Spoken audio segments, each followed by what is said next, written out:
Φίλες και φίλοι, καλημέρα. Ladies and gentlemen, good morning.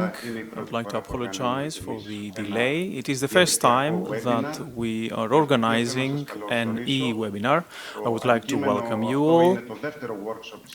This is the second workshop organized by LETAN on offshore wind farms in order to continue the discussion on the institutional framework, the challenges and perspectives of the offshore wind. Offshore wind farms is yet another way to produce green energy. And of course, they lead to achieving the targets, they give added value, they develop the supply chain in sectors where our country can produce a competitive advantage and of course boost our strategic position in the area. Is it too early for Greece? Well, development or too late for Greece. The development of the energy and technologies can help Greece tap into the offshore wind potential. And it is very important within this cycle of offshore wind farm development that is growing worldwide. It is a good chance for our country to become innovative. There is a study in our site that has been developed with the professor of public law at Oxford University, Mr. Eleftheriadis, and together with the Norwegian Wind Energy Association. Having this study as a basis, we can welcome distinguished guests from all sectors of offshore wind farms, such as the government, the regulatory authorities, the market, the developers, and investors.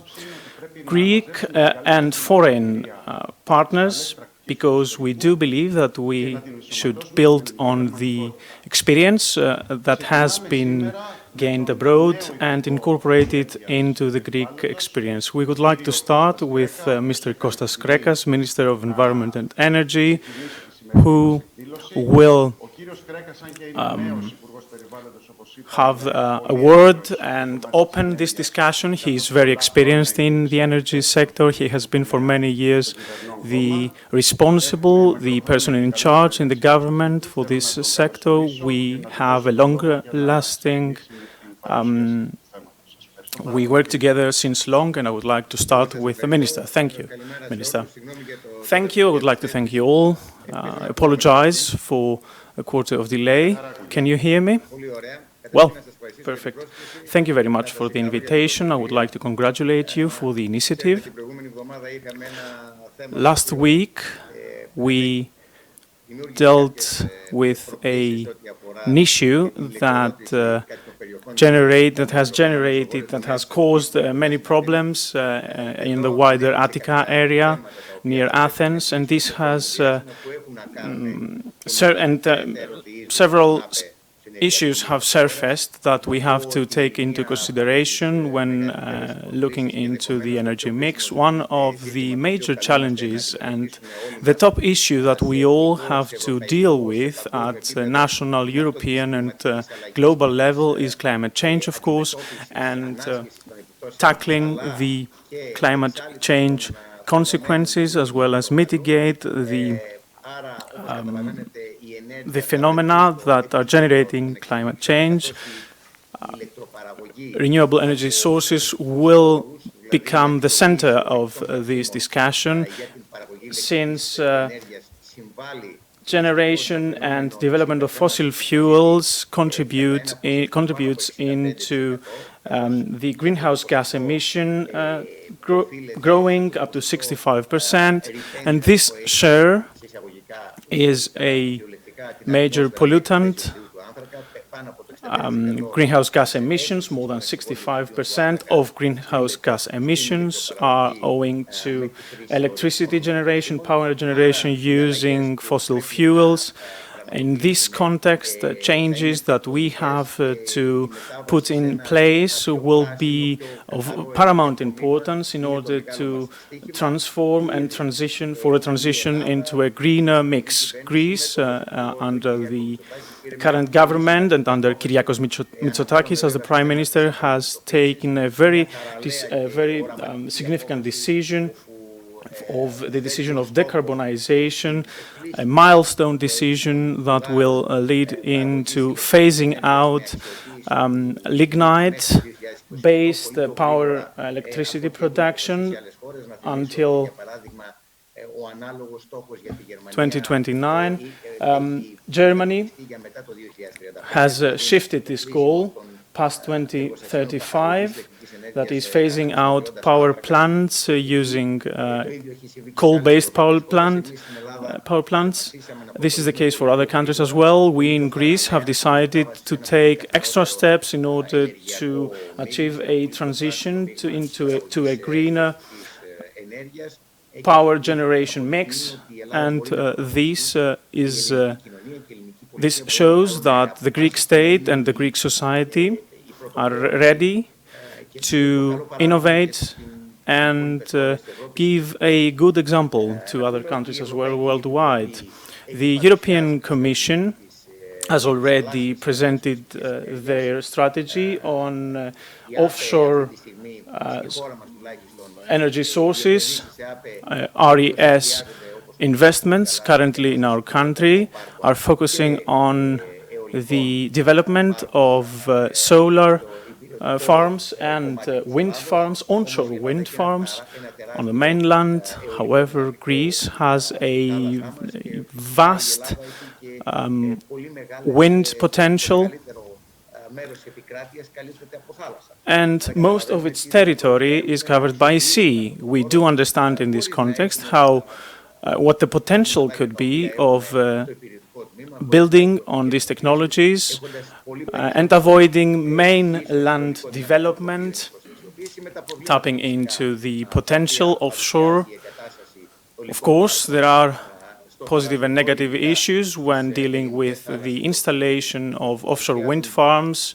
In Greece, for example, there are other problems and challenges compared to other installations in Northern Europe. The sea is different, the depth is different, we do have different problems to address. The technology is evolving, advancing. The European Union is estimating that offshore wind farm generation will rise from 18 gigawatt to 60 gigawatt. This is 5 times the growth, and up to 400 gigawatt until 2050. This actually shows that the major electricity generation source that the European Union will be using until 2040 will be offshore wind, offshore energy source, OWF. OWF generation is an issue of paramount importance and significance for the European Commission to date. And this is why it is, as a technology, supported at the political and economical level. The tendency will grow. The wind potential is paramount and can generate added value. Our objective is to capitalize on the interest recorded at international and local level in terms of offshore wind farms. I had discussions with the ambassador of Norway recently. There is also interest from other countries to invest in offshore wind farms in Greece. Strong interest is also evidenced by advancements in the European Union in terms of the development of offshore wind farms. Despite the economic consequences of the COVID-19, official records from the European Union, from the European Wind Energy Association, show that investments year on year amount to 26 billion euros. And this is a vast amount considering the challenges we had been facing last year. I would like to add that the study elaborated by the Hellenic Wind Energy Association is very important and will help us a lot to create the regulatory framework in order to advance in terms of OWF. We lag behind the European Union to some extent, and the decisions from now on will depend on shortening and will be associated with shortening the time frame for decision making once the regulatory framework has been completed, considering of course the difficulties of the Greek seas and tapping also into the experience of Mediterranean countries and how these have advanced in offshore wind farm development. In this context, I would like to let you know that we will put special focus on the development of pilot projects as ELETA-N, as the Hellenic Wind Energy Association stresses. These pilot projects will show us challenges and solutions and pave the way for future projects. This is also a model that has been followed by other countries, the pilot model.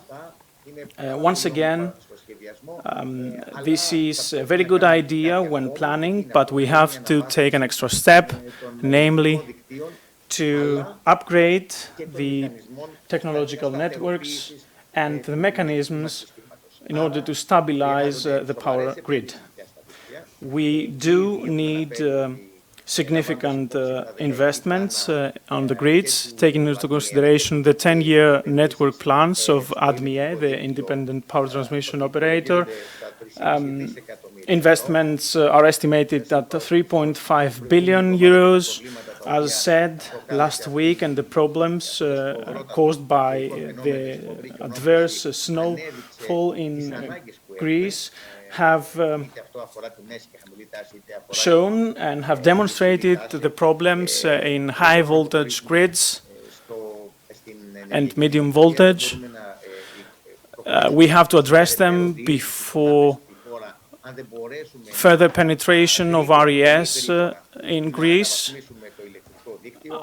So we won't be able to manage and address that if we do not upgrade the Greek grid.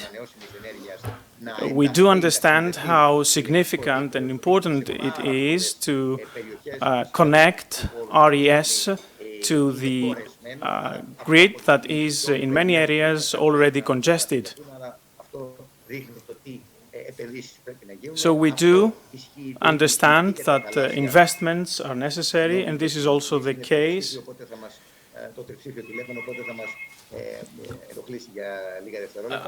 Apologize for the phone ringing. It is a 3-digit number, it is an internal number. And further to that, we should also address the stability of the power grid. Once we have decided to phase out lignite-based power plants, we have to take into consideration that these need to be replaced by energy generation, electricity generation plants based on gas. Our intention is to opt in for a greener mix of energy production, and against this backdrop we need to proceed with investments enabling us to store energy, stabilize our system, and thereby migrate RESs into our energy mix. On this issue, namely on energy storage, we will take further immediate steps, as well as on the regulatory and institutional framework aspects, as well as on the issue of offshore wind farms, and on migrating the European EU directives, transposing EU directives into Greek law. On all these aspects, we have set a milestone until June 2021. And this is, of course, a great volume of aspects and issues that have to be addressed, discussed, and analyzed together with the subject matter experts. We will conclude and pass it through the Greek Parliament. All these steps will enable us to get to a point where Greece, as Premier Minister Kyriakos Mitsotakis also wishes, Greece will become more competitive and greener, because it is the standpoint of our government and of Kyriakos Mitsotakis and of my standpoint as well, that societies can flourish and develop a competitive advantage, provided that these societies, these economies, are better prepared against climate change and in view of the factors that lead to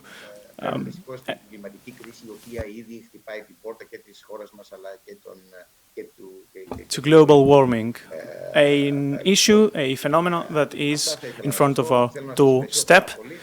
Thank you very much for the invitation again.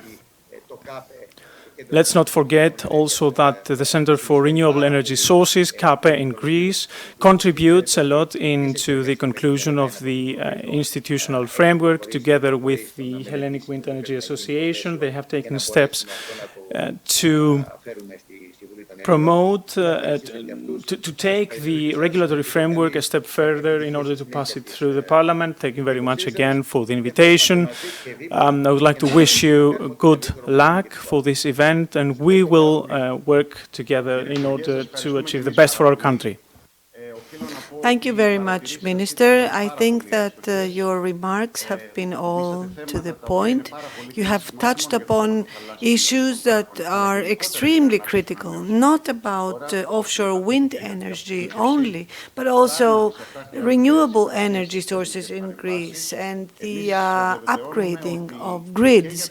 All this requires institutional interventions, and I can assure you that for offshore wind energy, but also for green energy in Greece, we will be by your side, providing you with all the advice that you may need, because what we all need is to create a very sound industry here. And the costs have fallen for equipment. So if June is the critical milestone for all this, and since this is also at a global level a critical time frame, then I think that you have really planned in an extremely good way. And I do think that Greece can be a pioneer in this area, as you have underlined. Thank you very much, Minister, for being with us. Thank you, Mr. Ladakakos. Very soon we will meet because we have a lot to discuss. Thank you, Minister. Thank you again.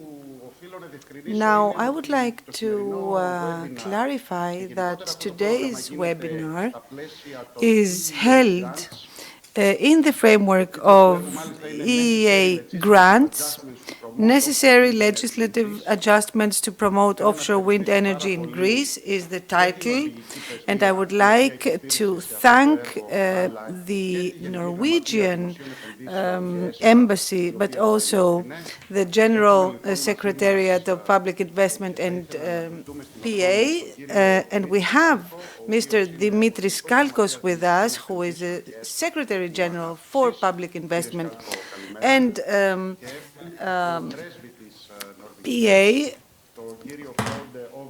partnership agreement. And we also have with us Ambassador of Norway, Mr. Frode Overland Andersen. But I hope that the translation is working today and you can follow the discussion. We will start with Mr. Skalkos. Mr. Skalkos, please give us some input about the whole project and also the intentions of the Ministry of Investment and Development. Good morning to you all. Good morning, Minister. Good morning, President, Ambassador, Your Excellency, my ladies and gentlemen. I would like, first of all, to thank the Hellenic Wind Energy Association, HWEA, and Mr. Ladakakos for inviting me to this first online webinar about wind energy. I think it is very important to discuss and to have a public debate on these issues. As you know, green energy, as the competent minister stressed before, is high, very high in the agenda of the Greek government because we want to provide citizens with a sustainable, a livable environment and tackle at the same time issues of security, but also because we believe that the area of renewable energy can help, can lead to a lot of added value in terms of investment, and therefore it can contribute significantly to the Greek economy. So Greek investment and clean energy are the most important pillars of the European Green Deal until 2050, and in the midterm until 2030, Europe wants to become the first climate neutral continent. And we have seen that it is important to transition to a new productive model that will be more environmentally friendly. In this context, the European Commission has also promoted the strategy for offshore renewable energy sources, and in this field, Europe holds an important stance, and Greece also has an important role to play. As we heard from the minister, the renewable energy sources are very competitive, and the costs of production will fall in the next years, and therefore in this competitive environment, Greece must also be an actor. We have now the revised national NECP, Energy and Climate Plan. It is an ambitious strategy for the transition to a competitive economy until 2030. There's also, in the framework of NECP, about 44 billion euros to be used in this field. And as the minister said, we also have the very ambitious goal of fast decarbonization of specific regions of our country that are based on lignite. And in this sense, also, the offshore wind farms have significant growth potential in the framework also of the blue growth. So either wind energy or wave energy, they can have a catalytic role not only for developing the regions and for the tourism industry, but also because we can provide a more secure energy environment to the insular inhabitants. Our significant wind potential can help us deploy floating offshore turbines, and also this means that we could expand the activities of the shipbuilding sector and the building industry and have a significant role in the next 10 years. Now, any economic activity, in order to be beneficial, has to be founded on a very specific, efficient institutional framework. In this sense, spatial planning is an important pillar. The lack of spatial planning in the past has led to a series of problems. For example, we did not have a cadastre. Now, the maritime spatial planning is proceeding in a swift way, as we heard from the minister, and very soon this institutional framework for floating offshore wind farms will be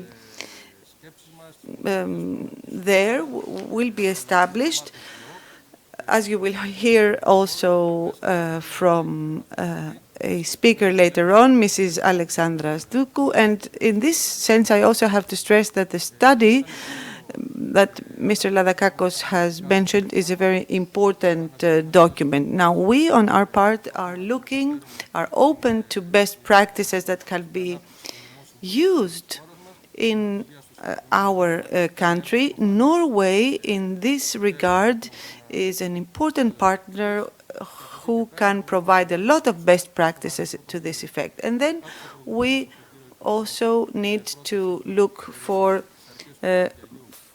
financial initiatives. I heard the minister say that by early this summer the framework will have been established. So for the ESPA, for the NSRF 2021-2027, there will be a series of calls, and we can commit ourselves that as long as the right institutional framework is there and the market has the intention to develop here, we will have a new financing in order to contribute to the deployment of wind farms.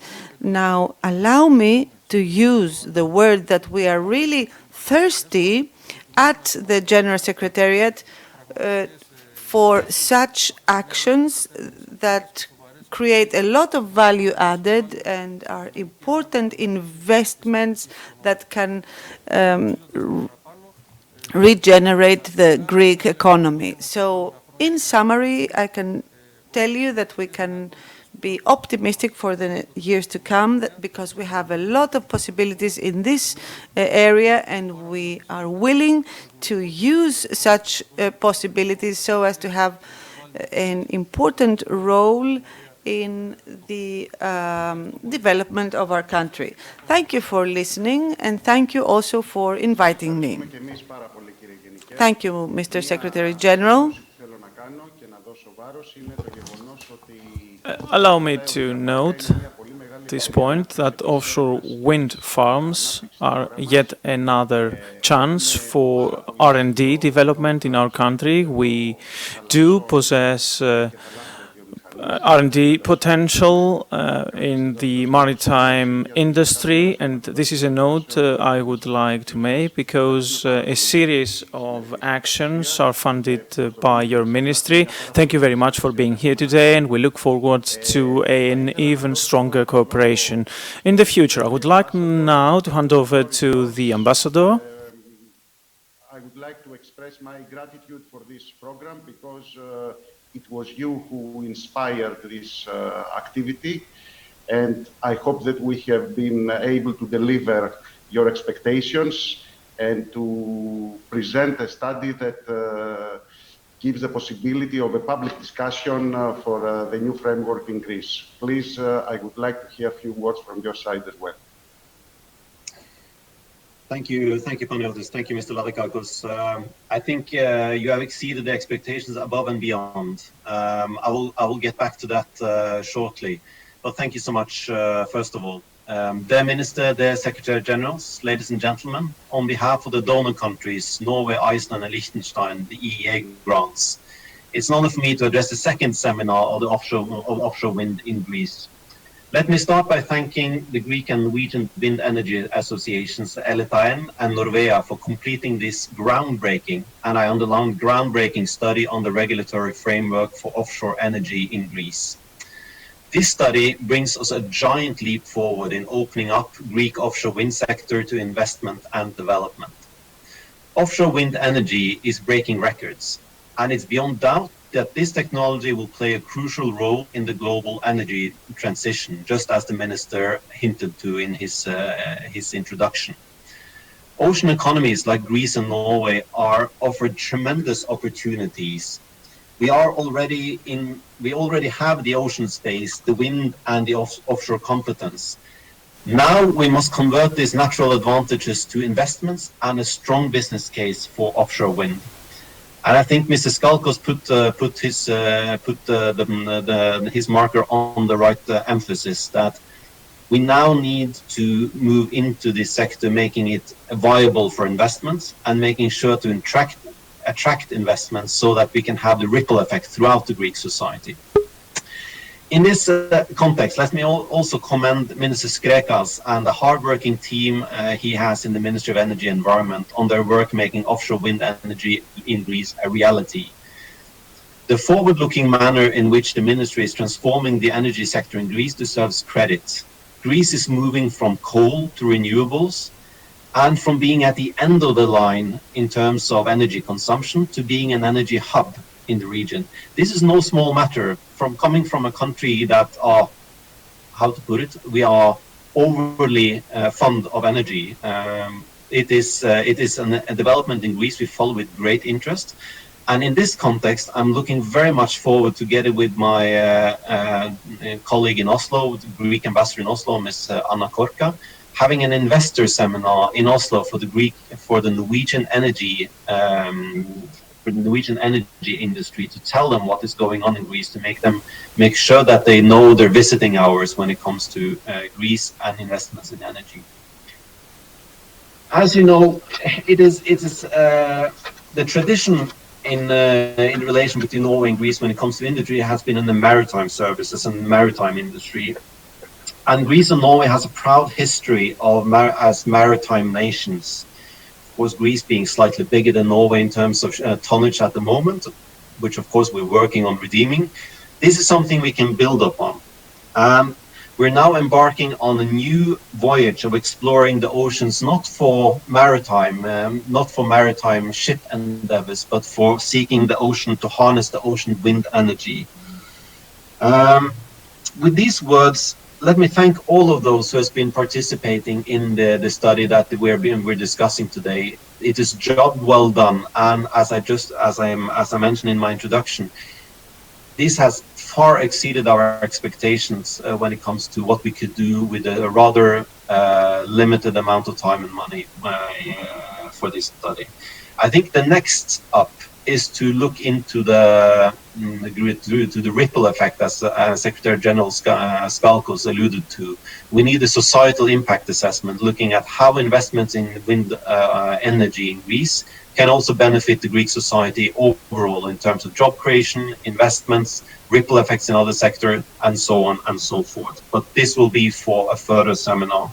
I'm looking forward to following today's seminar, and again, thank you to all of those who have worked hard to make this happen. I'm really looking forward to follow the development, so thank you very much. Ambassador, thank you very much as well. Let me just tell you that Norwegian companies are an inspiration for Greek companies. We know that you have done excellent work in terms of offshore wind and also in terms of floating offshore wind. So we are trying to follow your example. It has been a pleasure working closely with the Norwegian Wind Energy Association as well. And we hope that we will continue with the same pace in order to finally realize real projects on our seas. Thank you very much. Θα ήθελα να ευχαριστήσω πάρα πολύ κυρίες και κύριοι για αυτό τον πρώτο κύκλο. To thank you all, ladies and gentlemen, for this first round. Let's have a 2-3 minute break in order to arrange the next panel, and we will come back to you. Φίλες και φίλοι, καλημέρα σας και πάλι. Dear friends, θα συνεχίσουμε τώρα με το πρώτο session. We will now continue with the next session, with the first session. I can now see Mr. Yerendis as well. Let me inform you, as my colleagues told me, that there is a great interest not only from the Greek side but also from abroad, and this is an indicator how important the offshore wind energy sector in Greece is. I would like to welcome Alexandra Zdoukou, the Secretary General of Energy and Natural Resources, Mr. Bakoyannis, Secretary General of Spatial Planning and Urban Environment. I hope you can hear us well now. Yes, I can hear you clearly. We would like to welcome Mr. Yannis Yarendis, Chairman and CEO of DAPEEP, that is the RES and Origin Guarantee Administrator. We welcome Mr. Margaris, Vice Chairman of ADMIE, the Independent Power Transmission Operator, Mr. George Peristeris, Chairman of Terna Energy. Good morning, Mr. Peristeris. Good morning. I have a question. How long can each speaker speak? 10 minutes. And Mr. Haralambidis, an executive with the Regulatory Authority of Energy. Thank you. Let's start by handing over to Ms. Zdoukou. We look forward attentively to hear from you from the Ministry's aspect. Well, I hope I can elaborate. I'm very happy that I am with you today. Last time we could meet in person. The coronavirus keeps us apart. Well, I would like to thank Eleta N for this initiative and for the invitation. I congratulate you for following up on this project. I have listened to the speakers already that have showcased how Greece, have indicated how Greece can have a leading role in this transition, as the Minister, as Mr. Skalkos, as the Ambassador have already mentioned, and how we will be able to bring jobs to achieve the environmental targets. And if you ask me, I think that we are living in a golden decade, if you like. I have the impression that we have this goal as a compass, a sustainable environment, a sustainable future. Let me share with you the following. Mr. Ladakakos, we have talked about that in person and privately already.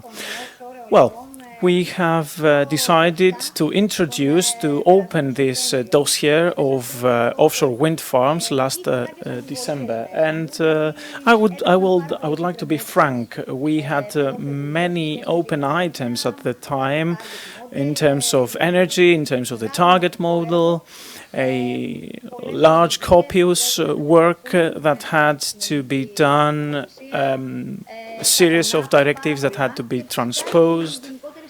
And, well, the general setting was not helpful either. The pandemic had a leading role and is going to also be here for this year as well. But let me tell you that this endeavor is not just yet another legislative initiative. My instinct tells me that there is interest out there, and people are looking for a positive signal from the policymakers in order for them to take action. And I'm glad that this seems to be the case.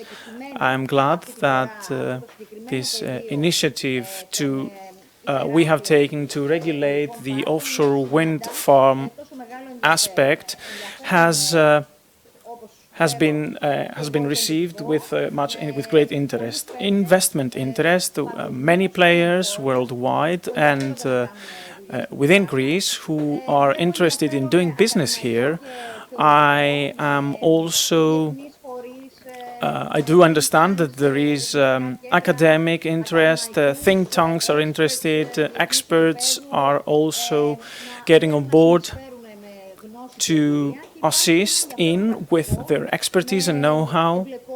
And furthermore, there is interest from experts from all areas to assist in this endeavor. This has brought us all here today. This is a proof of this interest, and we do take stock of that. In the ministry, we consider it in our planning as well. This creates a responsibility, of course, for us in the ministry to set up a regulatory framework that is fair, transparent, that is commercially bankable. Thirdly, a framework that is technically feasible. And fourthly, one that is environmentally solid. And I have to stress that. It is a framework that all stakeholders and the market, the industry, will be using for the decades to come. And since the title today, the panel's title is about strategy, let me talk about a strategy, a twofold strategy.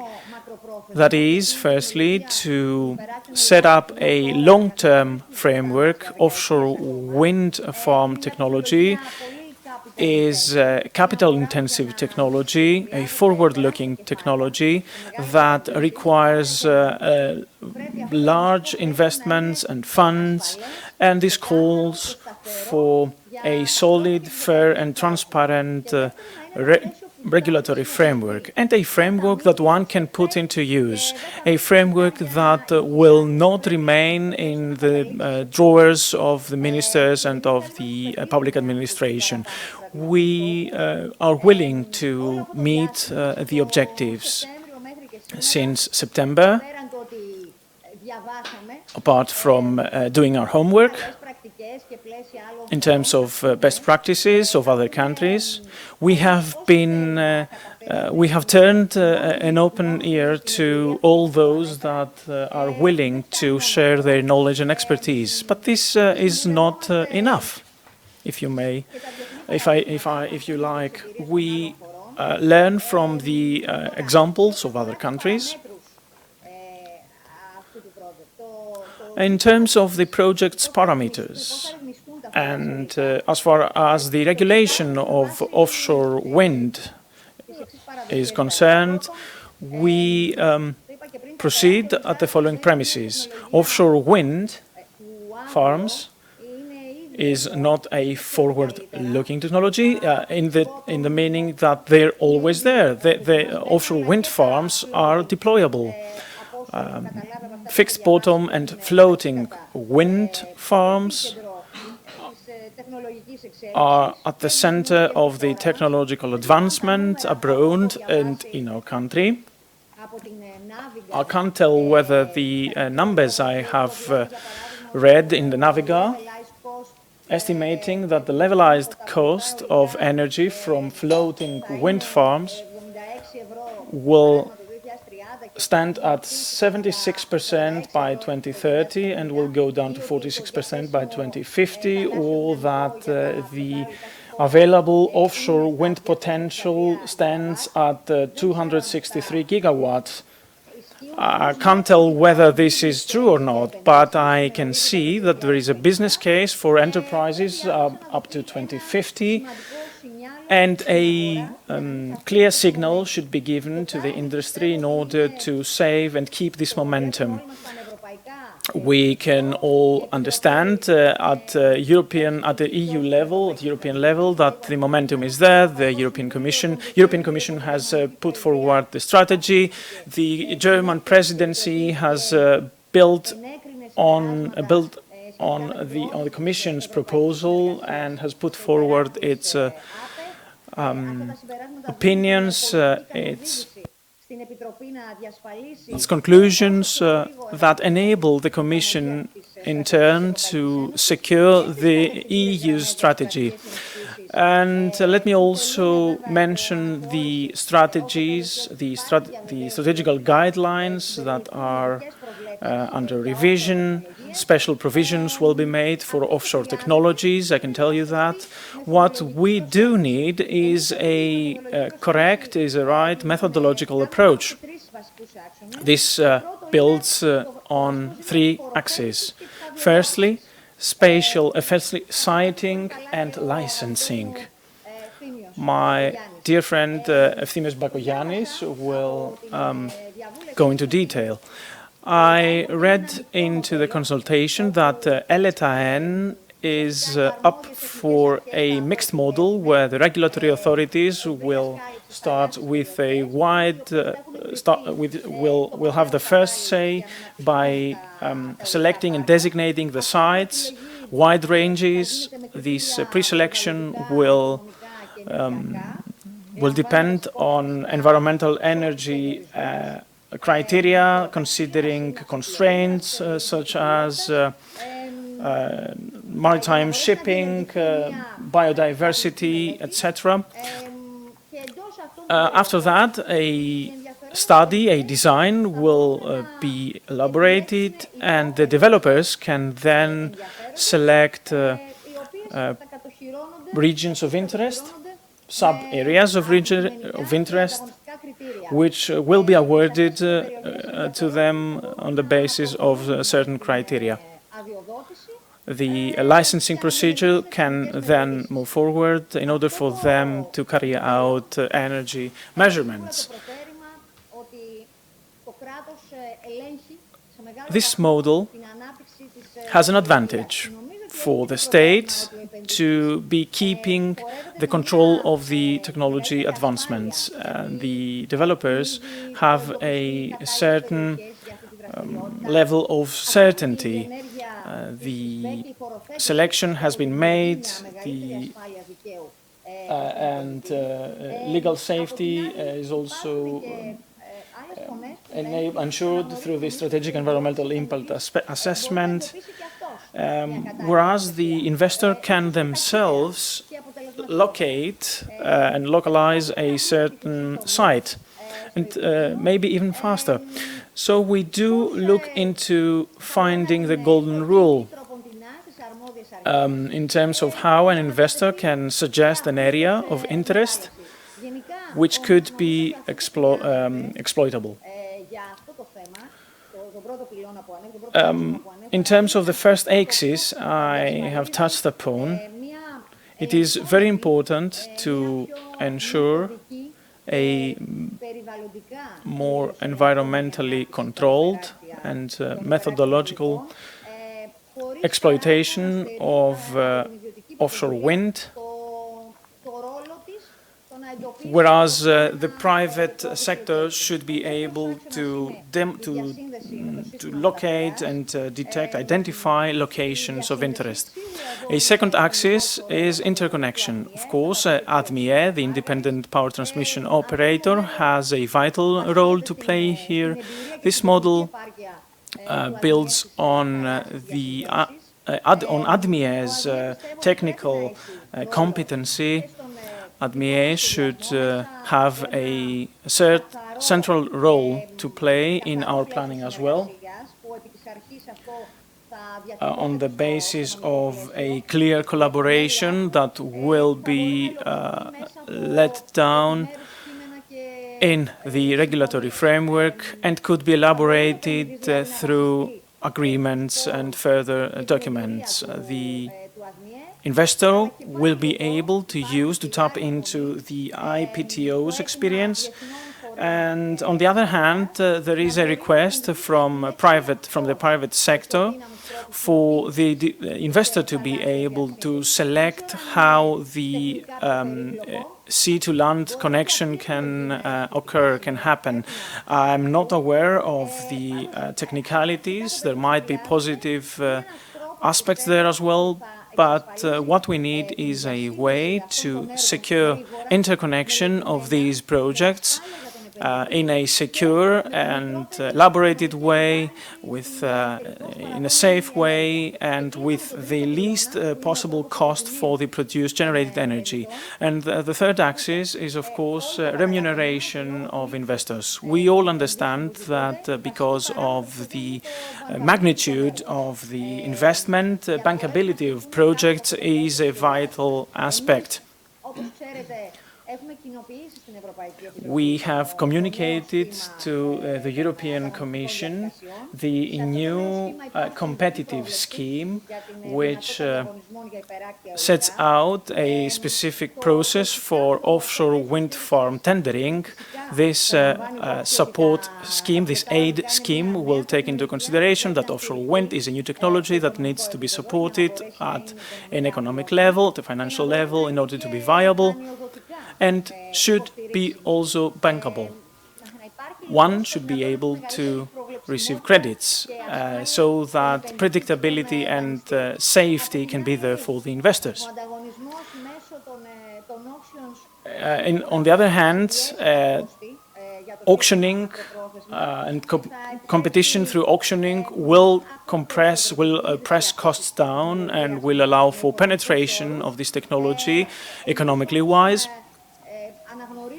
We at the Ministry acknowledge, however, that in order for this critical mass to be there, in order for a competitive setting to be put in place, we need time. Time is of essence. We need projects, we need them now, and therefore we do not preclude following opting in for an intermediate process to allow for projects to mature under a different arrangement, and by that I mean not auctioning. In this sense, we are analyzing the data, the details we have. We are looking into our options. I do believe that you are a valuable partner. You have done a great job in terms of the public consultation and with respect to the proposal you have put forward, you have prepared. After analyzing, of course, we have to bring the elements together, the components. We have to synthesize. We have to create something that is fully adjusted and adapted to our particular geographical, economical, technical, and even legal setting.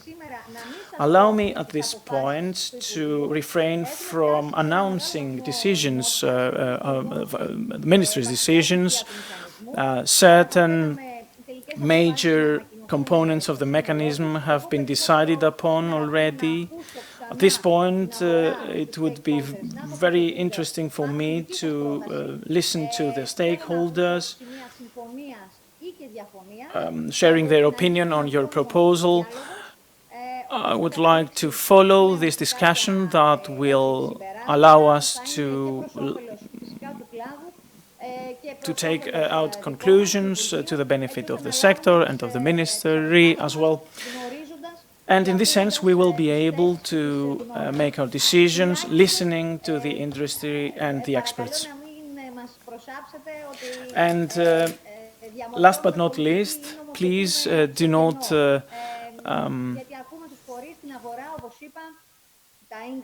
think that we make policy by not listening to others. We do take into consideration stakeholders, and at this point I would like to finish. Thank you very much and give you the floor back.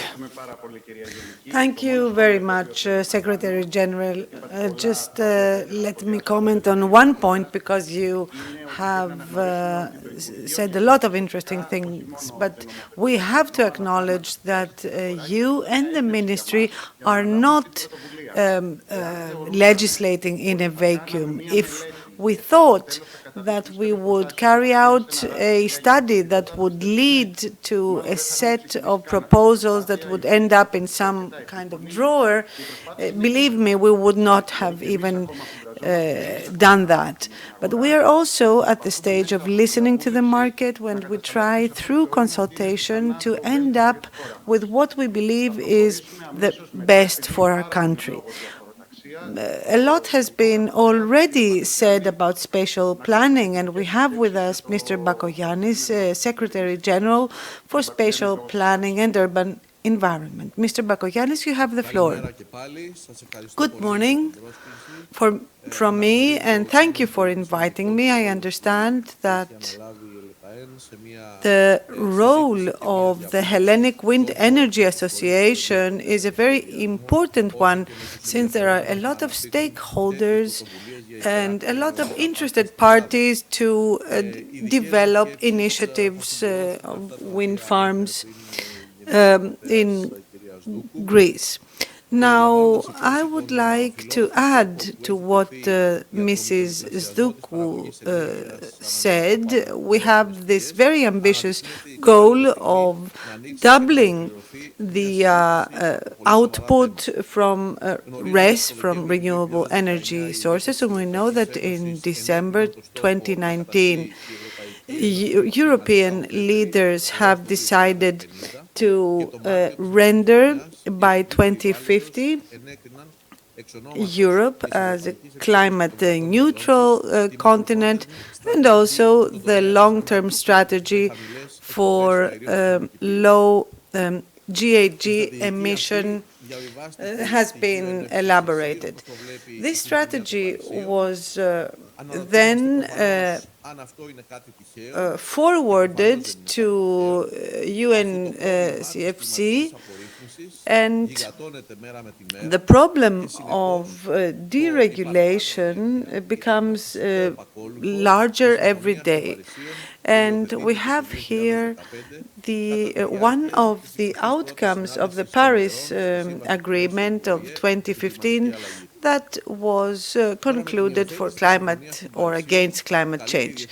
Now, the international community is facing the consequences of climate change, which is the largest challenge of today because of their severity and because of their economic implications. And in this framework, the offshore wind energy industry and the offshore wind farms are one of the most important areas, reaching the investments in OWF were doubled in 2015. They reached 13.3 billion euro, according to the European Wind Energy Association, and there are plans to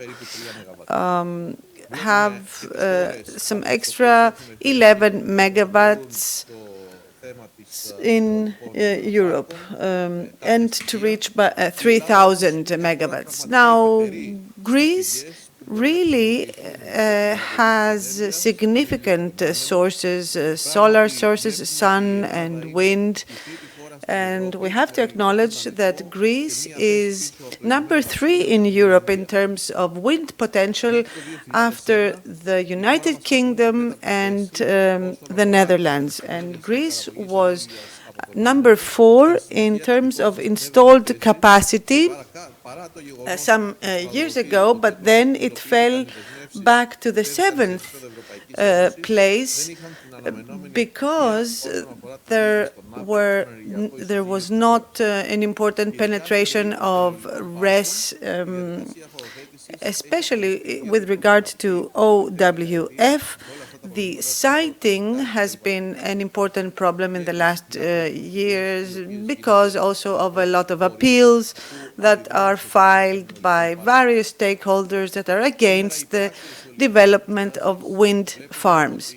Today, we see that offshore wind farms are an area that our country wants to focus on in terms of energy. Now, let's look at the institutional framework. In Greece, we have, on the one hand, Law 2971 of 2001, Article 14, that provides that investors can start with the process of concession of the maritime section and the seabed that is required for installing OWFs, and we have the revised law, the amended law 3468. This law has been revised with law 3851, and then we also have the decision of the competent minister about the approval of the spatial planning framework and sustainable development for RES and strategical impact assessment studies. Now, as the minister and Mrs. Doukou said, Greece has drawn up a very ambitious national energy and climate plan. I would like at this point to outline some procedures that we are implementing as General Secretariat of Spatial Planning. One of these processes is related to the Interreg program that is about to be concluded by mid-2022.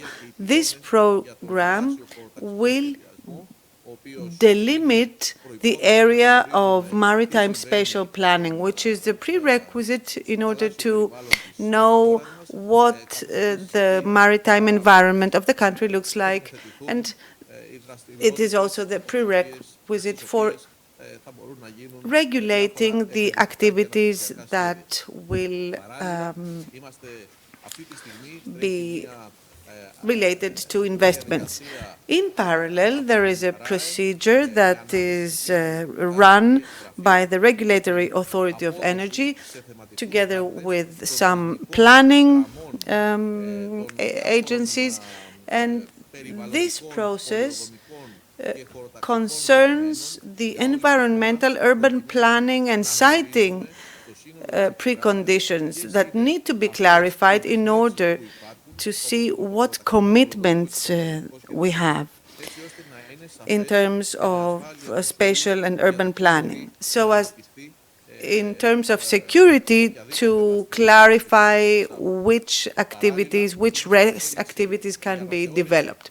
At the same time, the RES spatial planning framework is about to be revised. Already the first phase has been completed, and by the end of 2021, we will have a plan of commitments and preconditions for the new spatial plan for renewable energy sources. Finally, in the context of today's discussion, there is a thought that is being elaborated at the political leadership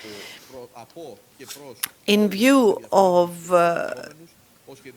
legal certainty. We want, on the one hand, to secure fast planning, spatial planning, but we also want to secure legal certainty for all, and this legal certainty is related to this planning. So one thought is to have a presidential decree clarifying towards all sides what exact interventions can be carried out in the maritime environment. Finally, let me tell you some points to be resolved. So right now, the completion of the urban planning framework for RES is being accelerated.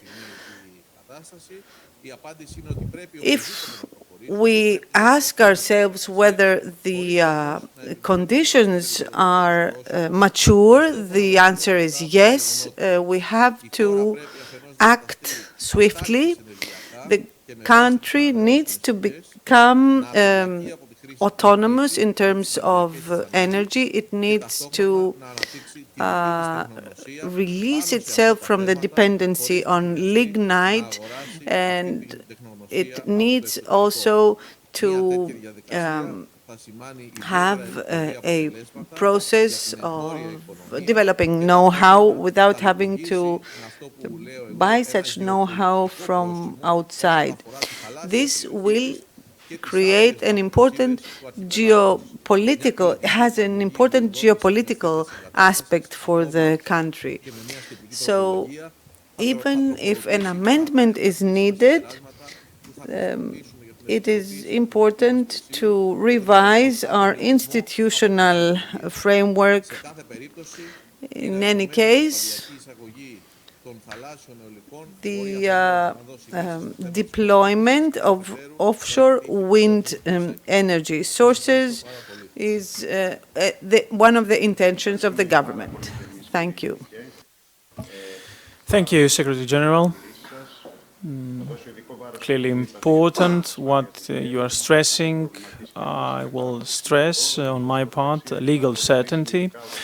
Spatial planning is of paramount importance when it comes to sea, and there are also certain geostrategical aspects that need to be considered. I would like to hand over to the next speaker, Mr. Yannis Yarendis, Chair and CEO of the APEEP. There has been much has been said about offshore wind farms. So we would like to hand over to you. First of all, I would like to thank the Hellenic Wind Energy Association for organizing this webinar, this discussion on offshore wind energy. And I would also like to thank you for the honor to participate into it. Greece possesses a wind potential. Nevertheless, it has not been able to develop offshore wind farms. Let's look at the potential in Europe. Late 2019, nearly 110 wind farms of a capacity of 22 megawatt have been commissioned, and several hundreds of wind turbines had been installed. The UK was leading with 10 gigawatts, according to the offshore renewable energy source strategy, as set out by the European Union. A total potential of 60 gigawatt by 2030, and then further by 2050, a considerable increase. And this is a rather ambitious plan. Rapid developments in offshore wind farm development in Europe call for considerable investments in the transmission grid, with respect to island connections and undersea connection, as well as harbor infrastructure. In any case, offshore wind energy is expected to be the most important energy source consumed by the European Union by 2040. We should acknowledge that and take it into consideration in our planning. At this point, I would like to say that Greece, leaving its bad side behind, has started early in terms of the regulatory framework that is necessary for the country to get on board as far as offshore wind development is concerned. And at this point, I would like to welcome ELETA-ENS, the Hellenic Wind Energy Association's initiative to this direction. Over the next years, offshore wind is expected to gain ground at EU level and become a major energy pile. Well, in this context, our country has to put forward a sufficient and appropriate framework for exploiting wind energy. Offshore wind farms can and are able to contribute to meeting the NECP targets by 2030 and further by 2050, so that we can achieve the carbon neutral emissions energy scheme. Because of its because of the magnitude and the technological attributes of this technology, offshore wind farms can become a central point at this initiative. And this is also feasible. A recent study for the European Commission is estimating offshore wind potential for floating wind parks at 263 gigawatts. However, to be able to harness this potential, we have to take into consideration Greek particularities. The Greek seas are extremely deep, and there are just a few places where fixed bottom parks can be installed. Nevertheless, technology advances, and technological progress is very important in order to come up with solutions such as floating wind turbines. Floating wind turbines are a novel technology that is progressing. There are currently machines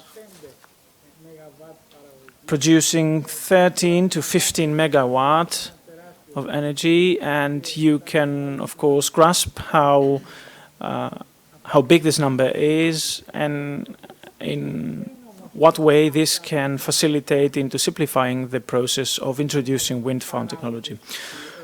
Well, what are the important factors that we have to address?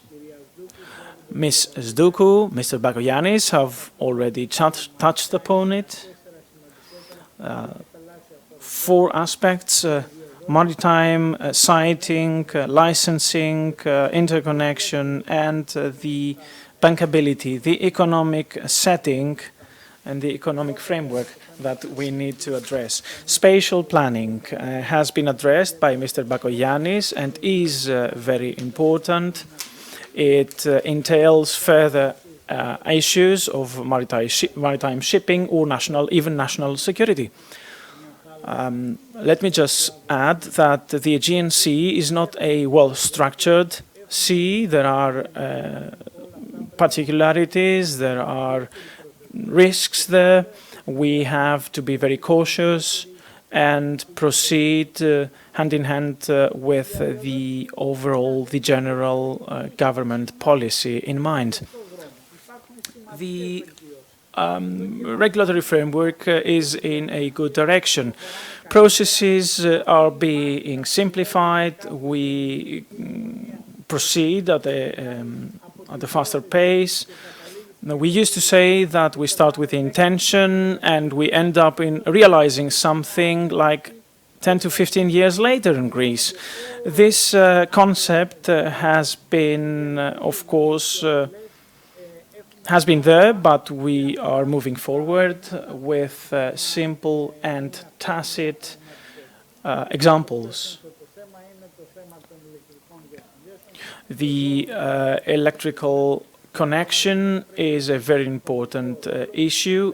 The independent power transmission operator has to play a significant role. They have to interconnect this sea system to the mainland system so that the country can have a single system, grid system. Last but not least, the economic setting and the cost factor that is of importance to us in DAPEP. The most recent European Commission report is estimating that floating offshore wind farm cost will stand at €80 by 2030 and drop nearly to €50 by 2050. And this is very important.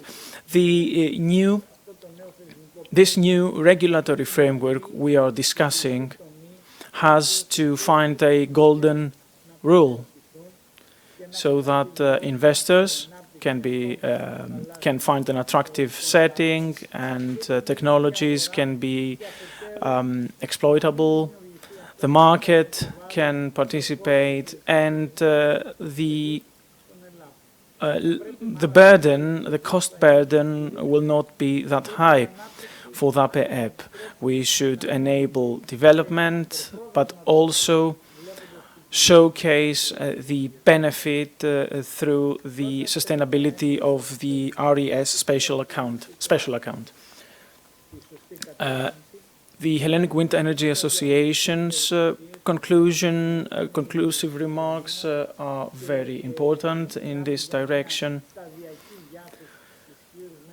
We are talking about a stepwise dispatch of power through this process, and it is estimated that upon conclusion of this framework, the tendering procedures should be introduced, because competitive bidding is the only way to ensure sustainable funds, economic means to ensure viability of the projects. A key factor of this model will be whether it ensures access to funds, what Mrs. Tzduku as bankability termed. We should look into how all these investments can be funded and financed in conjunction with the best possible cost for our system, grid system. The auctions, the tenders are moving into this direction, and therefore this is the contribution of Hellenic Wind Energy Association is very important. Within the NECP, we think that it is important to achieve by 2030 a certain potential, a certain capacity of 150 to 300 megawatts by 2030, so that we end up in 2050 to 10 gigawatts of capacity. The conditions are mature so that we can harness the great wind potential Greece possesses, and all stakeholders should contribute into leaving the hurdles of the past behind and introduce offshore wind in the Greek market. Wind and sea and Greece are intertwined, and this is evidenced by maritime shipping business and the tourism business operating at the Greek Sea. Under this, against this backdrop, the sea is the turf for developing renewable energy sources. Thank you very much. Thank you, Mr. Yarendis, for being here and for talking to us, because all these points are very important for the development of wind farms, especially when you said that it is important to set quantitative goals. That is an important point, because it is true that OWF is a field that attracts big players, and of course we would like to attract the elite of these players.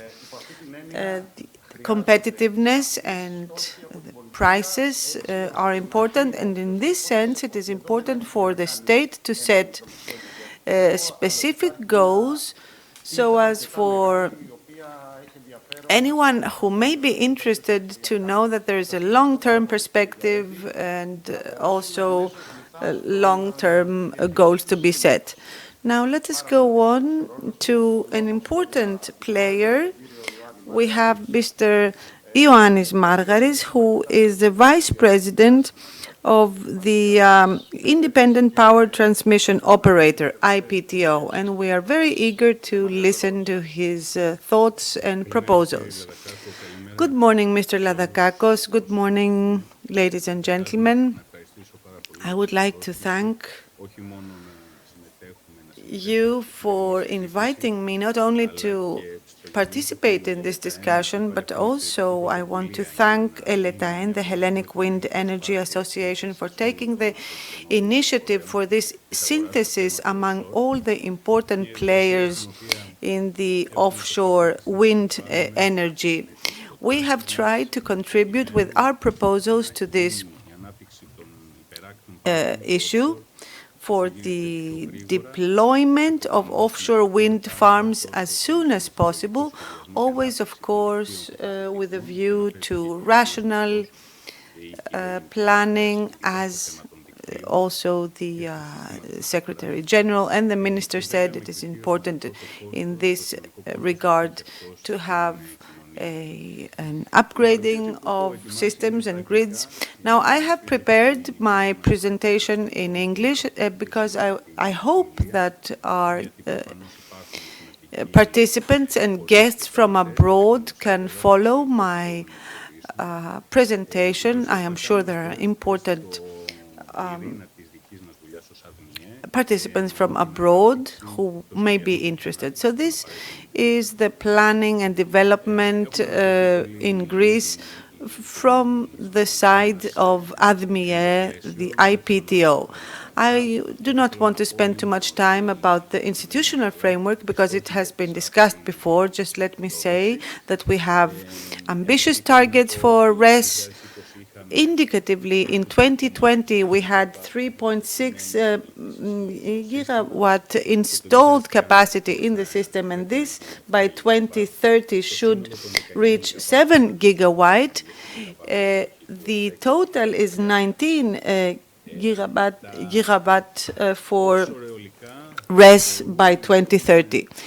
Offshore wind farms can play an important role not only to reach the goals for 2030, but even more so for the goals of 2050. And of course, OWF projects, as you know, will include high voltage or extra high voltage submarine interconnections, and this is an important parameter, cost parameter for the development of wind farms offshore.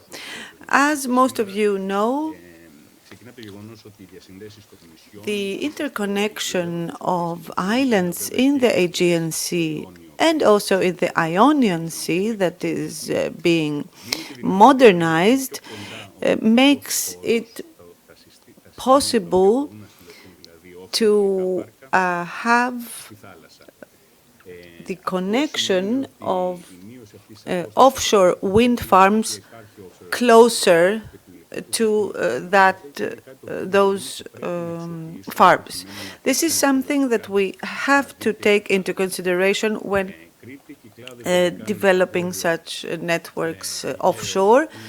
Crete, the Cyclad Islands, Dodecanese, Northeast Aegean Sea islands have already been integrated in the planning for island interconnection before 2030.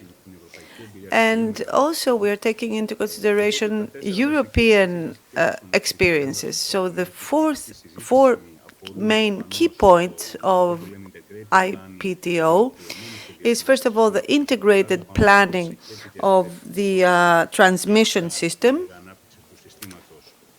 taking into consideration also all the projects that are implemented on the mainland. The second key point is a robust regulatory framework. Thirdly, how the offshore transmission network will be developed. And, of course, our proposal here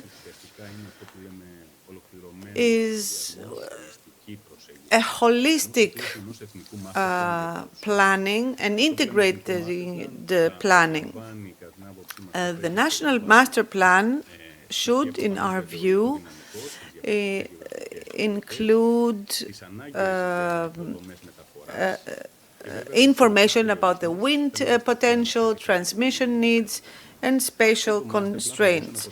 This master plan could form the basis for all the stakeholders to act and also for investors to decide to proceed with their investment projects, which are large projects in offshore wind farms. And I'm talking about government stakeholders who will be involved, competent state authorities, which is RAE, the regulatory authority, the TSO, etc.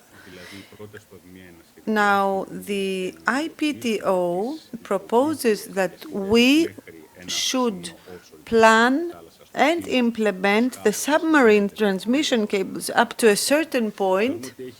We think that this is beneficial in terms of time of implementation, but also the overall cost, because the overall cost will be lower in this case, and this has been also documented in relevant studies in the north of Europe. Also, this will make it more technically sound, and also it will have it will be more environmentally friendly. Such a national master plan will first of all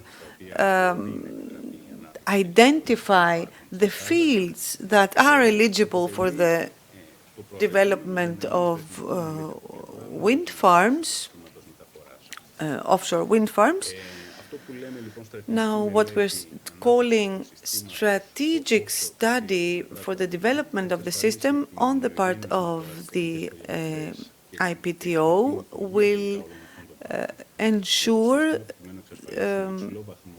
a high level of reliability and security, and I'm thinking about the recent events that we had in Greece in terms of the security of supply. It is based on the network, or rather, it is based on a network approach towards a one-system view. It ensures a significant degree of security. We have reliable operating schemes. As I said, there will be interconnection with the island. There will be also the possibility of scale, so it will be scalable and interoperable. Either we're talking about AC technologies or other, and cost minimization, and of course social economic welfare maximization. So the 5 steps that we believe can be considered on the basis of our approach are the following. We start from the competent state authorities to define the spatial plans where OWF can be developed. At that point, IPTO or ADMIE will conduct a strategic study to provide the connection grid development plan. It will also identify all the connection schemes and the maximum capacity for each offshore area.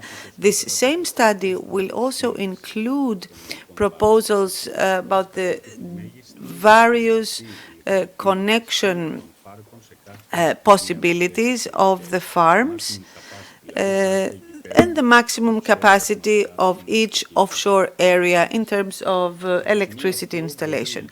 At that point onwards, the regulatory authority can perform competitive procedures so as to have objective and competitive prices for the number of OWFs, but also for the maximum capacity. So through such competitions, it will be established which ones will proceed.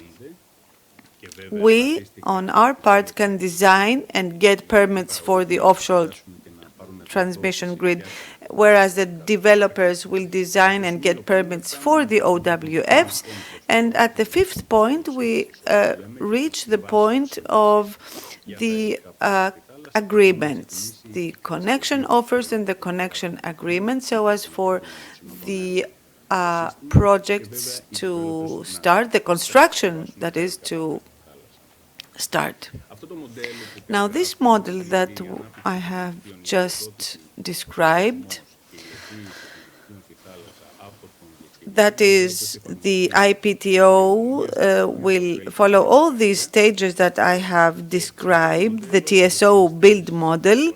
This model has been already implemented in Germany, Denmark, Belgium, and France. So the TSO is responsible for all the stages of the life cycle of offshore transmission network assets.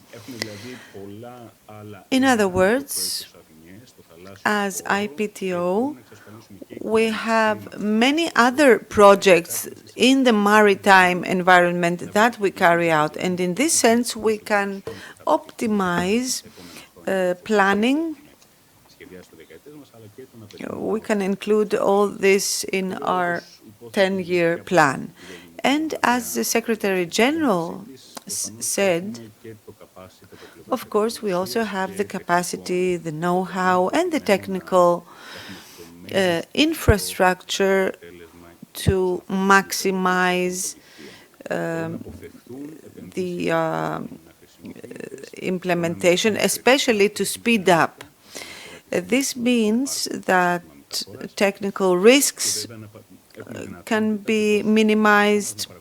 We have the possibility to monitor all the technological developments in this area. So, in conclusion, because I think that these proposals have been already submitted and presented in a previous workshop of HWEA. For us, it is important to have distinct and clear roles and responsibilities for all the involved stakeholders, in this case, state authorities, TSO, and investors. We think that it is important to apply unbundling rules to guarantee projects that are cost-efficient, non-discriminatory, etc. And most importantly, we want to have a long-term strategy that will be consistent and that will allow investors to make safe decisions. We have said that several times in the past that IPTO commits itself to start here in the offshore field. 2 years ago, we started contacts in Greece and abroad about offshore wind energy. We have already some studies in this regard. We are planning to have a more specific offshore wind energy study carried out about the transmission especially. And I think that, first of all, this is an opportunity to open the discussion about modernizing the regulatory system, but also we have the chance to learn from previous experience, and I mean good and bad experience. We can therefore avoid going back and forth. This is something that unfortunately we are witnessing in the mainland projects, grid projects. So I think I have tried to describe a rational course of action to identify the areas, the spatial areas that are eligible, and then to proceed to further steps so as to avoid any cases where the investors may find areas, but there is no possibility to connect to the grid. This creates problems both to the investors and all the involved parties. A second point before I close, we have invested as IPTO in offshore wind energy, not only in the sense of studies, but also in the human resources we have. We have been involved in Ariadne project, we are connected with Crete, and we have managed to gain some people over from Ariadne to work with us. And this is what we want to do. We want to really strengthen our team with regard to offshore wind energy. And if possible, we would like to further renew our staff at IPTO. We think exactly because of the location, the geographical location of the country, we think that in terms of offshore wind energy, Greece can be an important player in the whole Mediterranean. Thank you again for inviting me, and congratulations for this initiative. To Eletaen. Mr. Margaris, thank you very much for your input and for your active participation into the public consultation. During your speech, we have received many comments on the chat box, and I could sum them up to the following consideration in the sector. How can they be sure that ADMIE, that the IPTO, will realize these commitments within the time and the framework agreed? I believe that you have given answers through your input today. The IPTO is providing signals of successful projects, all the more through the Crete-Athens-Ariadne interconnection project. We should nevertheless not forget the past, with minor problems that have been hindering the interconnection projects and have kept the market asleep, have put the market to sleep. We should also see the positive outcome on the mainland grid and build on them for the future. Allow me just one remark. I do understand, and it is of course a rational concern. We can just say that we need to look into the track record of large-scale connections. There are island connections that are currently operating in the country, and there is just one connection, the Iorgis project that is connected through subsea cable. But apart from that project, all other projects have been realized by ADMIE. In terms of the timing, what is very important is the licensing framework. And this is, of course, well known to the investors. For high voltage connections to take place, we need to intervene into the licensing framework. An investor might see a project maturity of 10 years, but 3 to 5 years is just licensing procedures, environmental licensing, permit to install a base, etc., etc. It is not merely the time that the IPTO needs to award and procure the projects and tenders, and this should be also taken into consideration in terms of improving the setting. Let us now dive into the market. We hand over to George Peristeris, Chairman of Terna Energy. Mr. Peristeris, we hand over to you for the next 10 to 12 minutes. Thank you very much for the invitation. I would like to thank the speakers for the high level of their input. Mr. Lavakakos, let me continue from what you said. We need to look at the good, the positive and negative aspects of the past. And I am referring to the 2010 issue where all offshore wind farm projects had been put to a halt. Or let's just consider whether an onshore wind farm could be even possible if the 2010 approach had been adhered to.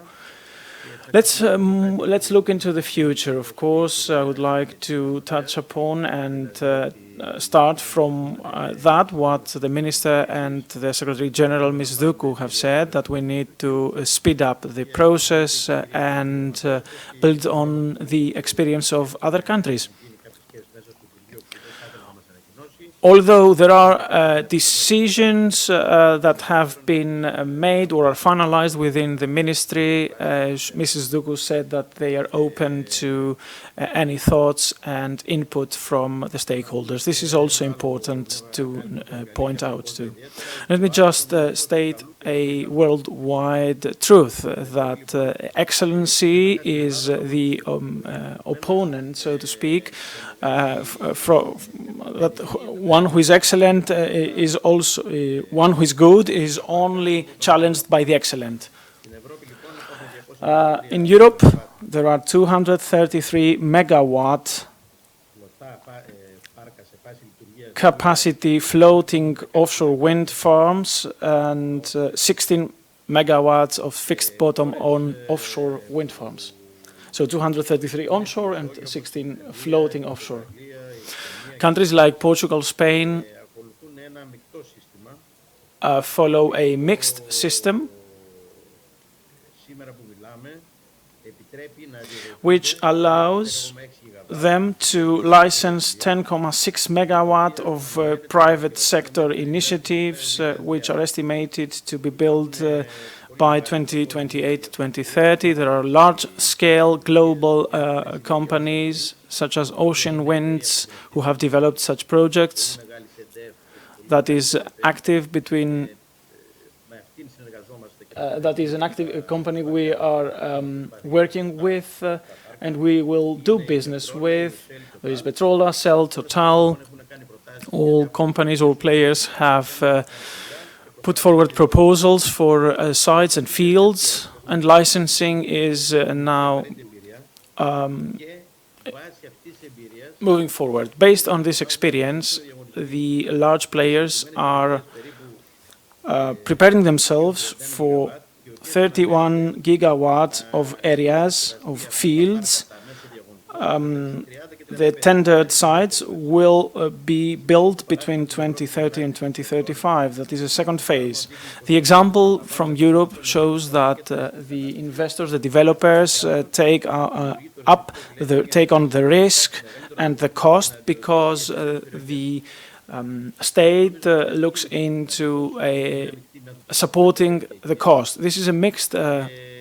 This is a mixed solution Ms. Zduku has referred to. It is a framework that is not unprecedented if we take into consideration that since 1999 the law sets forth, provides for sites of energy production fields, 2749 of 1999, that is the law, and there could be organized areas of floating offshore wind farms development. We would like to propose the following approach. Until the state and the government, together with all co-competent authorities, finalize the plan, we would like to allow the private sector to install metering stations, which could not be the case without licensing. We propose for committing and blocking for committing a special area that a pre-licensing procedure takes place. The interested party applies and the National Council of Spatial Planning Issues consents to it. These are issues that are of practical importance, and we have to look into them in order to speed up the process of implementation. Following that, exploration can start, installation of floaters and wind meters can be installed. All research can take place in order to consider the parameters important.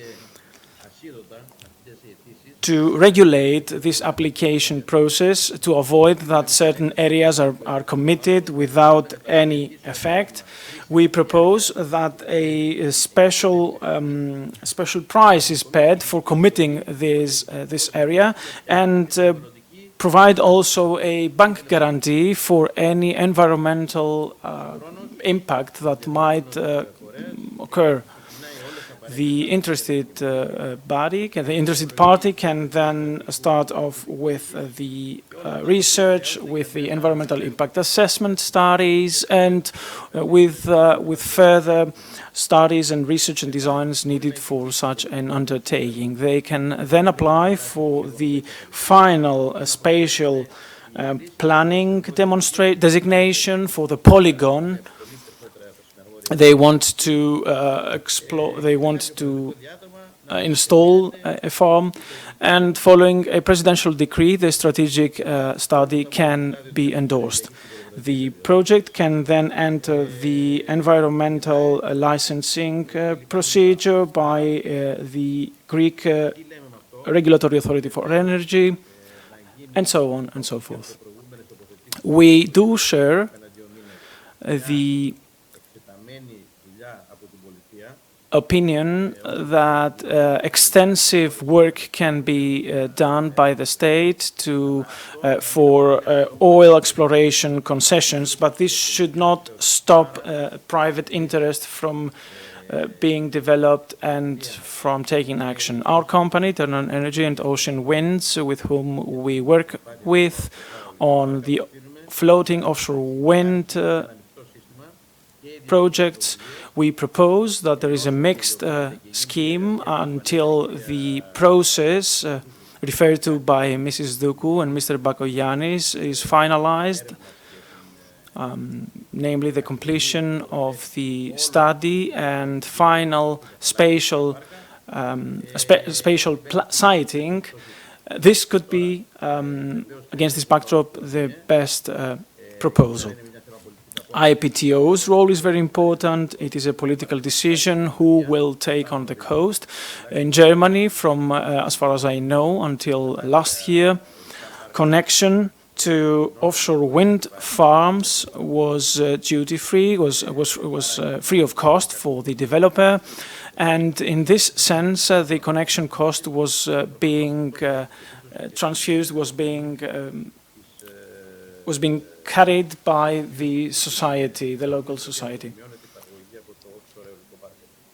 This can also be an aspect taken into consideration in the cost, in the remuneration for offshore wind farm generation. Until we reach a large scale, the first offshore wind farms should be connected on the basis of a prefixed cost, such as the individual notification, and as soon as the process runs, the connection and the licensing can run through tendering, as is the case in the rest of Europe. As Mr. Yarendis well put it, of course, the first wind farm to be electrified and connected will be implemented in the next 5 years. The costs will be lower, but they are in no way in comparison to the onshore or onshore wind farms or solar panels. Thank you very much again for the invitation,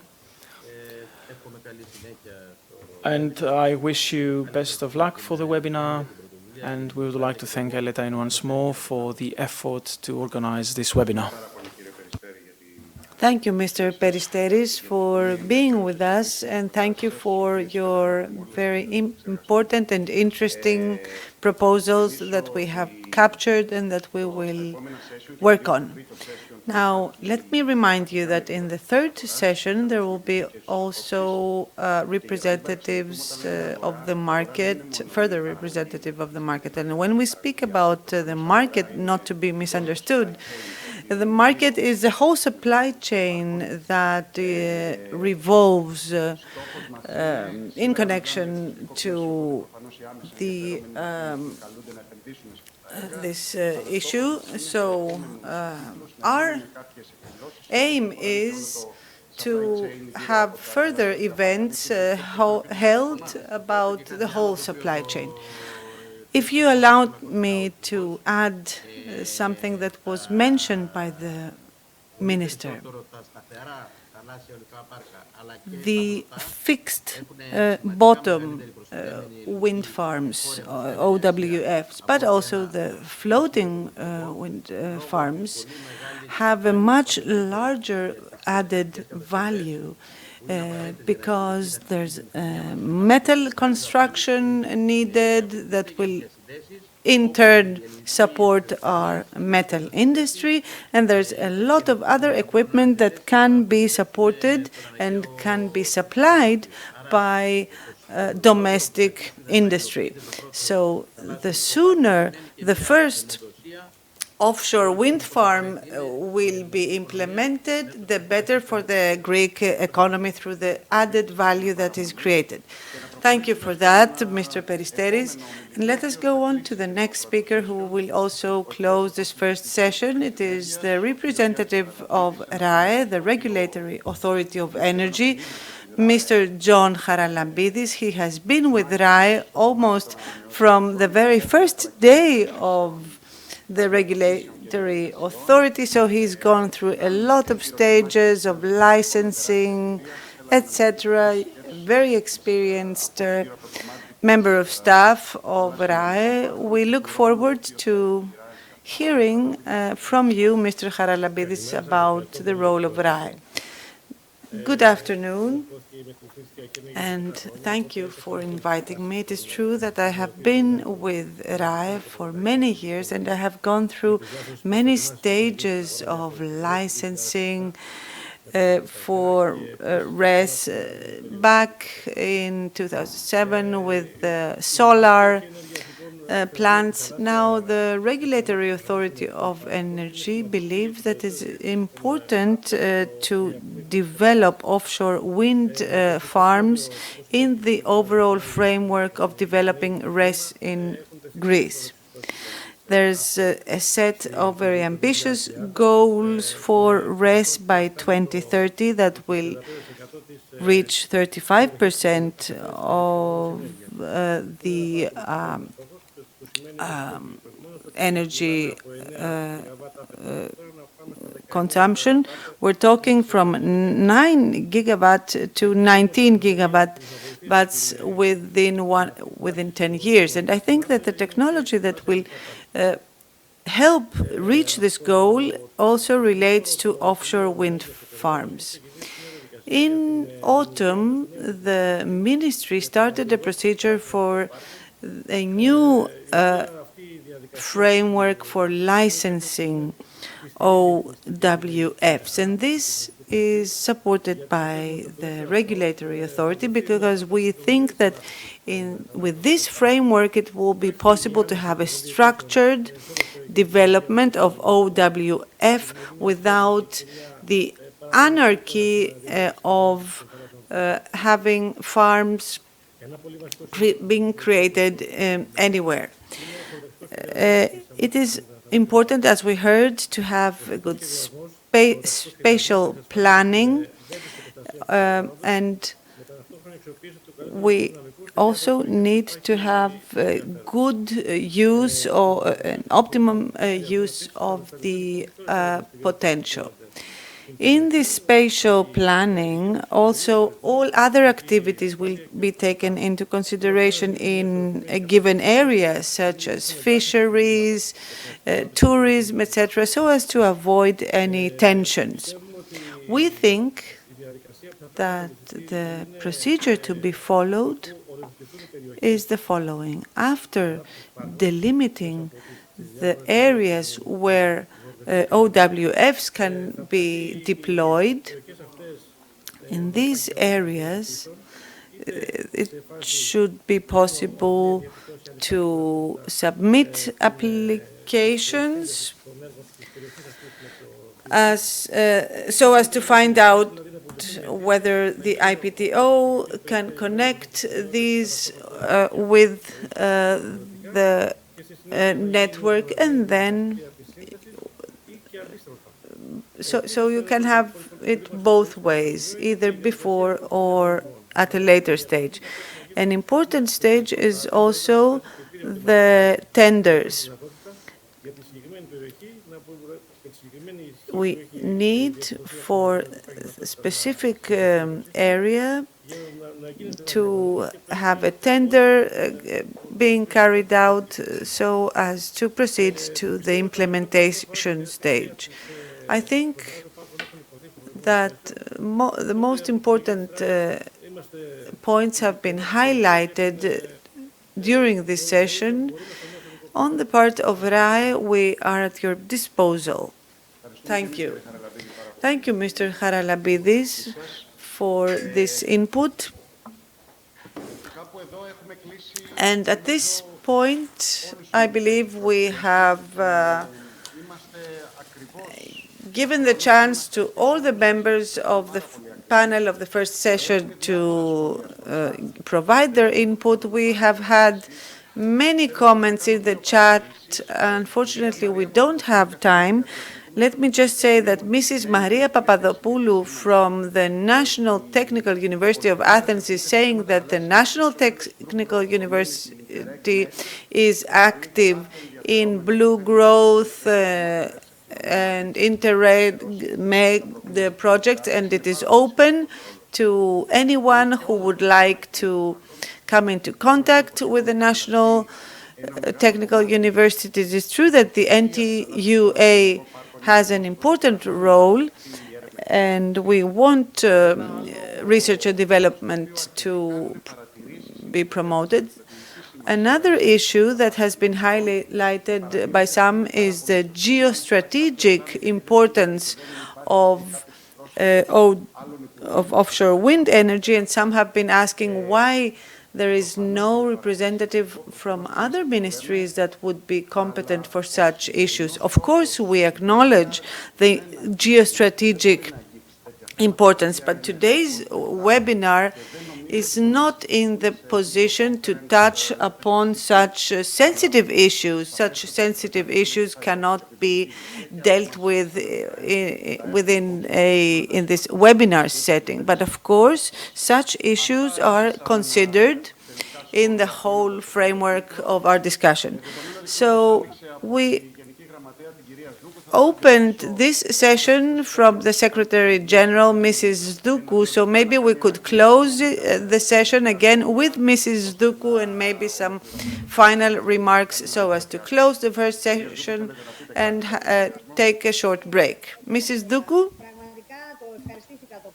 I really enjoyed the speakers' input, and I really had the chance to listen to qualitative feedback and input from the speakers. I am not a woman that talks much, but acts. We have 3 months ahead to complete all procedures so that this framework can be fully operational and give the necessary impetus so that these projects can be realized. I have taken notes, and I imagine that we all will think of them. 2 equally interesting panels will follow. The input from the bank sector would also be very interesting in terms of funding. On all aspects, be it interconnection, tariffs, spatial planning, siting, are important. We have, again, to find the golden rule for the framework to be able to address all aspects without leaving any loopholes that we will come across in the future. As you know, our approach at the Ministry of Environment is not a highly regulated approach. We are not government-centered. We opt in for deregulation, but sometimes one should proceed in a regulated manner. I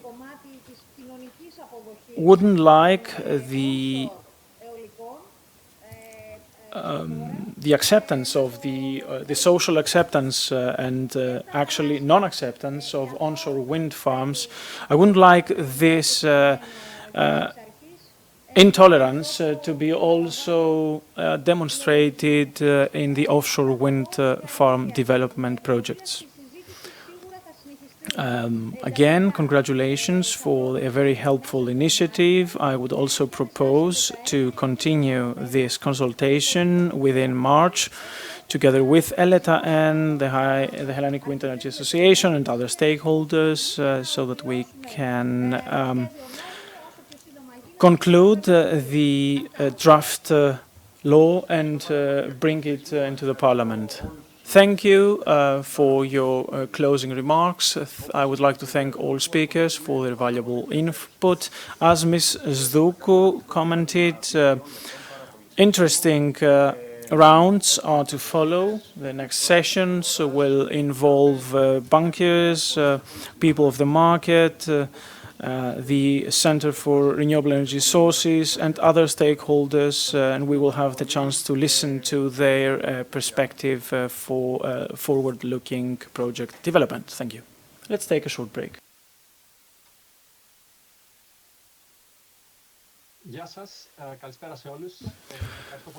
Hello.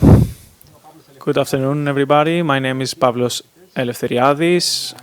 I participate with two hats. I am public law professor at Oxford University, but I'm also lawyer at Francis Taylor Building, working on spatial planning, environmental and EU law affairs that are pretty much related to the issues discussed today.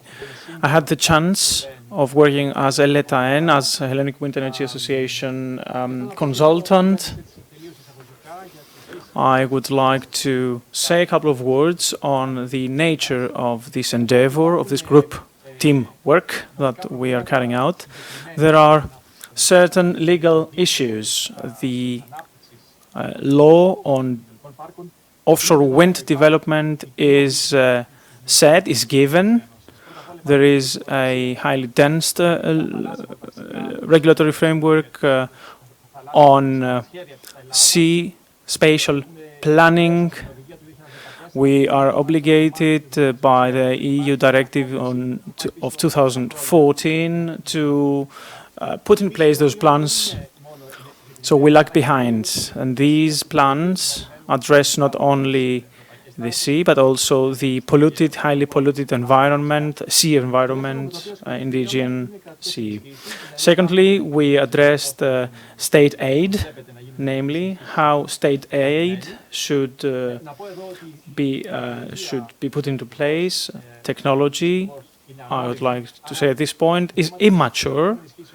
So state aid for offshore wind farms we're not there yet. The history has shown Europe-wide that there is certain interest from the state, and we also have the public procurement aspects. It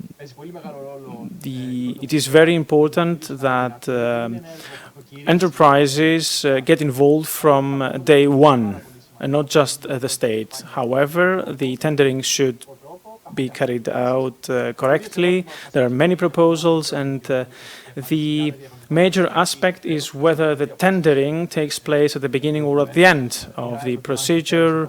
The Regulatory Energy Authority is wishing that it takes place at the end of the process. And fourth, environmental licensing might be a lengthy procedure, but is very necessary to ensure biodiversity. All the more in the Aegean Sea, we have not fully mapped the area. There are dolphins and other species we are ignorant of. So studying this environment is very important, and all in all efforts should be harmonized and in alignment with each other.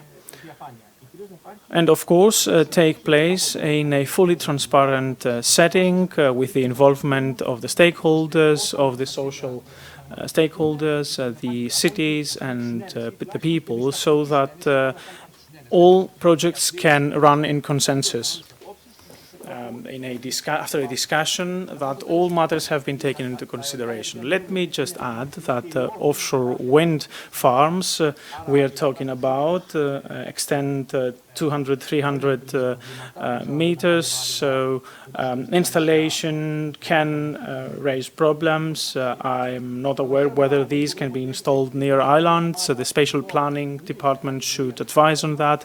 I'm very happy, nevertheless, that there is a good team from the ministry's side, and I'm very happy that IPTO is staffing its departments, and this is a very good approach. I would like to congratulate the ministry and the stakeholders. I have experienced such projects in urban upgrading plans, licenses take place, and concessions, etc. But in a team spirit and without time pressure, with no time pressure, and planning takes us a step forward. And I hope that this endeavor can also help change the energy setting in Greece. I have set forth an opinion in English on these aspects. And without further ado, I would like to introduce our speakers in the order they appear on the agenda. Our first speaker is Spiros Economou, President of the Center for Renewable Energy Sources. He is an engineer. The CRES has helped us summarize the models operating in Europe. Thank you, Professor. Good afternoon. Thank you for inviting me to represent and present CRES here. If you allow me to show my presentation here. Professor, may I share my screen to project my presentation? The aim of my presentation is to highlight CRES' institutional role. I hope that you can hear me. We can hear you well. We can hear you. It's just that I cannot see myself as a speaker. Anyway, I was meaning to present CRES' institutional role, CRES' experience in OWF, and current activities. CRES was established in 1987, and it is supervised by the Ministry of Energy and the Environment. It is the Hellenic Institute that ensures that the implementation of RES is maximized. It also ensures rational use of energy and energy efficiency. We have a dual role. On the one hand, we operate as a policy advisor to the ministry. On the other hand, we are a research and development center for innovative technologies and policies in the fields of RES, rational use, and energy efficiency. The aim is to enable Greece to meet, in the best way possible, the goals that have been set out in the National Energy and Climate Plan, the NECP. In this framework, we were happy to undertake a project from HWEA to gather information, analyze information, and present best practices about the institutional framework and the operation of offshore wind farms in specific pioneering European countries. So we have found that there are three models that are being followed. There's the centralized model where the state selects the zones and areas where OWFs are going to be deployed, and the state also decides to grant these areas based on the NECP, and also it undertakes the spatial planning. Then there is a competitive process to award the implementation of the OWF to the developer. In the decentralized model, the state identifies the specific areas where OWFs are to be developed, but the planning and the development of the farm are undertaken by the developer with enhanced authorities. We have seen that the prerequisite is the siting, the identification of those areas. We have seen that that Belgium follows 100% the centralized model, whereas the UK follows the decentralized model. And let me tell you that the UK is #1 in terms of development of OWFs, followed by Denmark, the Netherlands, and Germany and France. We were invited by the by LTN to present these findings. And what is important is to see also who is responsible for the cabling and the connection with the station, and also the onshore substation, the onshore cables and the offshore substations. We have here a very mixed picture with Belgium and the UK on top. Now, the Law 45/46 of 2018 established a framework by transposing the Directive 89 of 2014 for the national maritime spatial planning. What needs to be considered is environmental protection, energy, fisheries, tourism, transport, sea transport, and also the planning for the defense of the country. However, CRES has already embarked on this work since 2012, when the Ministry of Energy and Environment commissioned CRES with a environmental impact study together with the Hellenic Center of Marine Research and ENVECO. At that preliminary assessment, CRES assessed the wind potential, the offshore wind potential in Greek seas, and it also mapped the restrictions of the marine environment. Only bottom-fixed technologies were examined in the framework of that assessment, and here in this slide you can see the mapping in depths of less than 50 meters, the potential OWF sites. Some sites had been recommended. Now, this assessment was completed in 2015, and it is being further assessed. The first estimation result was that bottom-fixed offshore wind installations of 1,500 to 3,500 megawatts can be deployed in the Greek seas. Right now, there are 2,700 megawatts at the planning and permitting phase. CRES is implementing a project by the name Blue Deal in the framework of Interreg, and we want to assess the technological advancements in terms of OWF. There are possibilities, for example, to develop floating offshore parks at depths up to 400 meters.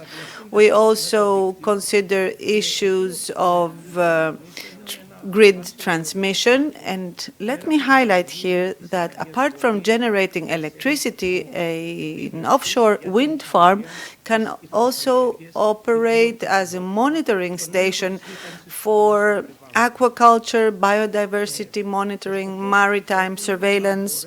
The aim of this project is to assess larger maritime areas that could be eligible for deploying OWFs.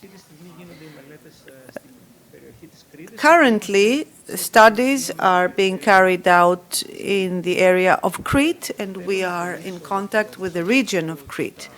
Let me finish by saying that OWFs have benefits with regards to the use of land and the nuisance, the resulting nuisance.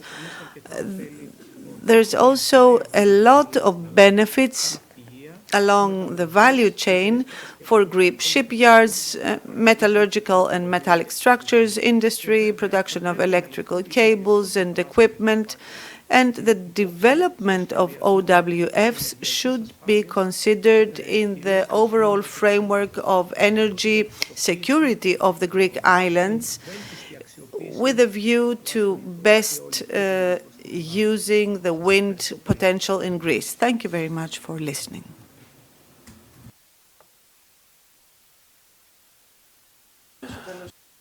Mr. Leferiadis is on mute.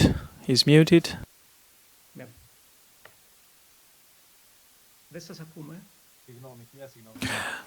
Yes, sorry. Your study relates to fixed bottom wind turbines at shallow depths. I'm talking about the 2015 study. Well, obviously, we now talk about floating offshore wind farms at up to 400 meters deep. How much will it take? How long will it take to carry out a large-scale study, right? It will be a lengthier process, wouldn't it be? We have not drawn up environmental impact assessment studies at these depths, but within the Interreg project, we evaluate methodologies, we map the potential, we assess the wind potential, and through this process, regions of interest will ensue, and we will produce the results to the ministry. What I am insinuating is that the first study was addressing shallow depths. Right. Thank you very much. We will get back to you with questions at the end of this session. Thank you for keeping the time. The next speaker is Charles Dixon. I don't know if you're with us. Yes, I am. I hope you can hear me. We can hear you loud and clear. Very nice to see you. Very nice to see you too. I'll have to switch to Greek because our audience is Greek mostly. Of course. No. Yes. So when in Rome, we do of course.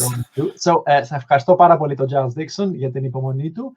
Ο Giles είναι πρόεδρος της η CEO της Wind Europe, που είναι η συνολική, ας το πούμε, ένωση των βιομηχανιών αιωλικής ενέργειας στην Ευρώπη και έχει τεράστια εμπειρία στον χώρο. Είναι στη θέση αυτή το 2015 και ελπίζω να μας πει για τις ευρωπαϊκές εμπειρίες. Giles, the floor is yours. Thank you.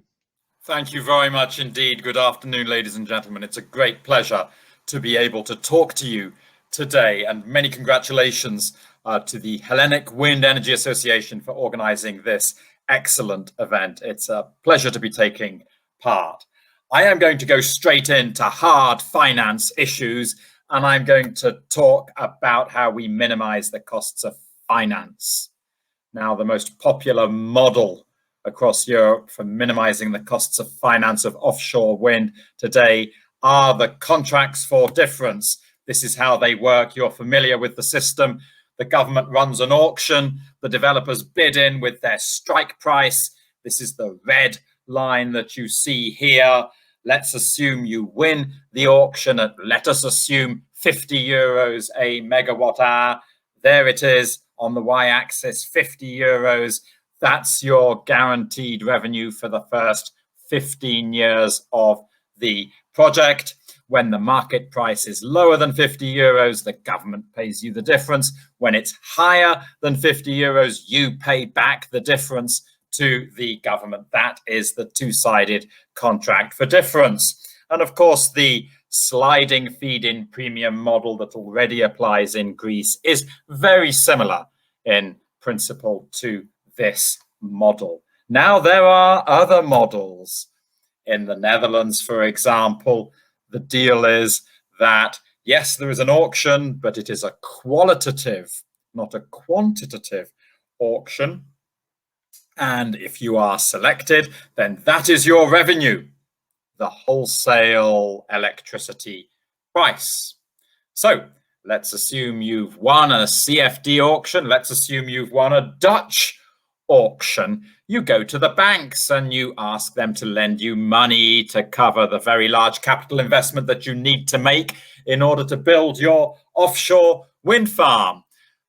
Let's assume you're the bank looking at the winner of a CFD auction. He likes what he sees. He sees 15 years of very stable, guaranteed revenues, and he is ready to lend lots of project finance debt to your project. He's happy that 80% of your finance should come from the debt that he is going to lend to you, perhaps with other banks. If he looks at the second project and he sees only the revenue coming from the variable, some might say volatile, wholesale electricity market price, he is much less happy. He will lend much less debt, only 25% probably. Then you'll need 75% equity as opposed to the 20% equity only that you'll need if you've got a CFD. So your financing costs under the second option will be much, much higher because you're having to put in much more equity than debt. It's more expensive. On the small amount of debt you do have from the banks, 25%, will be at much higher rates of interest. What does this mean for the total lifetime costs of electricity from your wind farm? Well, if you've got a CFD, you can expect to be getting 50 euros a megawatt hour lifetime LCOE because your financing costs are manageable. If you've got the second model, your financing costs are very large indeed, and that will have a huge impact on your lifetime LCOE of the project. And of course, you have to pass those costs on to the consumer, to the taxpayer. Offshore wind becomes much more expensive for society as a whole. So these are the detailed figures that show how the total lifetime LCOE differs between the project that has the two-sided CFD and the project that is completely merchant. And we'll be sharing this with you after the event, of course. Now, this is how auction prices for offshore wind have evolved in the last 7 years in Europe. You all know this story. It has been a spectacular story. It has been delivered because of developments in technology. You all know what's happening there. Vestas have recently announced a 15 megawatt offshore wind turbine, which will be on the market very soon. GE already have a 12 and 13 megawatt turbine on the market, and Siemens Gamesa are developing a 14 megawatt turbine. At the same time, of course, you have governments running auctions, which have created a competitive dynamic, which have driven down the bidding prices. Now, what is the model? And we've touched on some of this already, for who is responsible for what when they are developing an offshore wind farm. The blue here covers those things that the government bodies, whether it's the ministry or the permitting authority, are responsible for in different countries. The red is what the developer is responsible for, and the green is what the transmission system operator is responsible for. And the key point to make here is that all of these models work. There's no right answer to this. But if in Greece you were to decide to go for the option of the transmission system operator being responsible for developing the grid connection and owning the grid connection between the coast and the offshore wind farm, and you were to say to Wind Europe, is that a sensible model? We would say, yes, it is. That model works. Okay, you all know the story about bottom fixed and floating. You've just been talking about it. The red areas are the only areas in Europe where we can do bottom fixed offshore wind. That's the sea up to 50 meters deep. Everything else needs to be floating. Now, the good news on floating, as you know, is that it is rapidly coming of age. Europe today has around 60 megawatts of floating offshore wind farms. You have Hywind Scotland here, the Equinor project, and Windfloat Atlantic in Portugal, both in operation, both delivering very high capacity factors of 60% or more.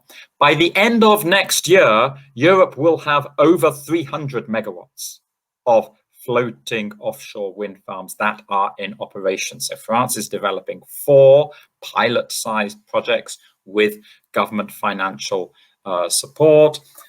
Norway, again, Equinor are developing this power-to-platform project, Hywind Tampen, which is very interesting because there'll be 11 floating turbines located alongside oil and gas rigs, and they'll be providing the electricity to power the water injection, substituting for the gas machines that are powering the water injection on the rigs today. The UK is building another large project, more developments in Portugal. Now, in the 8 following years, we then start to see the very big floating offshore wind farms. France will run an auction this year for a large floating offshore wind farm. They have identified the site already off the coast of Brittany, and that is going to happen, and they plan to run more auctions in subsequent years. Norway has identified 2 large zones for the development of very large floating offshore wind farms. The UK will be doing more. Spain will have a project in the Canary Islands. Portugal want to do more. I very much hope, ladies and gentlemen, that in a few years' time, we will be adding a Greek flag to this right-hand bar that you see before you, because we believe very strongly in your potential. We are very impressed at the approach that you are all taking in the government and in the industry and the regulatory authorities. So this is going to happen. And what will that do for the costs? Of course, today, floating offshore wind is more expensive than bottom fixed, but we believe that by 2030, we will be looking at these sort of LCOE numbers for floating offshore wind. That is conditional upon the build out in volume. Yeah, so getting to 7 gigawatts is crucial in order to arrive at these sort of LCOE numbers. It's also crucial that there is investment in the upgrading of port infrastructure, because the ports, of course, marshal the equipment, they send it out to the floating offshore wind farms, and of course there's a lot of construction activity for floating turbines in ports as well. But those investments need to take place. There needs to be development of the supply chain also for floating offshore wind. Provided all of that happens, then there will be many projects across Europe achieving this sort of LCOE for floating offshore wind by 2030.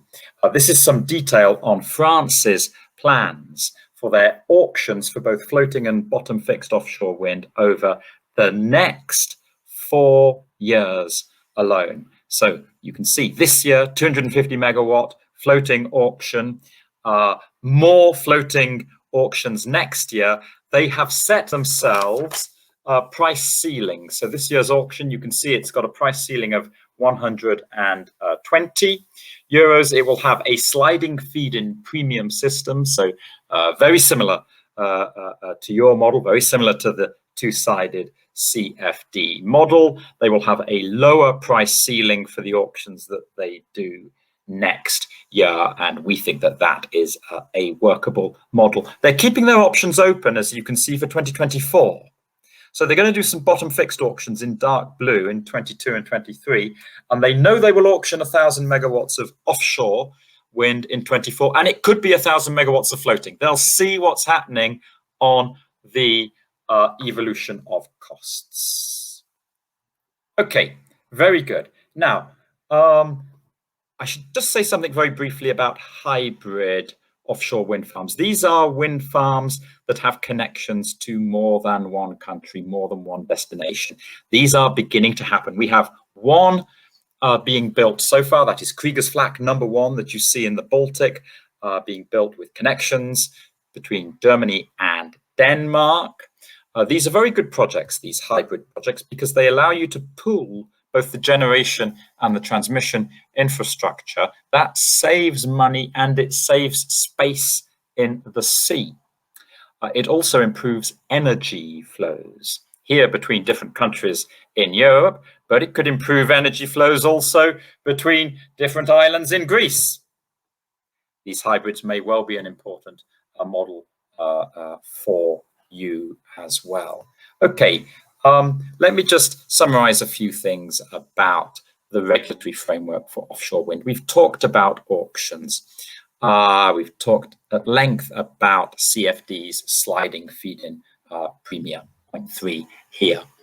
2 points before that. Number one, it's so important that whatever the volumes are, whenever you propose to run the auctions, just tell people as early as possible and for as many years in advance as you possibly can, so that there is clear visibility. That then enables the industry to plan. They can plan their investments in the supply chain, in all the supporting infrastructure, and that reduces long-term costs.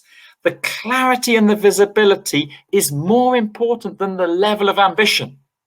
So the wind industry would rather see Greece saying, now in your legislation, we are going to auction, let us say, 500 megawatts every year or every 2 years, and we will definitely do that from now up until 2030 or even 2035. We would rather you did that than you said to us, right, well, we'll have 1,000 megawatts now, and we might do another 1,000 megawatts in 2 years. We might do another 1,000 megawatts in 4 years. We don't know. Okay, there's the prospect of ambition, greater ambition, but it's no good without the clarity and visibility. So please, give the industry clarity and visibility. That will reduce the costs for you in the long term. It will make it easier for you to crowd in all of the private investors. It will make it easier for you to plan. Now, technology-specific auctions. We still hear some people say that the European Commission, notably DG Competition, do not like technology-specific auctions. They want countries to auction renewables in technology-neutral auctions. That is wrong. DG Competition are perfectly happy for you to do technology-specific auctions, including specific auctions for floating offshore wind, maybe a specific auction for bottom-fixed offshore wind as well, completely separate to all the other auctions for onshore wind and solar PV. All you have to do as the Greek government is say to DG Competition, we have a policy goal of developing both onshore and offshore wind, and within offshore wind, we want to develop both floating and bottom fixed. We want to have different auctions. We want to have auctions also for solar PV. So long as you're clear that that is your policy goal, DG Competition will say, fine, do your technology-specific auctions. Point 4, so important to have a one-stop shop for permitting. The countries that have been most successful in the development of offshore wind in Northwest Europe have had a one-stop shop. One government authority or agency that is responsible for all the permits for an offshore wind farm. The grid development we've talked about already, and happy coexistence, extremely important.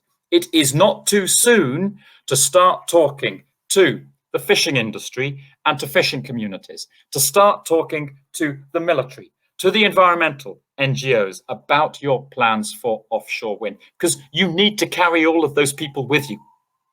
We work very hard on all of this in Wind Europe.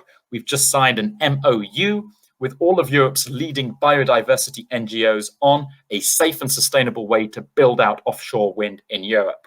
And on the back of that MOU, we're now going to be developing protocols with these NGOs, very detailed protocols on the do's and don'ts of how you pile turbines into the seabed, how you identify your zones, bearing in mind all the biodiversity interests. And we look forward to sharing those detailed protocols with you. We also have an aviation platform in Wind Europe where we talk to civil and military aviation authorities about all the issues around the happy coexistence of offshore wind farms with air forces and with civil aviation, and there are issues there around radar installations, around low altitude training, and so on. All of these factors one needs to take into account. With the fishing communities, we're quite happy for passive and pelagic fishing to take place inside offshore wind farms. It's okay.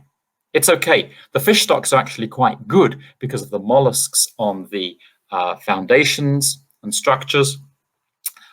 Only 2 countries today allow any form of fishing in offshore wind farms in Europe. That's the UK and Denmark. Others are going to start allowing it, and it helps with the happy coexistence with fishing communities.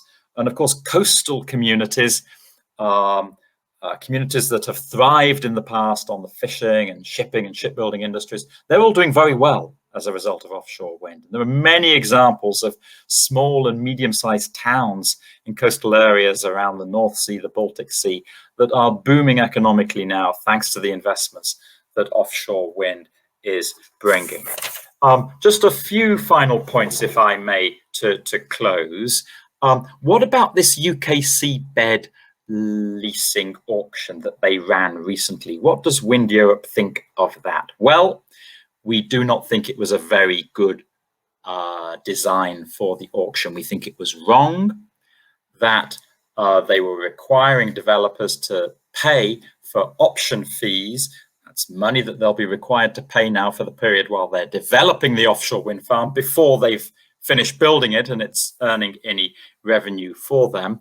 It was also wrong that they didn't put enough capacity. It was only 8 gigawatts up for auction, and they want to build another 30 gigawatts over the next 10 years. So there were too many bidders chasing too little capacity, and they shouldn't have had to be paying for these option fees to cover the period during the development. It's fine to pay a seabed lease fee once you've built the wind farm, but it's wrong to require developers to pay that whilst they're still developing the wind farm. There was a frenzy in the bidding. You've seen the prices. They were huge. And I'm afraid those costs will have to be passed on to consumers. And there are people out there saying this could easily add £20 per megawatt hour to the prices at which the developers may be bidding into the next CFD auctions with, as and when the UK government runs CFD auctions for these particular sites. So do not follow that UK model. It's fine to ask the developers to pay lease fees once they've built the offshore wind farm, but do not be tempted to try and secure additional revenue for the development period, because that just adds to costs, which will then need to be passed on to consumers. In terms of how do you identify zones, we know you have this preference for the centralized model. We understand that. Fine. If the government identifies areas, opens them up for offshore wind development, and then invites developers to submit applications, maybe on a first-come, first-served basis, or setting out what the costs will be for their pre-feasibility studies and the seabed surveys that they need to carry out that pre-development activity, and then just run the one auction, namely the CFD, the sliding feed-in premium auction, when you and the developers are ready to do that. The EBRD and the EIB will have a key role to play, of course, in financing projects, in also helping to finance the local banks in Greece to support projects as well. And maybe there's a role for them to play in guaranteeing the CFDs or the feed-in premia that the government offers. The seabed right should be offered for as many years as possible, at least 30 years, maybe up to 60. And I think those are all the key points of advice that we would wish to share with you based on the experience that we have so far in developing offshore wind in the rest of Europe. We look forward very much to continuing to work with you all. We're very excited about your plans. The members of Wind Europe are champing at the bit, if you will forgive that English horse racing expression, to roll up their sleeves and really start working on this with you all. Thank you very much. Giles, thank you. That was fantastic. I look forward in 10 years' time meeting for a conference on some Aegean substation, in July, hopefully, for work. But let me ask two small questions, since you mentioned something very important about the competition, the contracts for difference competition. So in Britain, as we saw, the frenzy, as you described it, we have two competitions. One at the beginning about the license fee, and we had something like 200 million per year to rent the space, which is ridiculous. Yeah. And then a sort of competition which is dedicated to offshore wind. So it is technology specific. So the same people who pay 200 million are then going to compete amongst each other at the second stage. So you can see how the bidding basically will be very high at that stage. Yeah. Are you saying that Greece, which now starts from a completely blank slate, there's no precedent, so we start from scratch? Are you saying that the auction for contracts for difference should be at the very beginning or at the middle, so after the stage of preliminary zone exploration, identification, and development? It's in the middle, isn't it? You should have it as late as possible. Yeah. Okay. First, you consent the areas, you permit the projects. Yeah, you go through the process of the government opening up the zones, getting the expressions of interest, the applications from the developers, as I say, on a first come, first serve basis, or with the developers setting out the costs for all the seabed surveys and feasibility studies that they need to do. All of that happens. The consent is acquired, the developers get the permits, and then and only then should you run the CFD auction. And now I have a very tricky question, which you don't have to answer. I haven't warned you about it because it only occurred to me as the speakers were speaking this morning. We need land or space in the sea. We need an exclusive economic zone in the Aegean, or we need more than 6 nautical miles territorial waters. Yeah. The neighbor to the east Yeah. seems to be objecting to all of these. Do you have a view about exclusive economic zone and development? Because the environmental benefits for the Aegean and for European waters. And do you have any sense if there is an industry across the pond, so to speak, in Turkey that is also interested in developing similar offshore wind farms, so that there is a win-win scenario where both sides sit down and say, well, look, if we had exclusive economic zones, we could go to 50 miles, 100 miles, whatever, and develop this without any impact on land and so on and so forth. Is that a possibility? Do you have anything to say? I know it's a question I haven't asked you before, but it's been in my mind. There is a risk. There's a geopolitical issue here, isn't there? There is indeed, yes. Now, let me make one observation. Turkey is committed very strongly to the expansion of wind energy in Turkey. And they've built a lot of onshore wind farms in recent years. And I think onshore wind is now close to 9% of all of Turkey's electricity. Yeah, they have several gigawatts and it's growing rapidly. They built over 1 gigawatt of new onshore wind last year. They are very committed also to being quite a strong industrial player in wind energy. And they've built a very impressive industrial hub around Izmir. With lots of factories, and lots of members of Wind Europe have built factories there, making blades, towers. Siemens Gamesa even plan to be building nacelles in Turkey. So arguably, Turkey has a very strong industrial policy and economic interest in Greece developing offshore wind. Yeah, I just make that observation. I'm not qualified or competent to talk about the geopolitical aspects of EEZs. I know there are many, many issues at play there, yes, and I don't think it would be appropriate for me to comment. Turkey has also got an interest in developing its own offshore wind. They tried doing an auction 3 years ago and it didn't work because they were trying to do it too soon. Yeah, they hadn't done all of these first steps that we've just been talking about. Yeah, and the industry didn't bid in because it just didn't seem very credible at the time. And I think the Turkish government accepted they'd probably moved a bit too soon. But they are keen to go back and to try and do it. And I think they have identified some zones south of Anatolia and also in the Black Sea. Yeah, and of course, Romania and Bulgaria are also interested in developing offshore wind in the Black Sea. But please let me just reinforce the point to answer your previous question. One auction only, the CFD auction. Don't do the seabed leasing auction at the start and leave that CFD auction to as late as possible. That's extremely useful. Thank you, Giles, very much. We may need you at the end for Q&A if you're sitting around. Thank you very much. Ο επόμενος πρέπει να προχωρήσουμε γρήγορα γιατί νομίζω ότι άξιζε τον κόπο να ξεδέψουμε λίγο 2-3 λεπτά παραπάνω. Ο επόμενος ομιλητής μας είναι ο Νίκος Νεζερίτης. Our next speaker is Nikos Nezeritis, δομημένων χρηματοοικονομικών προϊόντων, αν είναι σωστή μετάφραση του Structured Finance για την Alpha Bank. Η Alpha Bank είναι ο ευγενικός χορηγός της σημερινής εκδήλωσης και την ΕΛΕΤΕΝ και εγώ προσωπικά την ευχαριστούμε πολύ θερμά. Κύριε Νεζερίτη, έχετε το λόγο. Γεια σας. Αυτό που θα ήθελα να πω είναι ότι δεν υπάρχουν ακόμα χρηματοδοτήσεις σε τέτοιου είδους έργα στην Ελλάδα. Ωστόσο, είναι πολύ στο να γίνονται αυτές οι συζητήσεις με την πρωτοβουλία που έχει γίνει και τους συμμετέχοντες και τους ομιλητές που έχουν μιλήσει και θα μιλήσουν, ώστε να αποσαφινιστούν κάποια ζητήματα.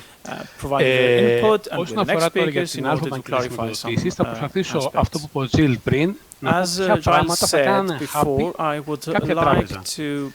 Ωστόσο, για το bankability και την τραπεζική χρηματοδότηση, όμως δεν θα έπρεπε να απομονωθούμε μόνο στο κλασικό senior debt structure που έχουμε συνηθίσει στο project finance. Τα μέλη της ΕΛΤΑΕΝ και πάρα πολλοί παίκτες της ολικής ενέργειας στην Ελλάδα έχουν access και σε άλλους τρόπους χρηματοδοτήσεων. Τα έργα ισχύουν και εκεί, είτε είναι capital markets, είτε είναι άλλους είδους χρηματοδοτήσεις. Ελάχιστα για να σας πω για την Alpha Bank. Ότι στο Structured Finance Unit που έχουμε και την ενέργεια, έχουμε ένα dedicated team από το 2005 με 7 professionals και έχουμε κάνει γενικότερα πάρα πολλά έργα infrastructure και ενέργεια. Δεν έχουμε κάνει offshore, θα λέγα ψέματα αν έχουμε direct experience σε offshore financing. Είχαμε κάνει arrange και lead το financing για την ενεργειακή για τον Άγιο Γεώργιο, ο οποίο ήταν ένα hybrid solution, το οποίο κάποια πράγματα μάθαμε και νομίζω ότι κάποια από τα ζητήματα που αντιμετωπίσαμε τότε μας έχουν βοηθήσει λίγο στο πώς να δούμε κάποια πράγματα στο offshore. Το πιο σημαντικό νομίζω, ξεκινάω, δεν θα κάνω μια ιδιαίτερη παρουσίαση, θα πω ποια πράγματα θα απασχολήσουν ένα χρηματοδότη. Το πρώτο νομίζω το πιο σημαντικό αναφέρθηκε εκτενέστατα όλοι, είναι για το licensing. Και η περιβαλλοντική αδειοδότηση, αλλά κυρίως και η αδειοδότηση σε μια περιοχή που είναι δύσκολη, γιατί είναι στη θάλασσα, γιατί έχουμε γείτονες. Άκουσα πριν μια ωραία ιδέα για κάτι hybrid offshore να μοιράζονται οι χώρες. Να πάρα πολύ ωραία να τα δούμε κάποια στιγμή και εδώ. Αλλά νομίζω είμαστε πάρα πολύ μακριά. Άρα το πρώτο είναι ίσως το σημαντικότερο πράγμα το οποίο θα κοιτάξει ένα χρηματοδότης είναι το licensing. Γιατί μιλάμε για μακροπρόθεσμες χρηματοδοτήσεις οι οποίες θα πρέπει να αντέξουν στον χρόνο. Νομίζω η αδειοδότηση είναι πάρα πολύ robust. Το δεύτερο, το regulation. Θα είναι options, θα είναι merchant, θα είναι PPM, θα είναι PEP, πώς θα είναι, θα υπάρχει aggregator, θα υπάρχει priority. Αυτά είναι ζητήματα τα οποία πρέπει να αποσαφινιστούν πολύ πριν, as early as possible. Προφανώς τώρα για την τεχνολογία για την οποία συζητούμε, γιατί είναι καινούργια τεχνολογία, η οποία δεν είναι τόσο δοκιμασμένη, ή στο πηγαίναμε σε options με κάποια PPM που θα πρέπει, ή με άλλο συναφή τρόπο που θα δοθεί. Άρα είναι πολύ σημαντικό να δούμε ποιο είναι το θεσμικό πλαίσιο πίσω από αυτές τις χρηματοδοτήσεις. Επίσης, άλλα ζητήματα Moreover, other aspects are the relations to IPTO, site selection, who will be responsible, who will have subject matter competence, if a cable is broken, who pays for that. All these are aspects of paramount importance. We've seen a quite interesting chart on site selection and cabling competency. by Giles, and how how individual states operate. We should look into who should assume the risk. Sometimes the private sector is better in assuming risk as the state, and sometimes vice versa. Let's move on to finance-related issues. Financial viability is very important, and in particular, when it comes to investments that are capital intensive and technologies that will be depreciated after many, many years. Of course, Greece needs wind projects. We have, to a large extent, installed onshore wind farms, and we do need to move into the offshore wind. But how much should we pay? The LCOE should be, in this context, as close as to the parity as possible. This wouldn't happen overnight.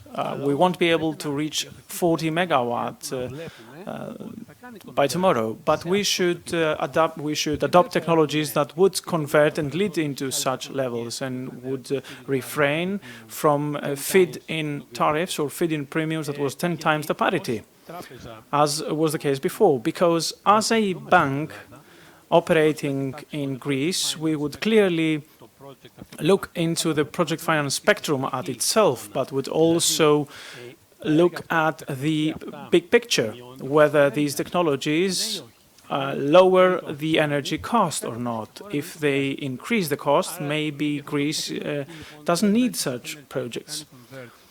So whether cost efficiency will convert to a level that reduces the overall cost. Now, do we need subsidies since we're talking about a novel technology? Yes, we do need subsidies. Would that be capital reducing subsidies or year-end subsidies? These are important issues for a funder, for a lender. Capital reducing subsidies is a welcome solution and makes us happy because it is provided upfront and de-risks the entire project throughout its project execution. This has been the case with hybrid projects and high tariffs. From time to time, LETAN, ministry officials and market players observe the tariff issue, but on the long run, we should keep prices low. So taking all these into consideration, together with licensing and regulation, we need to attract the excessive liquidity for green investments. I would like to recall at the point that there are bold markets used by systemic players and important players in the energy industry who can attract liquidity at a very low cost. For them to reach a low cost, they need to beatbox. And we need to enhance competition as well to mitigate the risks. And this will help us attract investors. This would drive also prices downwards. And ultimately, since the banks are happy, as Giles said, we would end up to increase to reduce capital costs, and at the end of the day, the end consumer would benefit from that. I started by saying that we don't look at project finance isolated, but rather how this sector can be migrated into the systemic energy mix. This was the first impression, the first insight from a bank's standpoint. Thank you very much.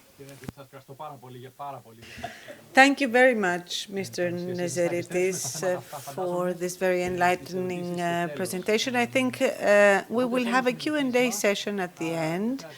Let us move on to Arturo Zervos, our next speaker. He was president of PPC and is the president of REN 21. Thank you for inviting me. Allow me to refer to a matter, a particular matter that has not been brought up today, but is being debated a lot in Europe. But before I do so, because I think it's an important issue that we need to look into with regard to offshore wind farms, what I have not heard being mentioned until now is the following. The framework of targets has changed. What I mean with this, the decision of the December European Council, where the emissions are from 40% go to 55%, this means that we have to revisit the NECP. The NECP had ambitious goals, but it was based on the previous target. That was the reduction of emissions by 42%. But now we're talking about a 55% reduction, which means we need much higher goals for renewable energy sources, because how can we reduce emissions without RES? And it is not only in this regard that RES are important. We also witness a trend of modernization in transport. So we expect to have a higher demand not only for power generation. If we talk about hydrogen, we will have a much higher rise. What I mean to say is that we have to set much higher goals for RES, both solar and wind, because these are the main areas that we expect a lot of output from in the next years. That is, we expect a high penetration. So consequently, this brings me to my next point. Even with the current goals, we cannot go without exploitation in the Aegean Sea. And I mean large-scale exploitation, because the Aegean Sea has a very high wind potential. Of course, it has solar potential too, but I am now focusing on the wind potential. We know that in the whole Mediterranean Sea, there are two areas with such potential, the Aegean Sea and the Sea of France. Of course, there are other areas such as the Ionian Sea, but it is not the same. So, speaking about the Aegean Sea needs to play a paramount role with regard to the goals that will have to be fulfilled in the next years. Today, we are using solar and wind,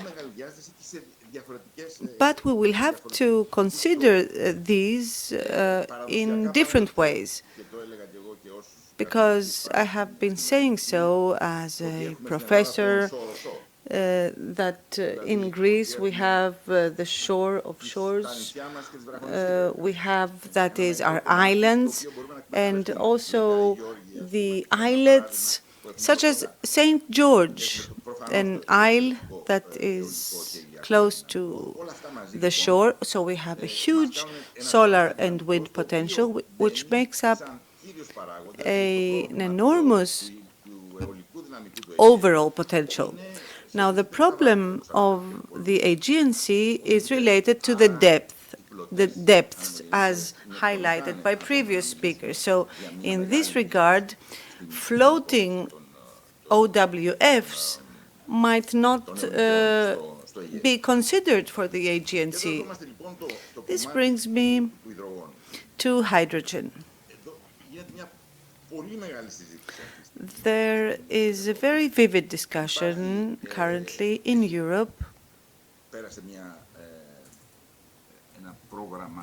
There has been a strategy of the European Union for hydrogen that was introduced recently, and many member states, important member states, have drawn up national strategies for hydrogen, and I am referring to Germany, but also Portugal and many other countries. And here there's also a committee that has been set up for hydrogen that will draft a strategy by September 2021, if I remember correctly. Anyway, the EU strategy is there. It provides for 50 megawatt electrolyzer hydrogen up to 2030. Particularly interesting is the strategy of Germany. It considers a strategy of 10 billion. 2 billion of that is for international cooperations and partnerships, because Germany acknowledges that it does not have such solar and wind potential to allow it to have competitive prices for hydrogen installations.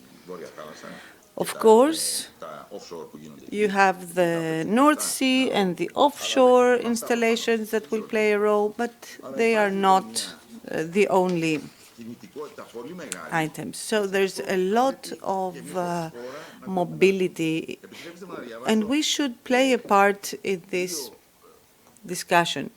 Allow me to read out a few lines from Mrs. von der Leyen, the President of the Commission. We want to have hydrogen produced where it is most economical, and then build strong distribution grids to transport it where it is needed. So we have asked member states to identify the right places for this.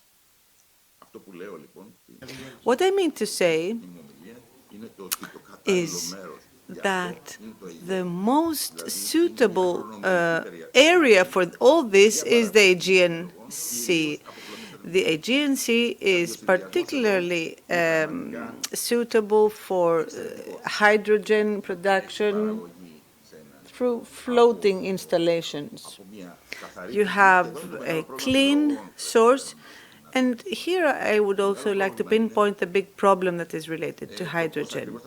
How exactly to produce it? Because right now, 99% of hydrogen, there is quite some hydrogen available, but it comes from fossil fuels. So in the future of Europe and man, we want to have hydrogen generated from RES. I think that we should look into this matter as a state, and also from the part of the investors. The Secretary General spoke about the creation of the appropriate framework. That is really a sine qua non to go further. Also, you need the infrastructure, starting from grids that have been discussed by Mr. Margaris before. We need some shortening of times with regard to the Dodecanese and the North Aegean.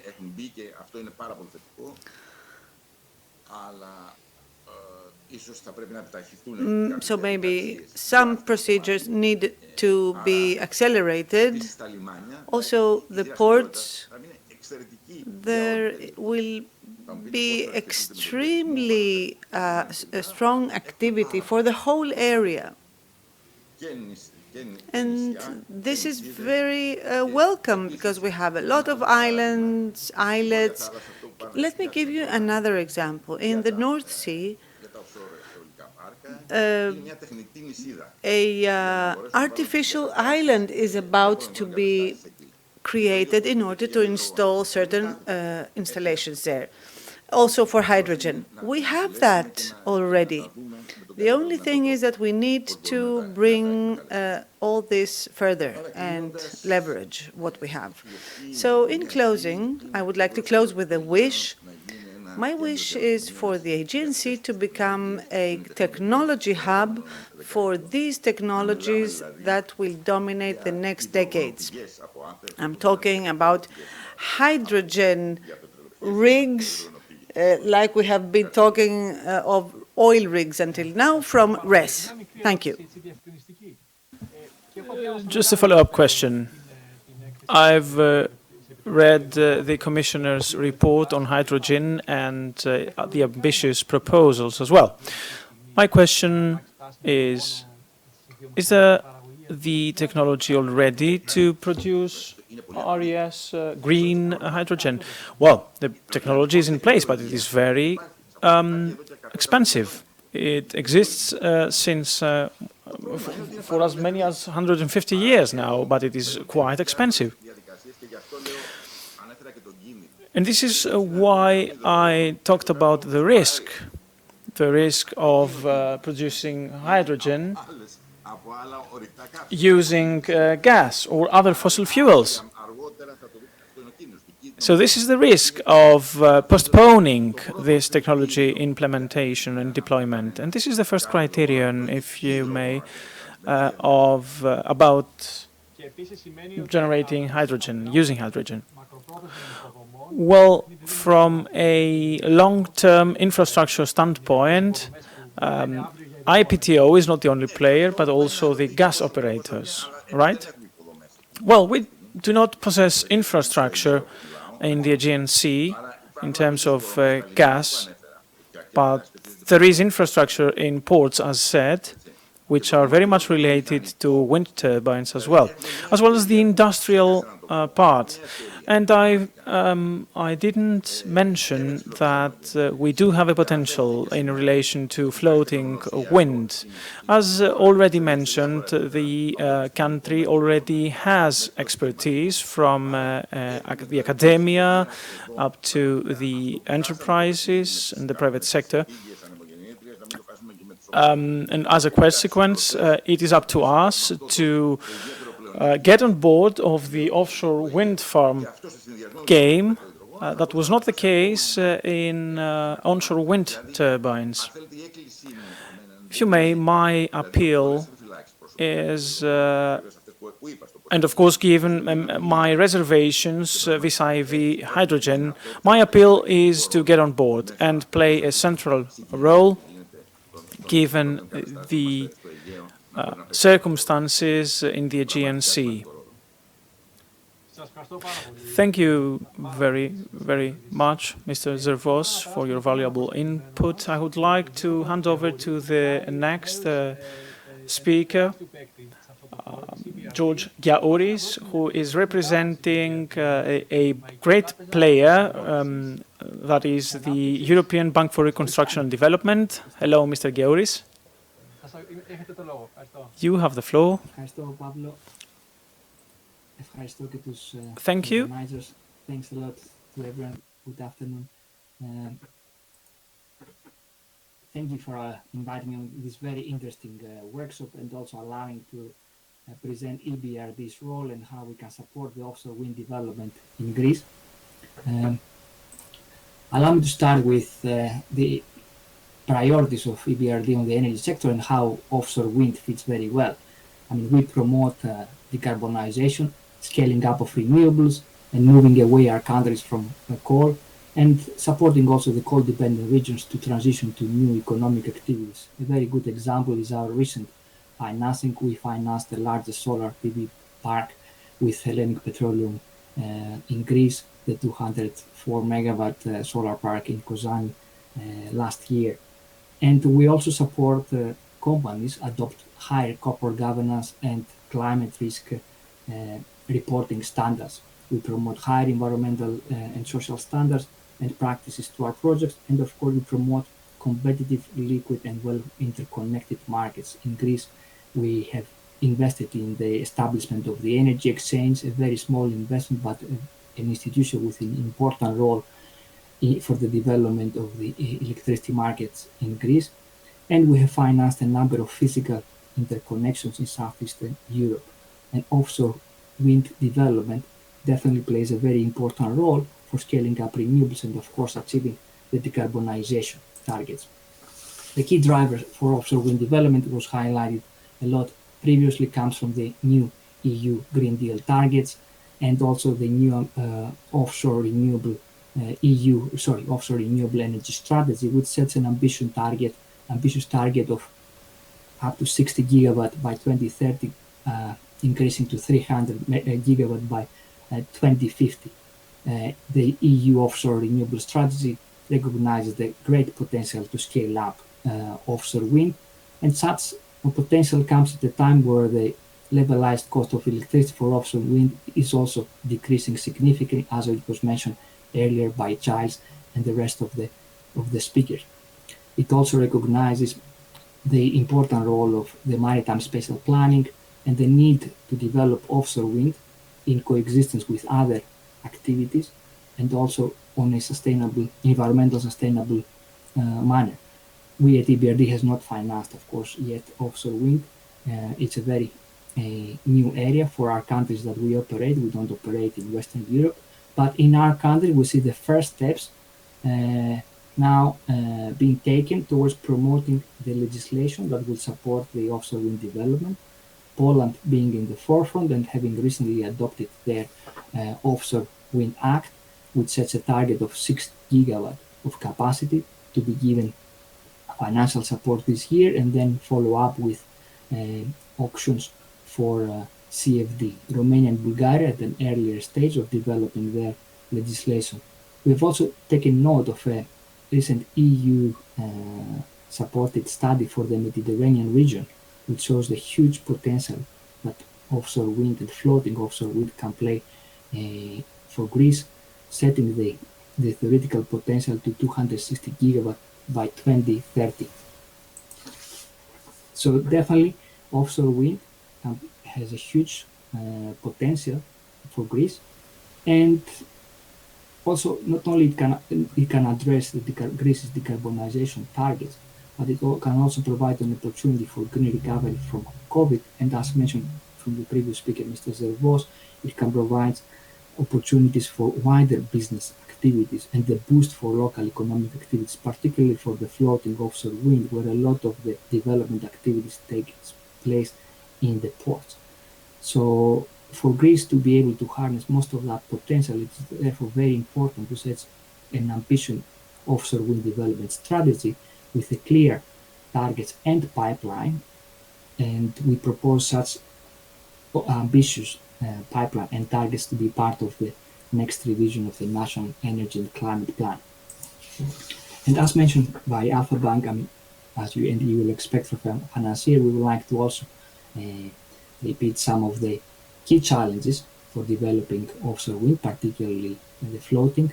So we recognize that there are a number of construction and operating risks, especially since the early state of development of the floating offshore wind, and that's why it is required to work with reputable and experienced developers and contractors. On the interconnection, it was mentioned earlier, the need to design the right model of responsibilities between TSOs and developers that try to eliminate the risk of delays and cost overruns. And remuneration, of course, CFD option is the preferred option and it works very well in Greece, so it is great to build on the existing CFD scheme, but of course provide better planning for the operating support required, especially for the floating offshore wind. And on the permitting and environmental issues, the need to provide for flexible permitting in order to accommodate the technological development. There is today sufficient experience from the development and financing of bottom-fixed offshore wind, but given the emergence of the floating offshore wind, the importance of attracting experienced developers and contractors is even more critical.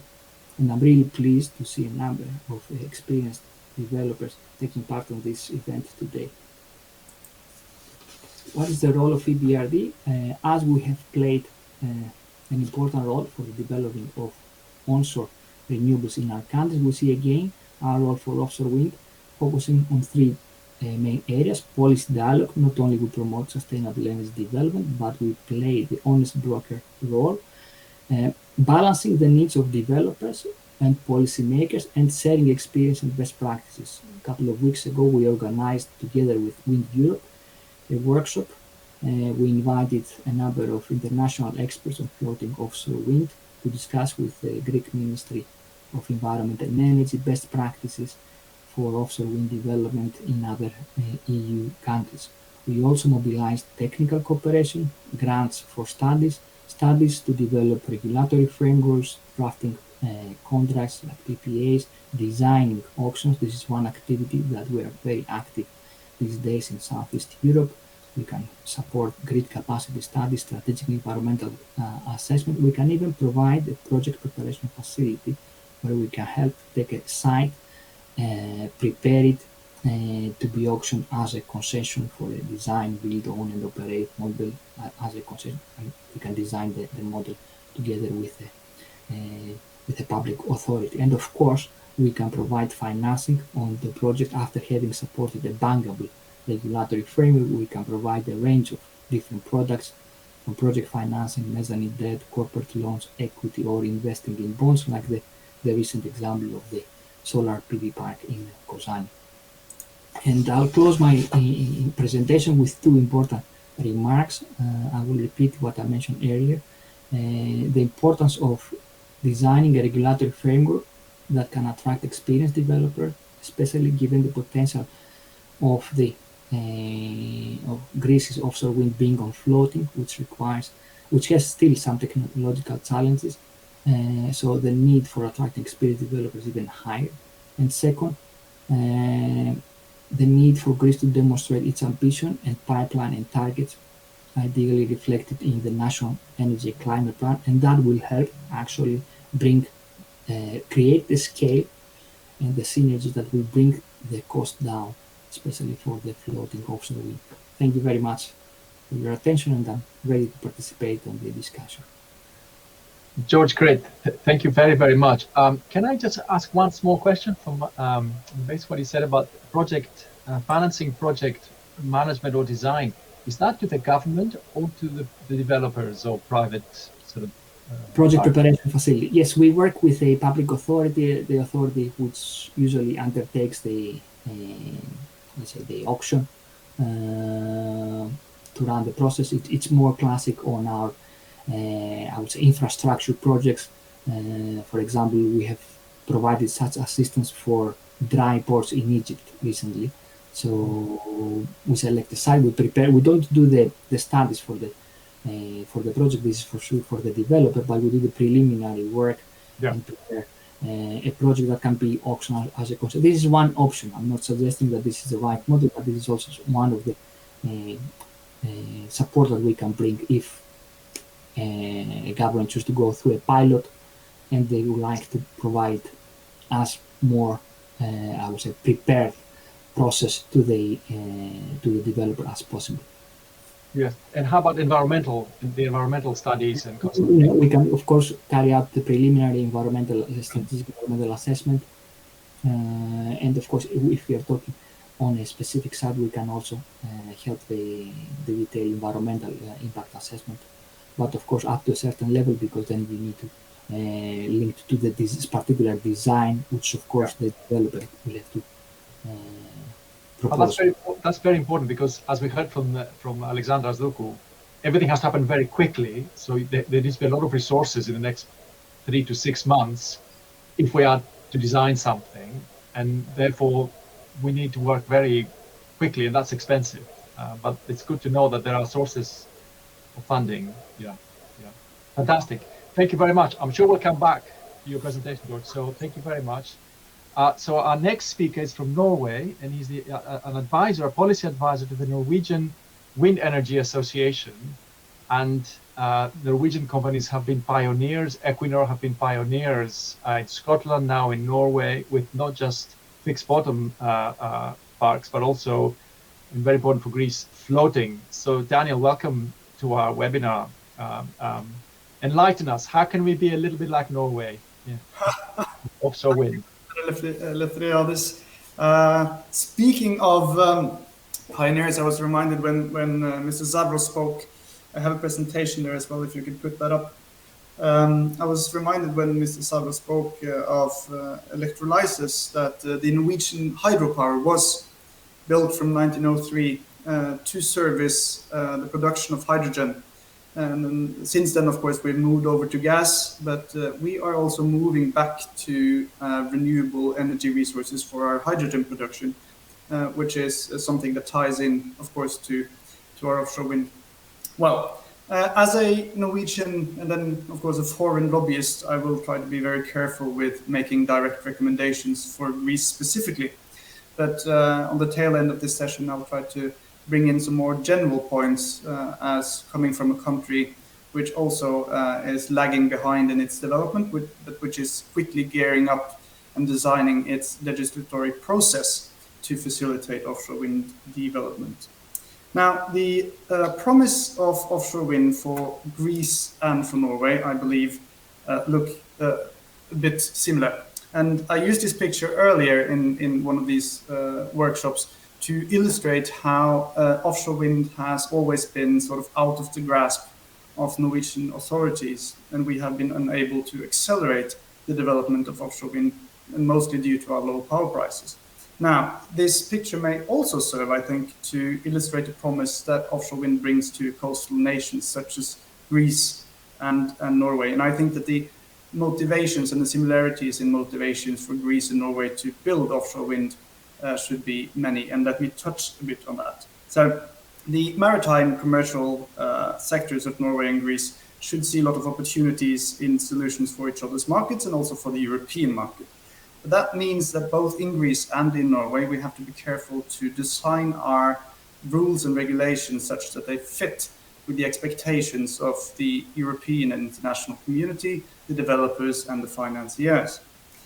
And we are also very glad, I have to note, to see Equinor and Arne on the speakers list today, and I look forward to hearing his remarks on this as well. Now, for Norway, the singular focus for offshore wind development for many, many years was a focus on industrial development. We didn't need the power. But what we see now is that in a very short time, offshore wind may play a very important role also in power delivery in the Nordic market. So in that sense, it seems like Greece and Norway sort of moving closer together in their motivations. However, in Norway, as in Greece, we have a complicated coastlines and hundreds of coastal cities that creates unique challenges for, among other things, infrastructure development. And I believe that the promise of offshore wind in time is that we can deliver both renewable power for these coastal settlements, but also that offshore wind will deliver renewable exports from these coastal settlements. But that calls for a thorough private-public cooperation on infrastructure development. And I think that is important both in Greece and in Norway to find good pathways to have the public sector lead the way in the planning of infrastructure, but also that you leave room for the private sector to inject ideas and developments into that process. Now, I'm merely an observer in this process, but I'll try to make some general remarks as well. So, President Roosevelt on the left here said that the history of Norway shows that while a free democracy may be very slow to realize its danger, it can be heroic when aroused. And I believe that both Greece and Norway are finally being aroused to the reality that offshore wind, through the development of technology, but also through the efforts of the Netherlands, the UK and Germany, is now becoming a real contender in the renewable energy market in Europe.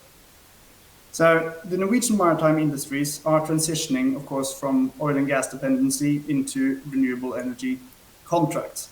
And the largest renewables exports from Norway, in fact, are to offshore wind development. So our motivation, as I said, has been for industrial development and not for power development. However, there are things that we can help the European society with, and I believe these opportunities are the same for Greek maritime industry as well as for the Norwegian maritime industry. And the European Commission's strategy underlined this, because the European Commission has said that there are some key challenges that will need to be solved in order for Europe to sort of stay ahead in the world market for offshore wind. And one of those things has been increased efficiency in installation and maintenance of offshore wind. So we speak a lot about the planning for the commissioning and to pave the way for financing and developing of offshore wind. But I believe that in Greece, as in Norway, we should look to our maritime industries and see what we can do to help the challenge that the European Commission has set on the improved commissioning and the improved maintenance of offshore wind. And I believe that there are big strengths in both countries which can be used here. Another thing is, of course, the challenge that the European Commission points to in that the fact that there are deepening waters available to offshore wind development, as Giles also touched upon. And I think that creates some sort of specific things that the legislatory process should focus on, and that is to make sure that we can always have innovation on the part of the developers in the planning model. That does not mean that I'm negative to sort of a spatial planning outlook.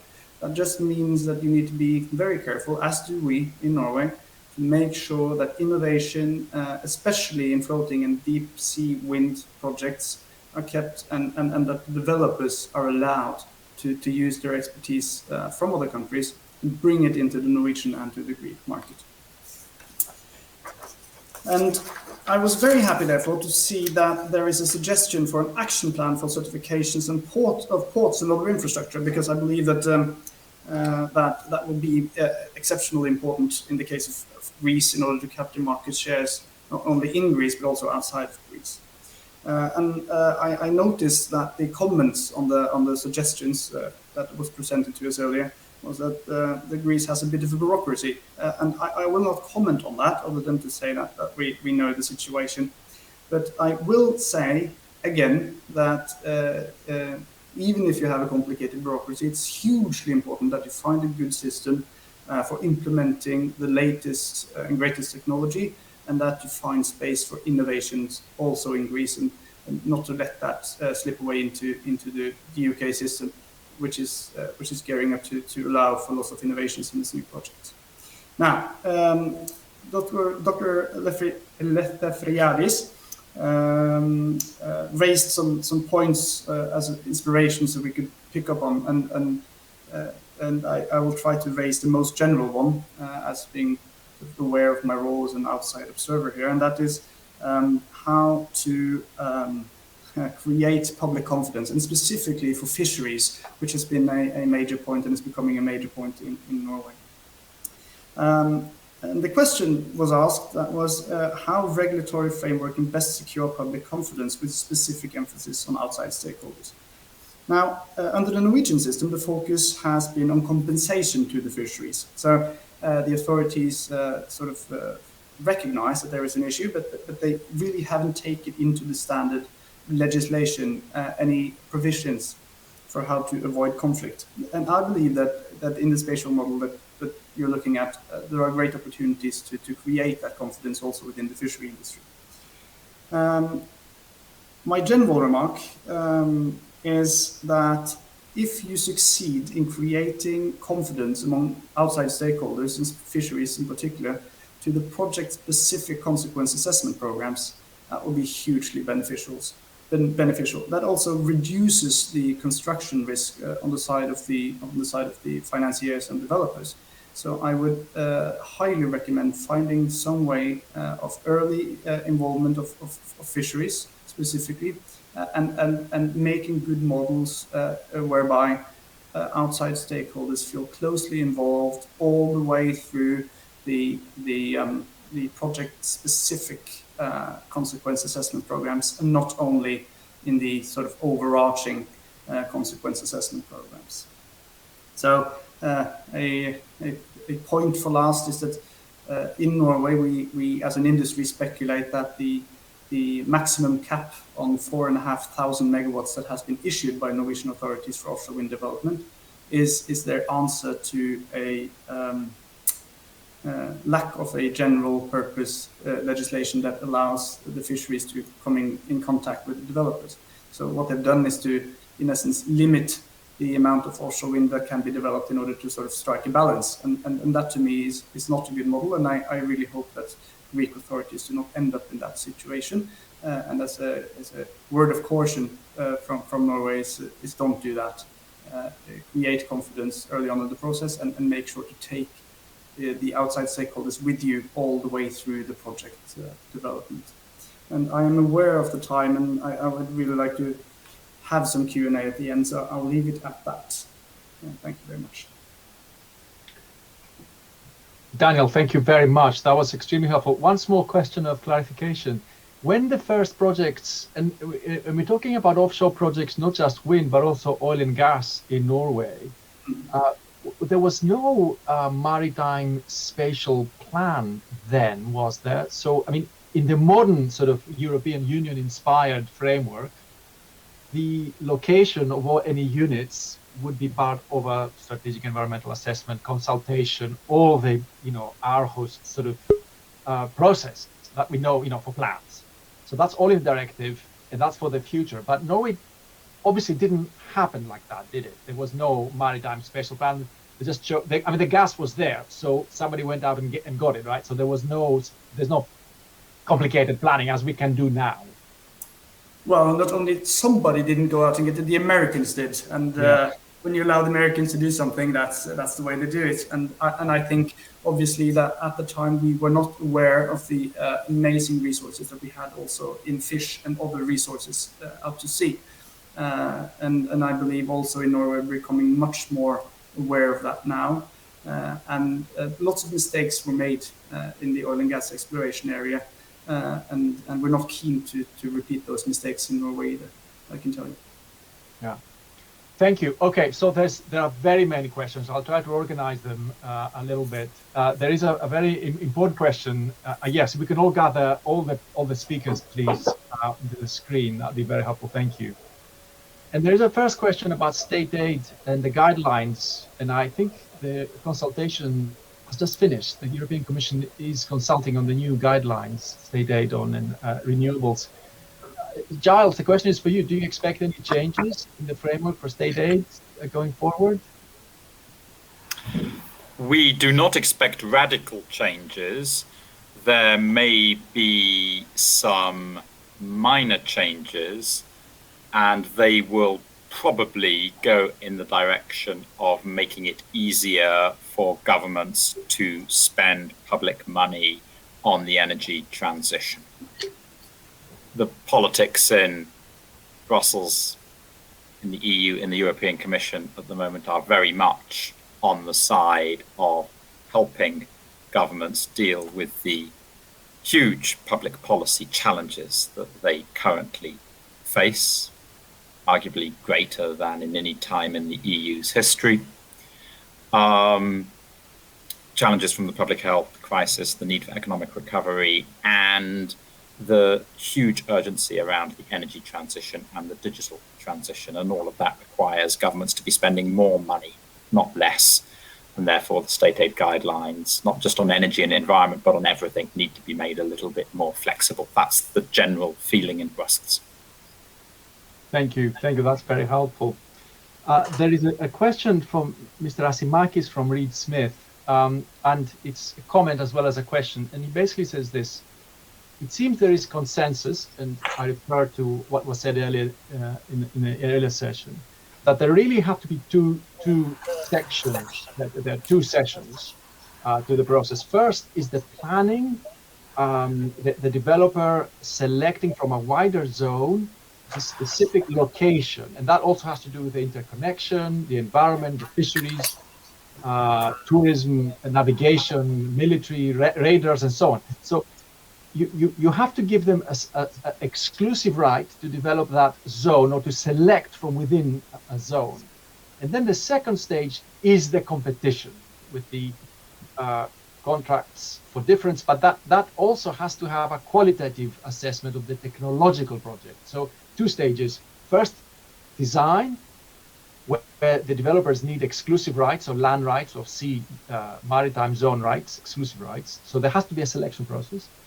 And the second process is where the government or a body, RAE, IPED, who knows, selects the developers that are going to go forward for full permitting, and they're given the licenses, so to speak, at a price. So there is a quality, technology section and price section in the middle.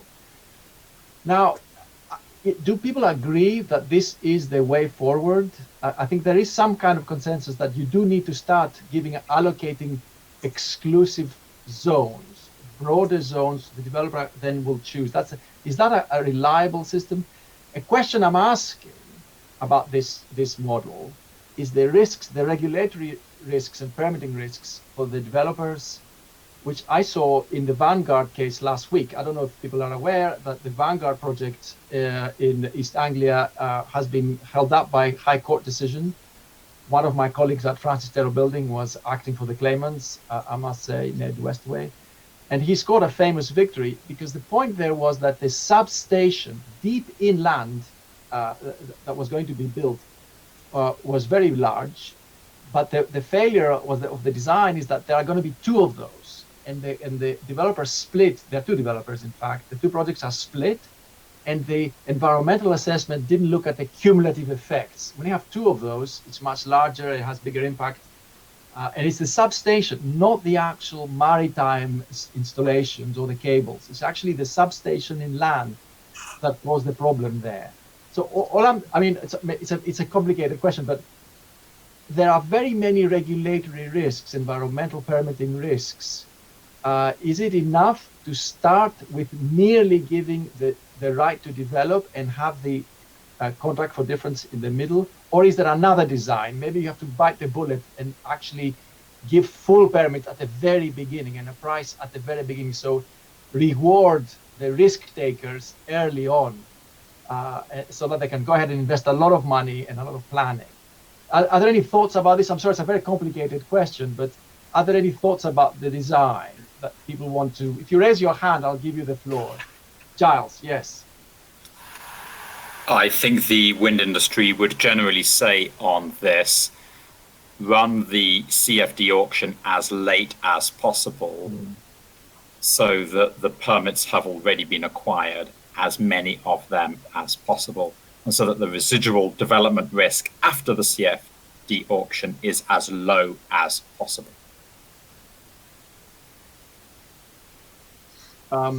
Yes, ο κύριος Οικονόμου. Δεν σας ακούμε. Yes, I will continue in Greek since this is the rule for this panel. It's your choice. It's up to you. Okay.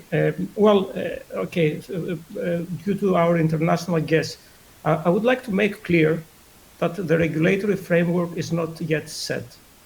But so what we need to do is to have the will. So we've heard our minister this morning that there is a will. So what we will all provide him, we will provide him the way. So we will advise the Ministry of Environment and Energy what is best that should be done for Greece. So the minister will probably propose to the council to have the best solutions for our environment, for our, I mean, when I say environment, I mean ecological, financial, and territorial, whatever aspects this covers. So from our side, from the Center for Renewable Energy Sources, we try to see technical issues, to see floating, fixed bed. We try to see the costs, and we try to advise in the best way. So who will finally have the rights and the seabed rights? This is something that will be developed and decided and set.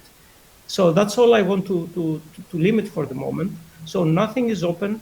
There is a will, and there will be the way to determine, based on our local characteristics, what is best to be done, but it should be done. Thank you. George, yes, you have the floor. I'm happy to add on this question, and I have to qualify that we have not financed offshore wind in Greece, but using our experience of trying to promote renewable in new markets. I mean, the model that we described, whether you can provide an administrative set fitting tariff, is good to start a market when there are a lot of risks unknown and a lot of technological and a number of challenges. And even the local legislation, for example, the permit legislation have not reached to the state. All the authorities that need to provide permit have not also matured in their level of understanding on how to address issues of a new technology. We have, have the experience. This model can work when you have a number of those risks, and you want to provide the first results and open the industry. But then, as the sort of all the maturity at all levels advances, then of course you move, as Giles described earlier, to the model that developers are taking more risks. Everyone, permitting can proceed faster, and then you do the auction with one target for the auction being the price. You don't. If you have given a lot of developers rights to develop, you've already passed, let's call it the technological or experience stage to qualify, giving the right to develop, and then you only compete for price. You don't add a second, and you do it as late as possible. But to reach that stage, you need, of course, to have a lot of people developing. So either you go and develop a lot of sites and you invite people and you do a lot of preparation as a state on that, or you go with the first option. So it's a choice that you make. But can I ask those of you involved in the finance, at what stage are you happy to lend money to a project or to a developer? I mean, obviously, if they don't have the contract for difference, what is it? I mean, how? I mean, it can go nowhere. So at what level do you think the project will be mature to receive any funding? I mean, when they come to us is usually when they need the money to start construction. To start construction, even the investor will need to secure the contract for the remuneration. So when they come to us, it's quite late in the process. And also for us to be able to do the due diligence, we need to have a number of the, I would say, preparatory work already undertaken. So when they come to access financing for the construction, a lot of those issues have already been resolved. And there's a question from Mr. Nezeritis and sort of point of view of the Greek banks. The question is, how open will you be to get, working with banks from elsewhere in Europe, or pension funds or other forms of funding, or I don't know, funding? Okay, 4 years ago, there were very limited investors in the renewable sector in Greece, limited only to local players and very, very few international ones. Currently, there are more 25 international investors, infrastructure funds looking for projects in Greece. I personally have met the last 12 months more than 25 infrastructure funds and players who want to do business in Greece in the renewables, not only offshore wind, of course, in the renewables. So in the equity part, we see international investors coming back into the market. Now, regarding the debt financing, usually banks are more, slow in anticipating risks and this kind of stuff. So currently, the local banking institutions that they strongly support renewable projects. I can speak in detail for Alpha Bank, but I know that the same applies for other banks as well. And of course, with the very, very fruitful help of EBRD and EIB, but I will say mainly EBRD has supported the sector very much. And so, of course, we are happy to work with international lenders. We used to work with international lenders before the Greek crisis. There were plenty of international lenders, big presence in Greece. So we're hoping that they'll come back. At least for the equity side, there are many international ones. Let's wait for the debt tranche to follow. Excellent. Thank you very much. We're out of time. Final question is something Professor Vos raised: the hydrogen revolution. Does anybody want to address the issue? Are you pessimistic or optimistic? Can we speak about hybrid stations, green hydrogen in the next 10 years? Okay, Mr. Economo, yes. Yes, actually, I am a member of the committee that the minister has appointed, led by Professor Kapros and the distinguished people there. We very soon, as it was said, that the Hellenic national strategy will be in place. And as Professor Zervos said, the issue is the cost. So we evaluate all grades of hydrogen, giving priority to green hydrogen. However, regardless the technology that hydrogen is coming, infrastructure to accommodate hydrogen gas and liquid, it will be developed independent of the shade of hydrogen that will be used. And also industry, energy-intensive industries can be prepared to accommodate in their process this fuel. And we try to be compliant with the European strategy on hydrogen. So we take this into consideration. So soon, as it was said by Herbert maybe earlier, the ministry will present the results. Let's see. We are working on that. Thank you. Excellent. Yeah, Giles. Renewable hydrogen has a role to play in the decarbonisation of the energy system. That is absolutely clear. But if there is an industrial process in an energy-intensive industry, or if there is something in heating or transport that can be electrified directly with electricity, rather than being decarbonised indirectly with renewable hydrogen, then it will always make sense to electrify it directly because of the energy efficiency advantages of electrification over other forms of decarbonisation. But we can't electrify everything. That is absolutely clear. Shipping or aviation. Yeah. And some industrial processes. Very short point at the end there, just to note that we have a market problem with hydrogen, and the announcement by Yara, the fertilizer producer, only a few weeks ago, that they will now transition away from natural gas in their nitrogen production into electrolysis in the next years, should create a market, subsidized market that is, for industrial use of hydrogen in Europe. So things are happening, but there is a cost issue, obviously. Right, I'm afraid we have to leave it at that. I'm immensely grateful to all the hard work I've seen people put on their presentations and their talks. This was a fantastic session. Thank you all very much. Thank you all very much for your time. I would like to thank all participants. I would like to I tried to sum up the questions. Forgive me for not being able to address them all. Thank you very much indeed.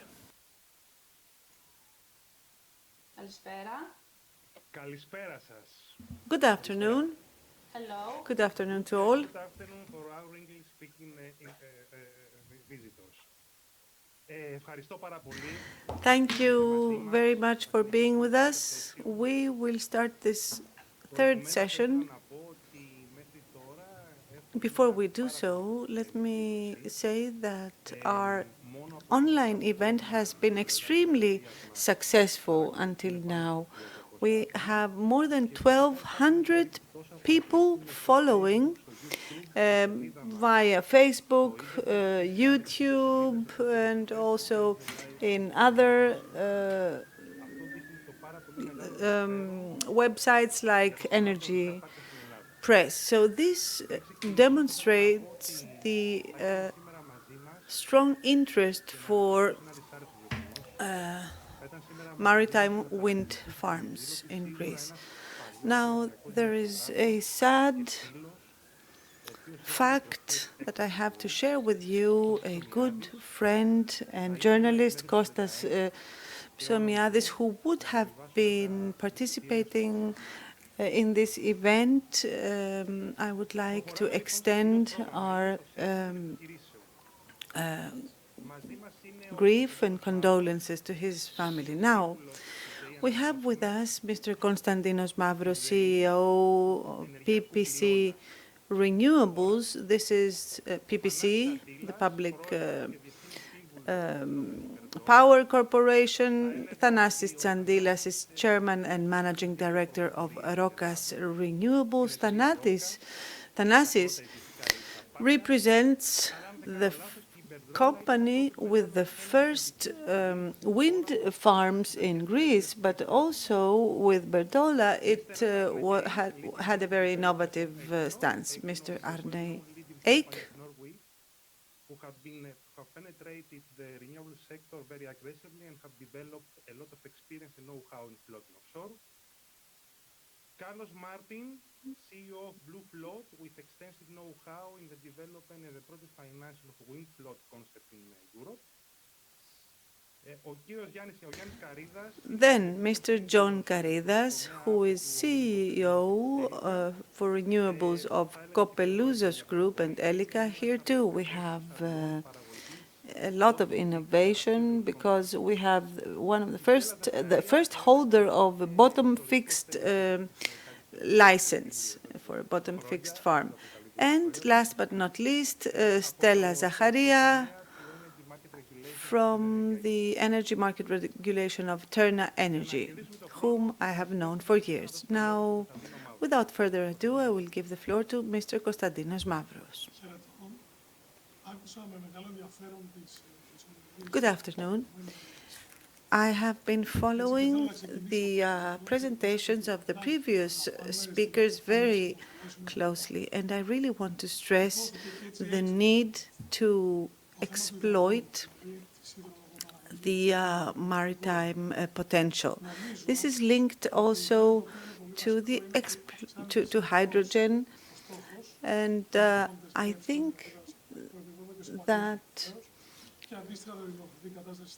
we will have this target that we need to follow in Greece, the target of generating power from more renewables. This means utilizing hydrogen that will be produced in a clean way.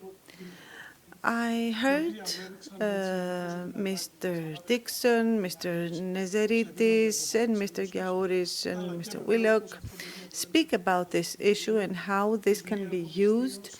The electrolyzer hydrogen, for example, used in the Aegean Sea that has a huge wind potential. All this surely will help fulfill the targets.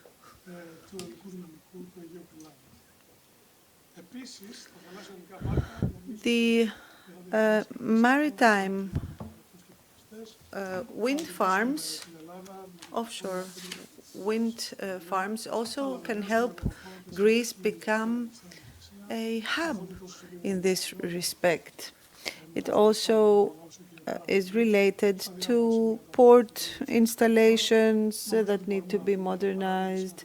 So I think that we will see important parts of this industry developing. But right now, today, there is no framework to help someone proceed in these huge investments in this new industry. We are talking about uncharted waters because today there is no clearance, no green light from the various involved parties, all the agencies that are related to policy making, but also maritime, shipping, etc. We need to develop this framework that will help proceed to these strategic investments. I will start with the access to maritime space. Such access cannot wait for the spatial plan, the maritime spatial plan, to be completed. I think it is important to unblock the development of such offshore wind parks with a special plan. It is important to have a structured procedure. And in this procedure, it is important to have the whole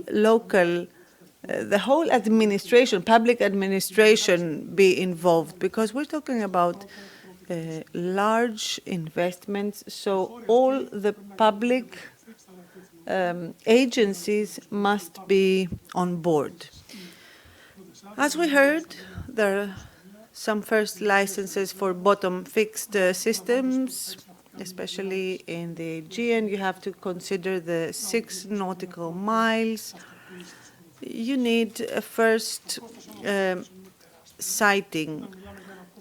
We're talking about investments of enormous costs, and you cannot have any possibility of failure because of a rejection from some party. So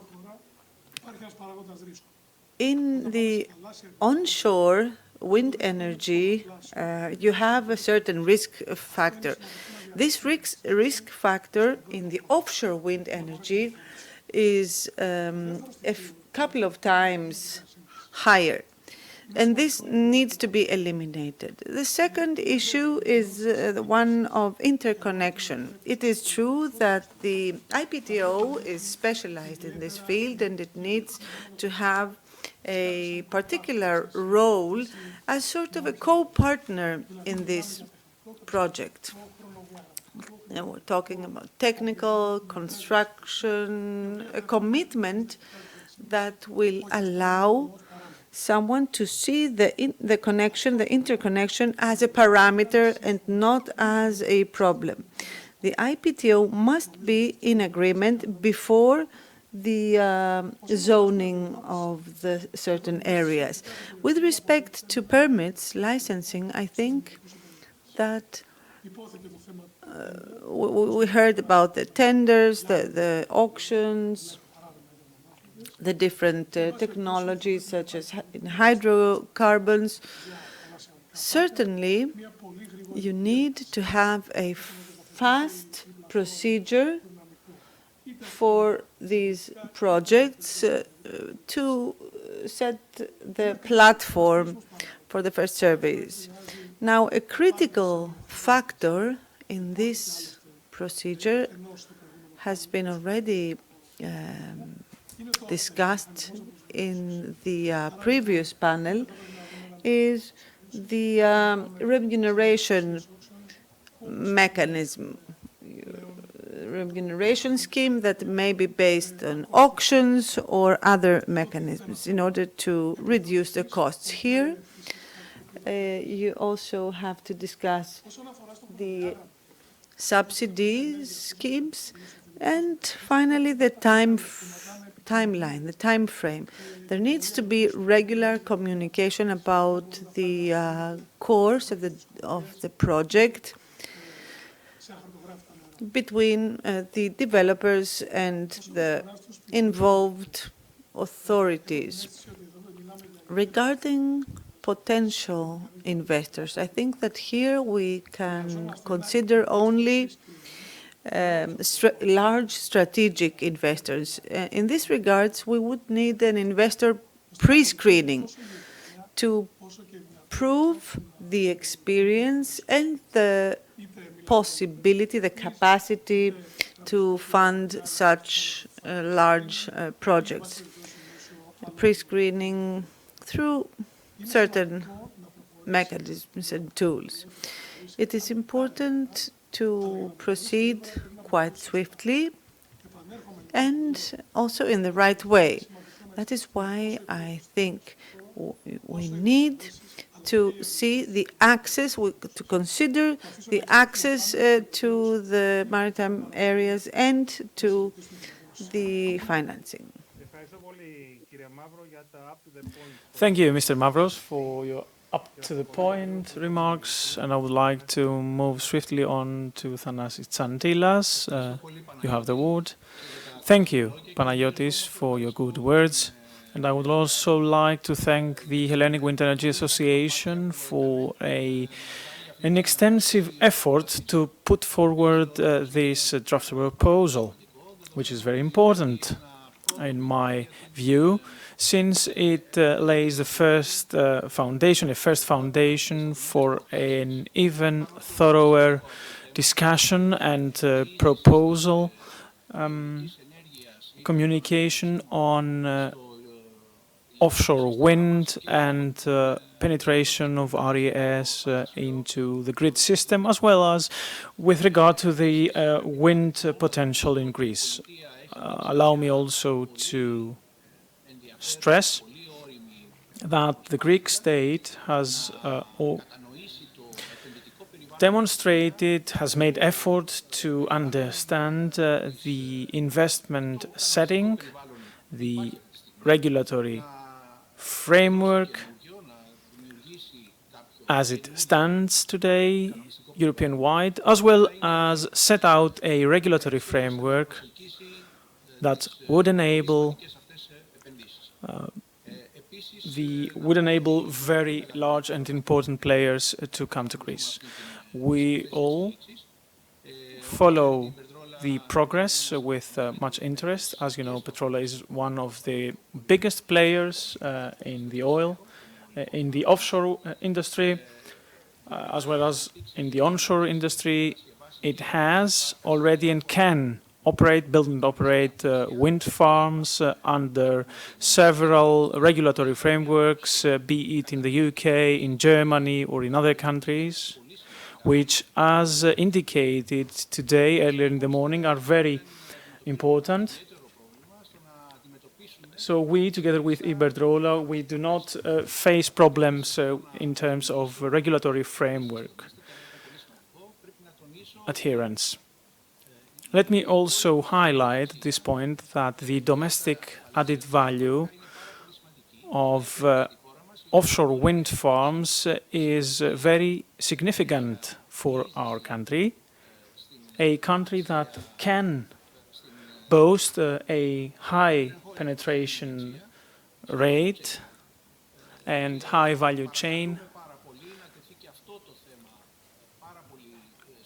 And we would like to call on the Greek government to take this into consideration.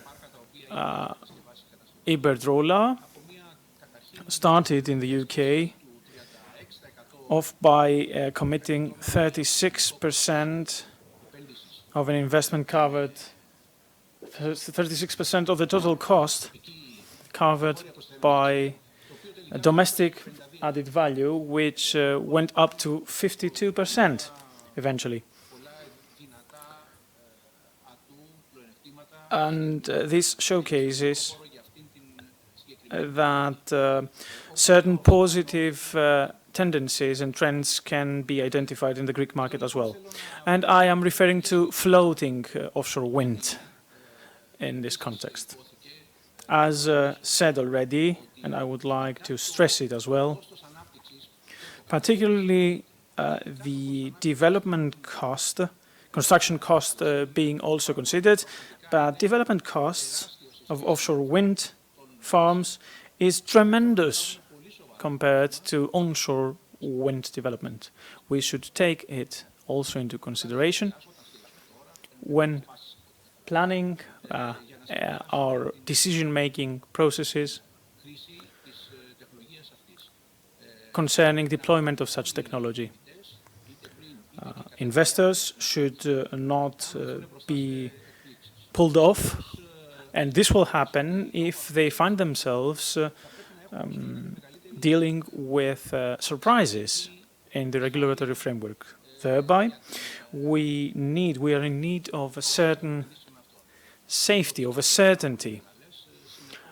The prospects are really good, and we should be very cautious in terms of the regulatory planning, spatial planning, environmental planning, etc. Of course, in my view, we shouldn't wait for a perfect spatial plan to be developed in certain areas in the country.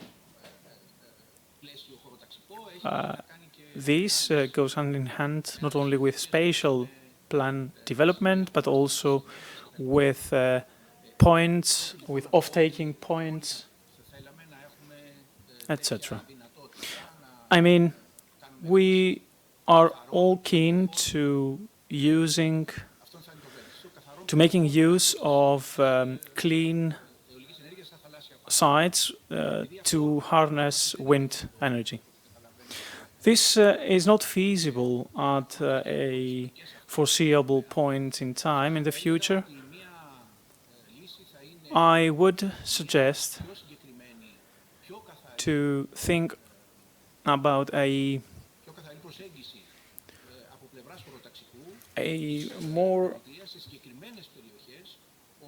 clear spatial planning regulation by the state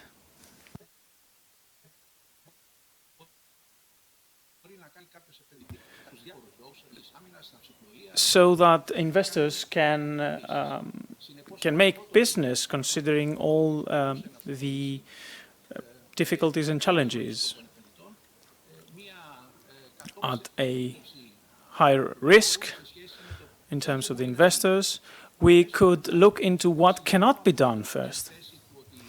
And next, I fully agree that sea regions should be made available to the investors in the most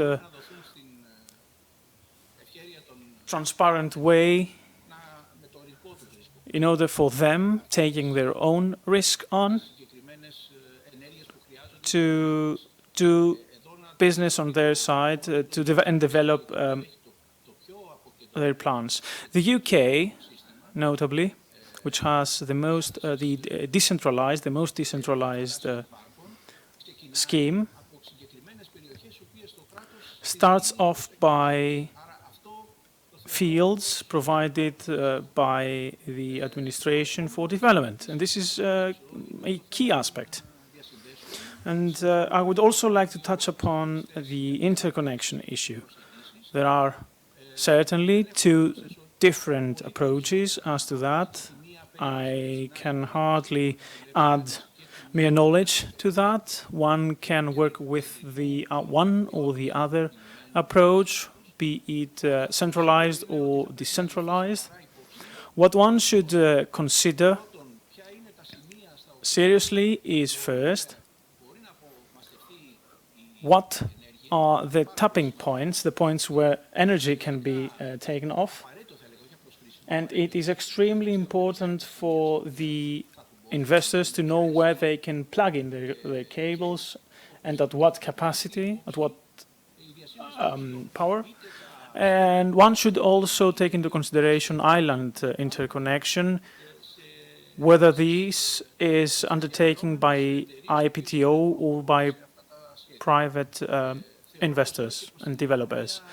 I find it to be beneficial for Greece developing a plan that incorporates island interconnection. And the third point is cooperation with the state. This is something one can clearly see. We are at the disposal of as stakeholders of the public administration in order to commonly form a framework and move ahead swiftly. Fourth, last but not least, bankability.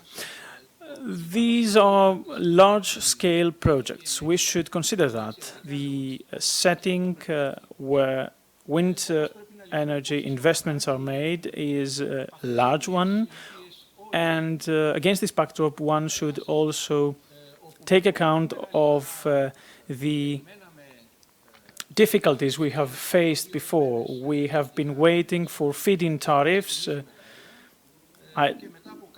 designated by the state, and then 10, 15 years later, we see that prices should have been cut off. We are in dire need of an approach that takes serious consideration of sustainability and maintainability of the special account for RES.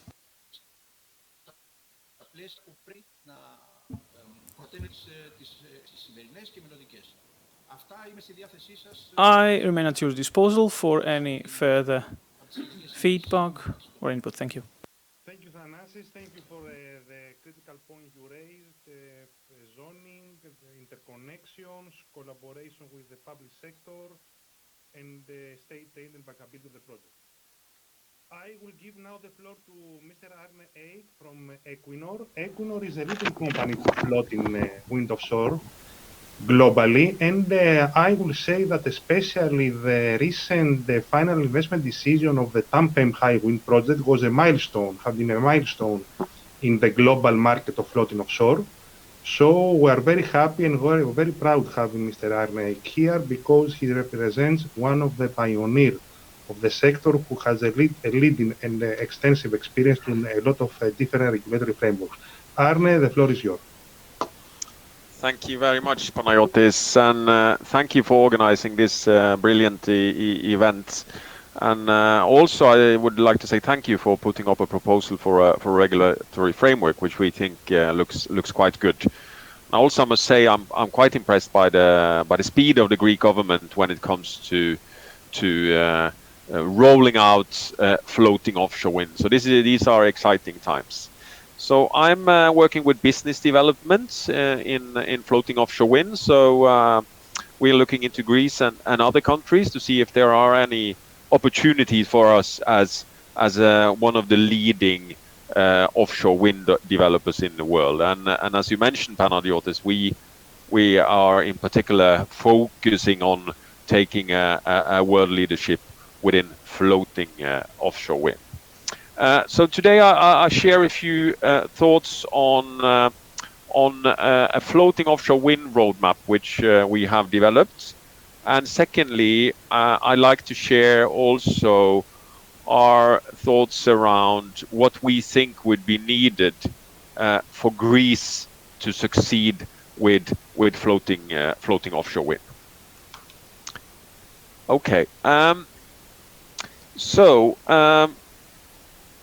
I mentioned we have put up a floating wind roadmap, and this is both the way we see it. At least it's a wind roadmap, floating wind roadmap for the floating industry, but also it's a roadmap where we see what we are working on and what we are striving for. We have divided this roadmap into 3 phases. A technology development phase, a cost reduction phase, and then we finally reach full commercialization and industrialization of floating offshore wind around 2030. That's what we're all working for. That's what we work for as a developer, and that's also why we're collaborating with other developers and suppliers to get to that point. This is an industry game. It's not an Equinor game by any means. Collaboration is so important if we're going to succeed with floating as we have done with bottom fixed offshore wind. We had our first project back already in 2009, the demo project in Norway, and as already mentioned, Hywind Scotland was up and running from 2017, 30 megawatts, and now we are very keen to get the Hywind Tampen project, which has already been mentioned here a couple of times. It's an 88 megawatt, which is going to supply oil and gas installation in the North Sea. This is then maybe going to be the largest project in the world in 2022. That being said, we hope we are wrong, because as already mentioned, getting more projects from various developers is so important to get this industry up and running. So if anyone's pass 100 megawatts by 2022, we will of course be very happy for that. Cost reduction is a key word here, and I'd like to share a few numbers for you. When we went from Hywind Demo to Hywind Scotland, we obviously managed to reduce the costs a lot, 70–80%. But we also see now that we are on line to reduce the costs, the levelized cost of energy from Hywind Scotland to Hywind Tampen with as much as 40%.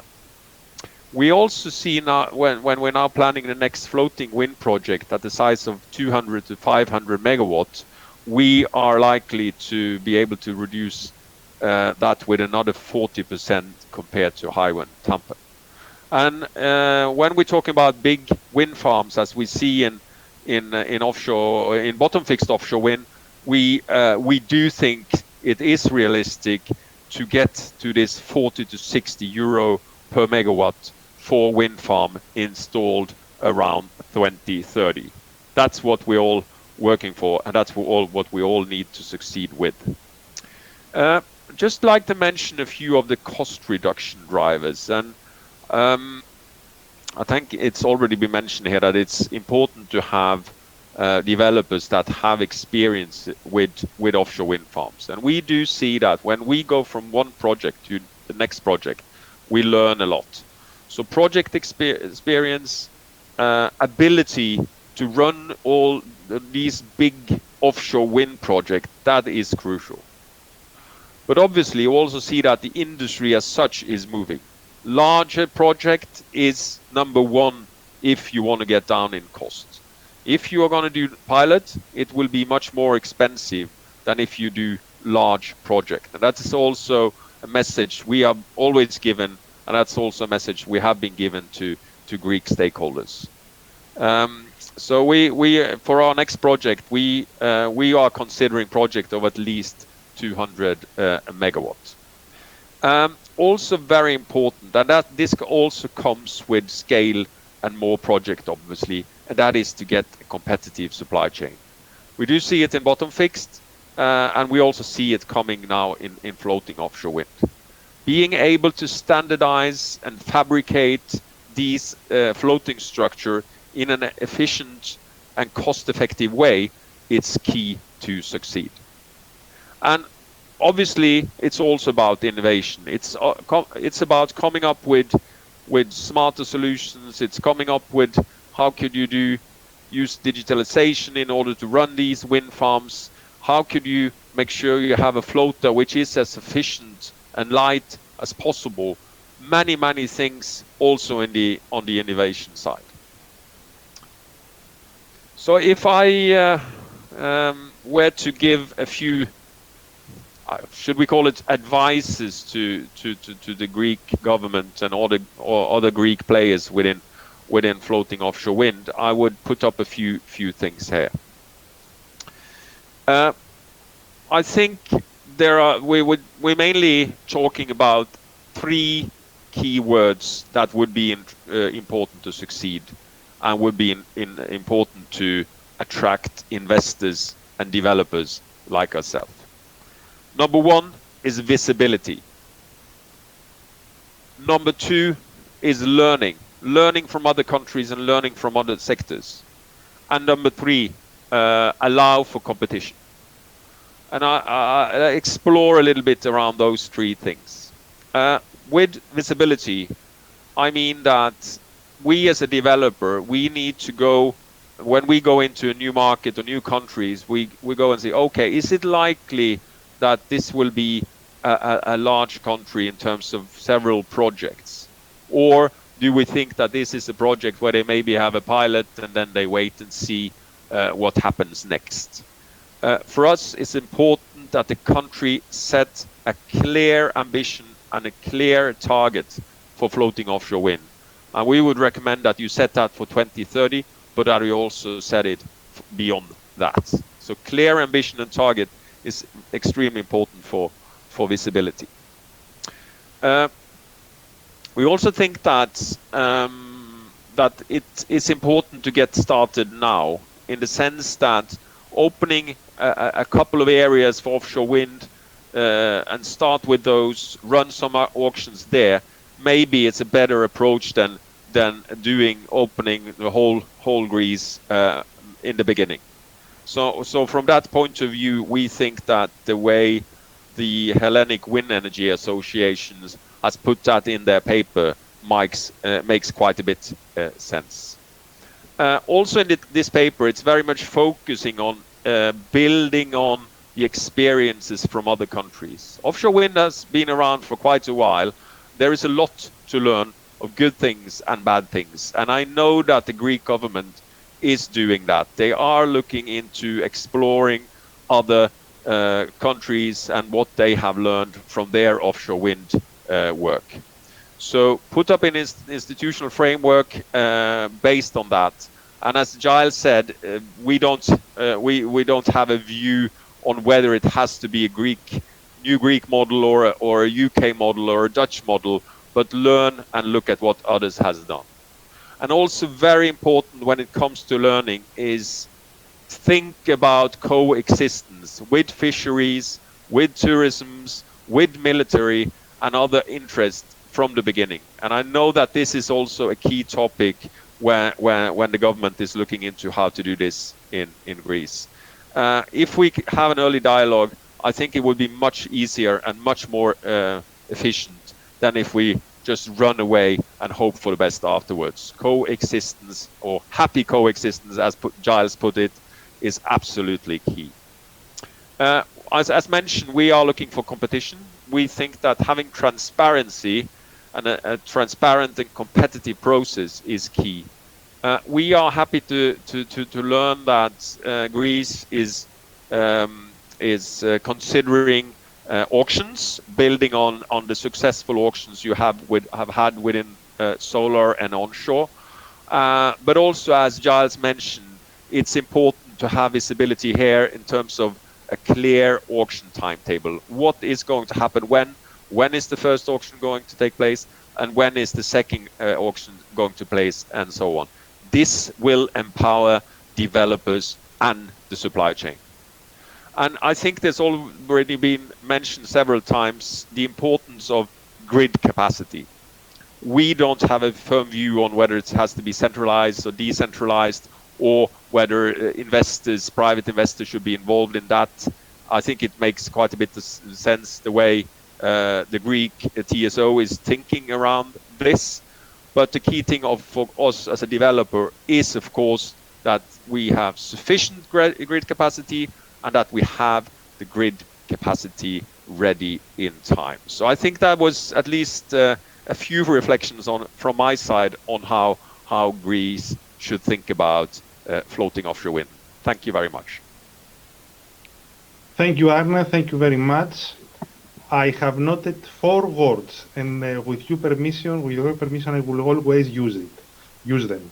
Visibility, learning, transparency, coexistence. So this will be my motto from now.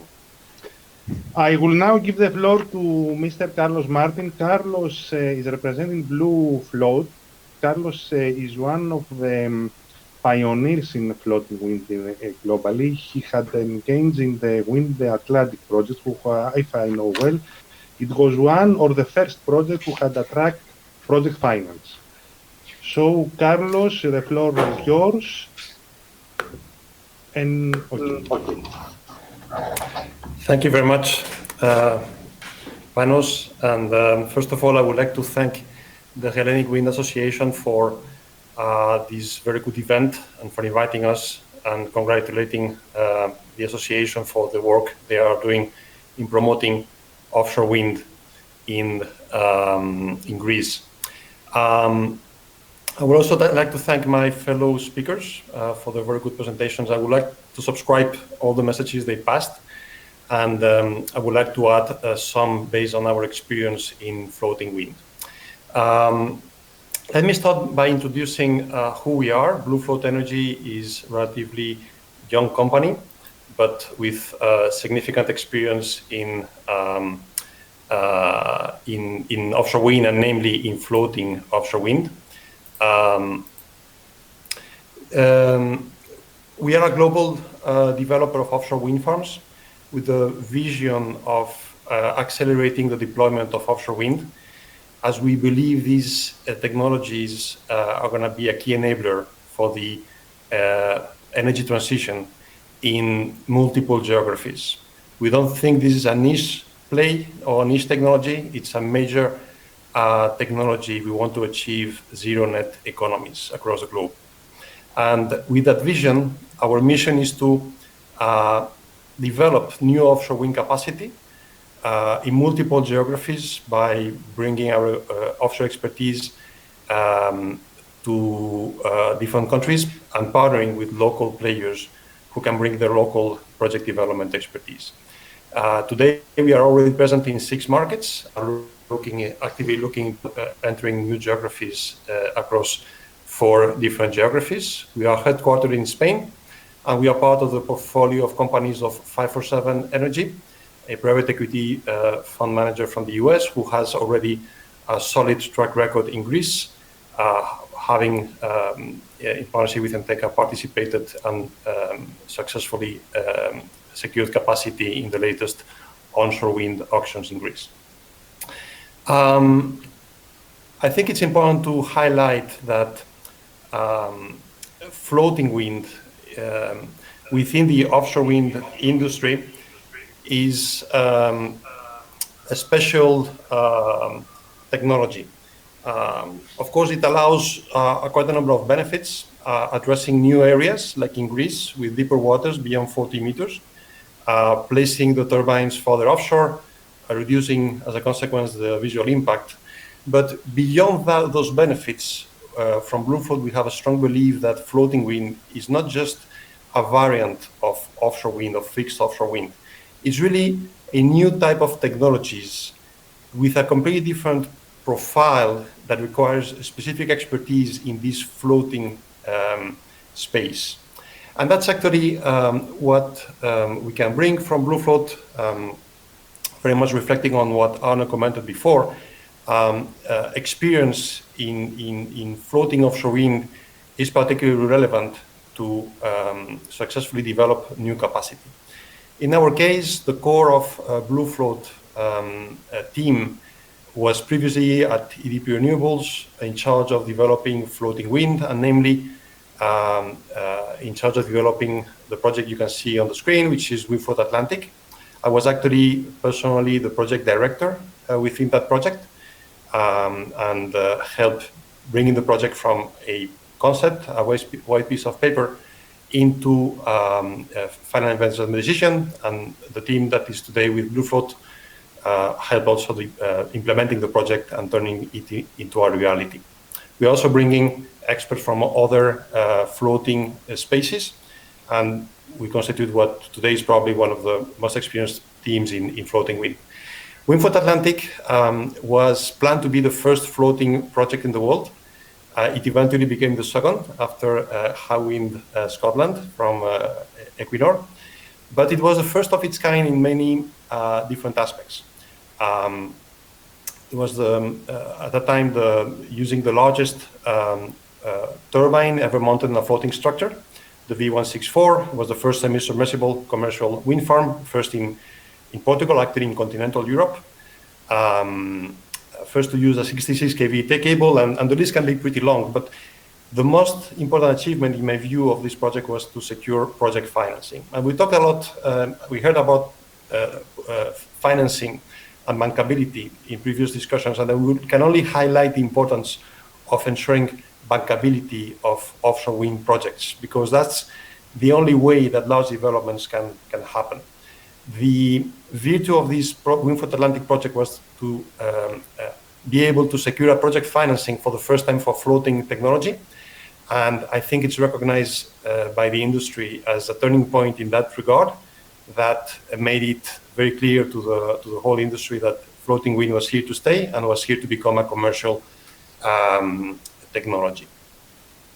Some of the challenges we had to face at Windfloat Atlantic are probably common to a new market like Greece. When we started the project, there was no regulation for offshore wind in Portugal. There was no tariff system planned for for offshore wind and had to be developed.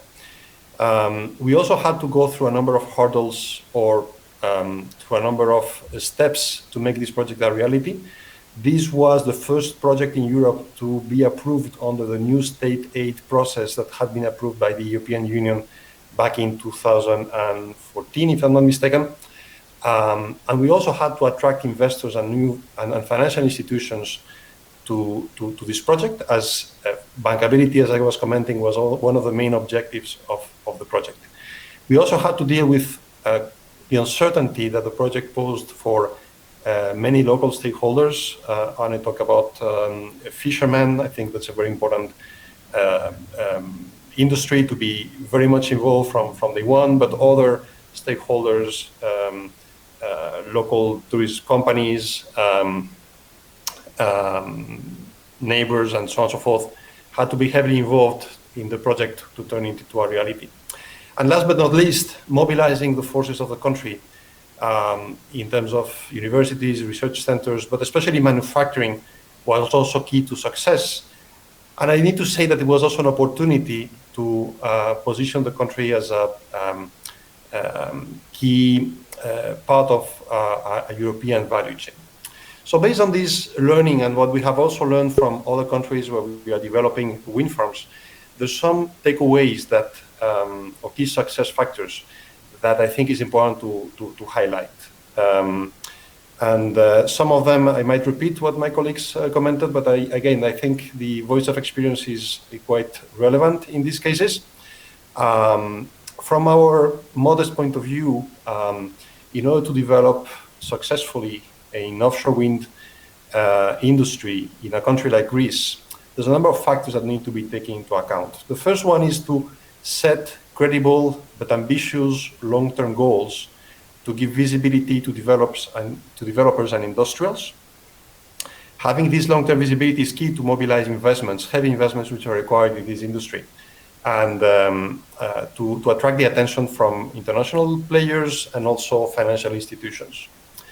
That is absolutely critical, but it's important not to forget about what's in the mid-term, because if you only have a long-term goal, most likely things will not develop. So in parallel to these long-term goals, we believe it's important to define some intermediate mid-size projects. And when I say mid-size, I want to highlight that offshore wind has a big scale. Mid-size for us is 200, 300 megawatt developments that can justify already investments, that can justify a reduction in the costs compared to just prototypes, which we believe at this stage are no longer needed because there's already a good experience in the market with different technologies. So filling the gap with these mid-size, again, 200, 300 megawatt projects is also very critical to define a roadmap to develop offshore wind, floating offshore wind. Then I think it's important to leverage the EU. The EU is a major driver for the success of offshore wind. And there's quite a number of levers that can be used here. I'm just highlighting here a few of them. There's definitely very important financing mechanism that can be leveraged for offshore wind. The next generation, the Green Recovery Plan from the EU is definitely one of them. And we are actively participating in turning next generation a driver for offshore wind in other geographies. The Innovation Fund, the EIB, which was critical for Wind for the Atlantic, is also now getting more and more familiar with floating wind. Wind Europe, the European Association, can be very, very helpful in this, in sharing experiences, sharing best practices in regulation, and so on and so forth. The list could be pretty long, and this is just a few examples. We talk about regulation. That goes without saying. Regulation needs to be in place and needs to be sufficiently flexible and stable to provide a good support for development. Flexible to allow for adjusting any development to the latest innovations in the industry. Floating wind is evolving very fast with bigger and bigger floaters, improved designs, and so on and so forth. So having some flexibility within the requirements of environmental assessment and other licenses is very important. So what the so-called envelope consenting is a very good tool to define which are the boundaries that need to be approved, and within those boundaries having flexibility.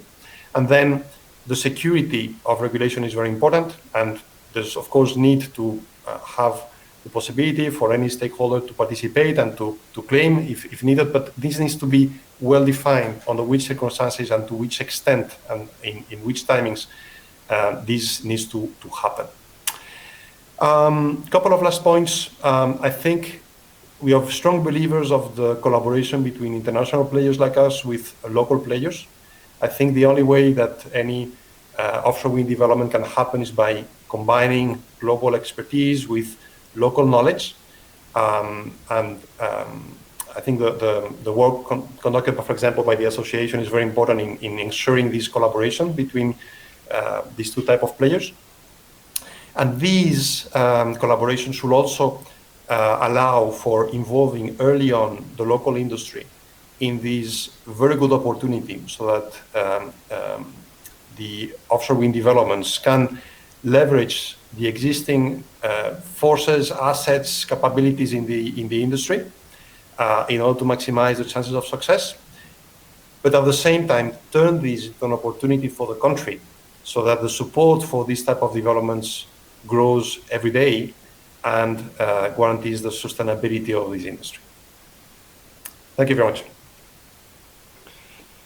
Thank you very much, Carlos. We'll have the opportunity to have some questions afterwards. Now I will turn to Greek in order to give the floor to Yannis Karidis.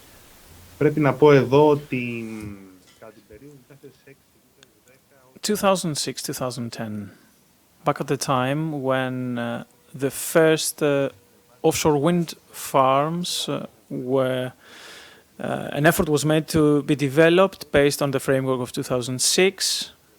Nearly 36 applications of a total capacity of 5 megawatt had been submitted to the Regulatory Energy Authority.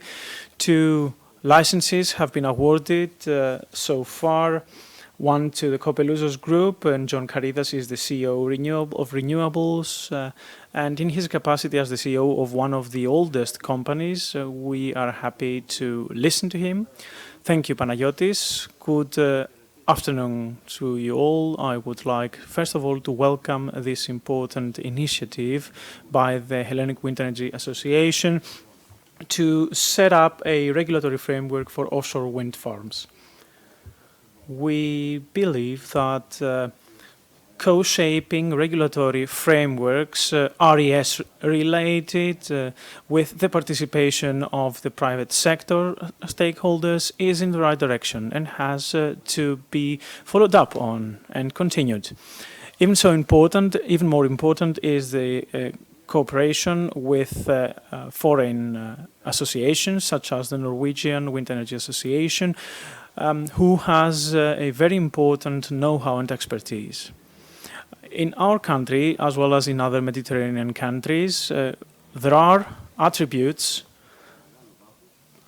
such as a high depth that lead to large and high costs of development. Our country has also very powerful wind that allows for the implementation and development of large-scale offshore wind farms on the basis of a clear, determined and defined regulatory framework.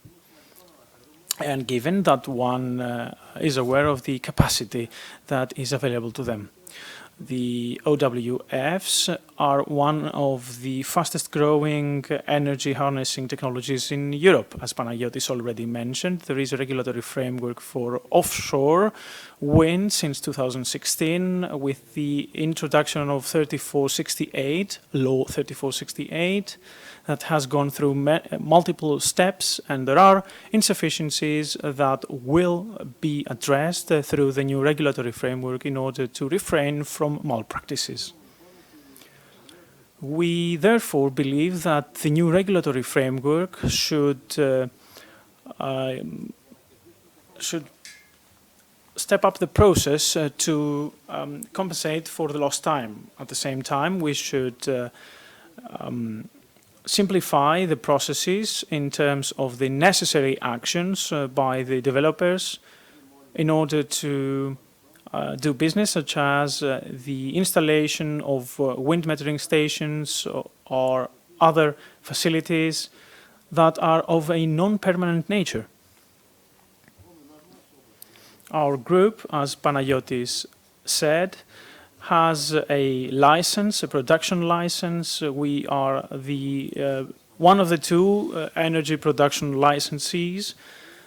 Therefore, it is very important that such projects, or offshore wind farm projects, are taken into consideration. A special attention should be given to these projects, such as that the broader regions should be excluded from the offshore wind farms that are to be auctioned, and the progression of the licensing procedure should be in par with the onshore wind farms, including also the necessary approval of the best energy, of the best practices, best technological practices, BATs. An opportunity that should be looked into is the opportunity of having a framework for some mature projects in order to be able to examine the parameters that would lead into further development in the subject sector. In a setting where RES-related endeavors are put into question, primarily by the local communities, the state should stand by the investors in this endeavor. Within this framework, we believe that it is very important to raise awareness with the citizens, together with with market players, that would allow to address any reactions that are linked to misinformation or missing or lacking of information. Through a long-standing planning, we should be able to address such concerns that would hinder a project from being licensed.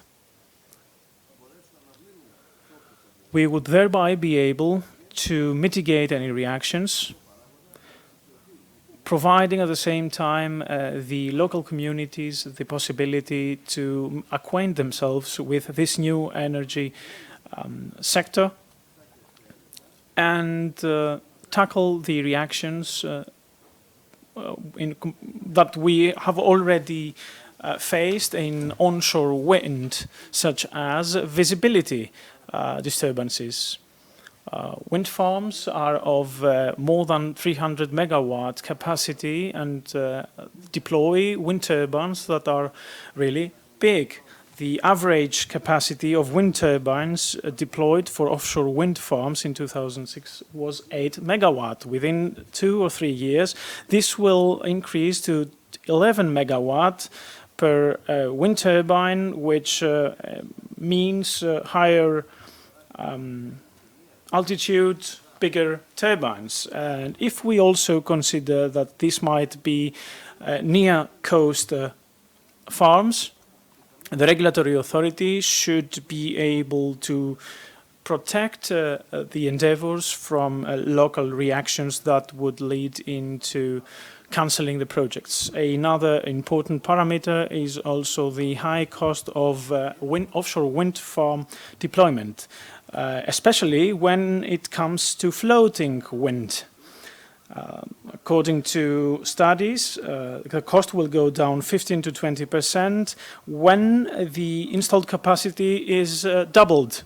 Nevertheless, the cost remains high, and this should make the state adapt the tariff, the costing, considering, of course, the RES special account, as well as the interconnection cost, provided that this is covered by the investor. We do believe that Greece should not lose this opportunity, should support its green development, deploying RES, offshore wind farms, that would help RESs penetrate into the grid mix and create value added at the local level. Consequently, the regulatory framework should be put in place immediately, building on the axes mentioned already.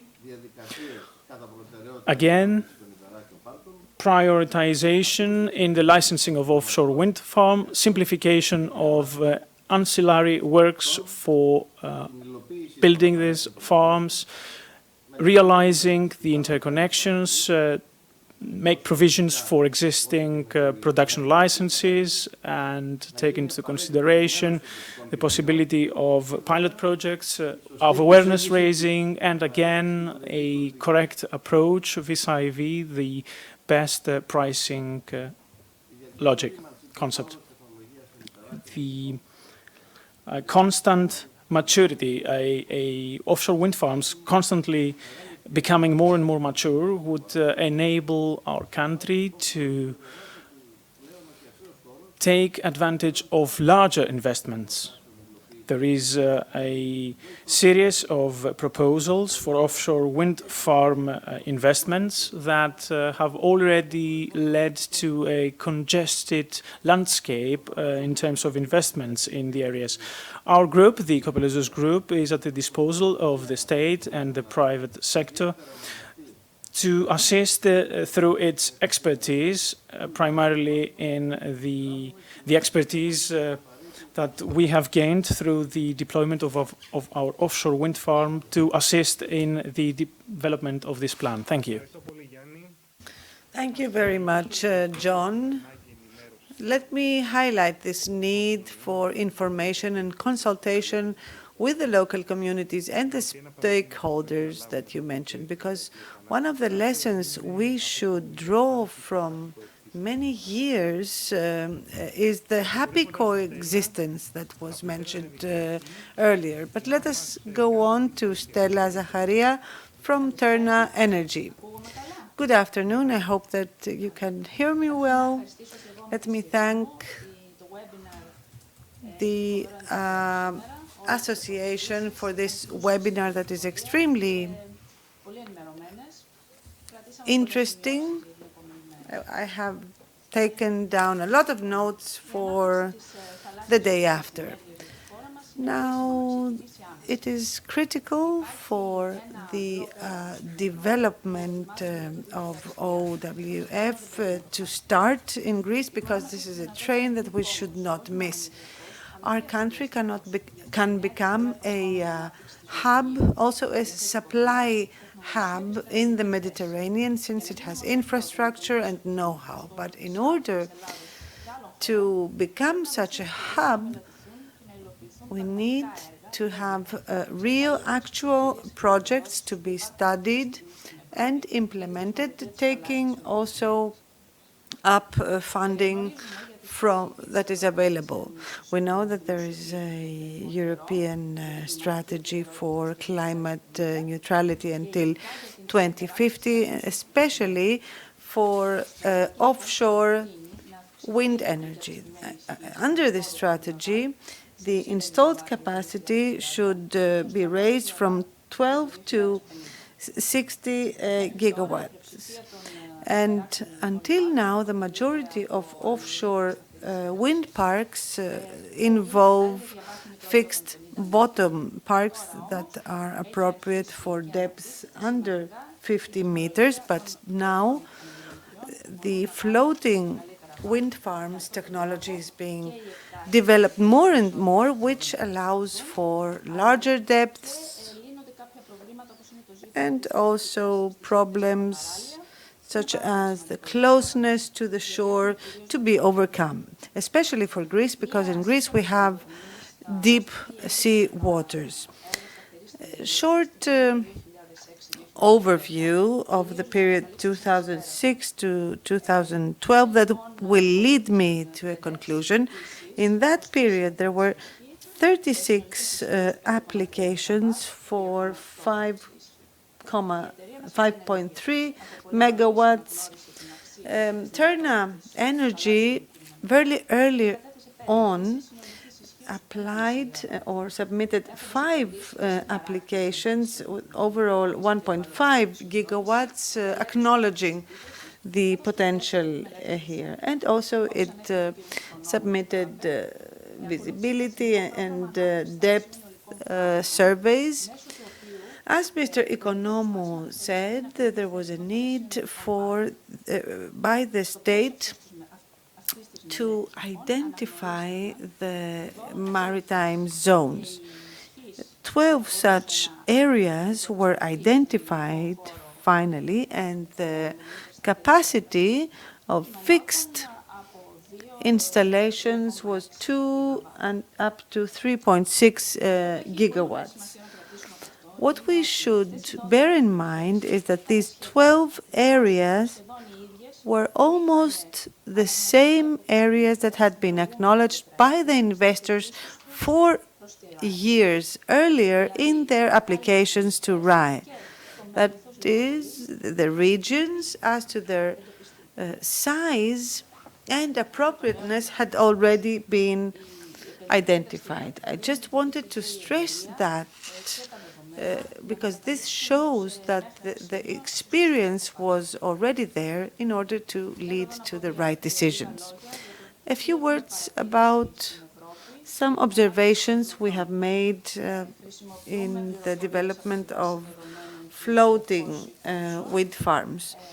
We use a database for offshore that is very rich information, and as Mr. Peristeris, our president, said, we have found that in Europe there are about 60 gigawatts of offshore wind farms installed or under installations, but the majority of them are fixed bottom. 233 of them are licensed and are under construction at different stages in European sea waters.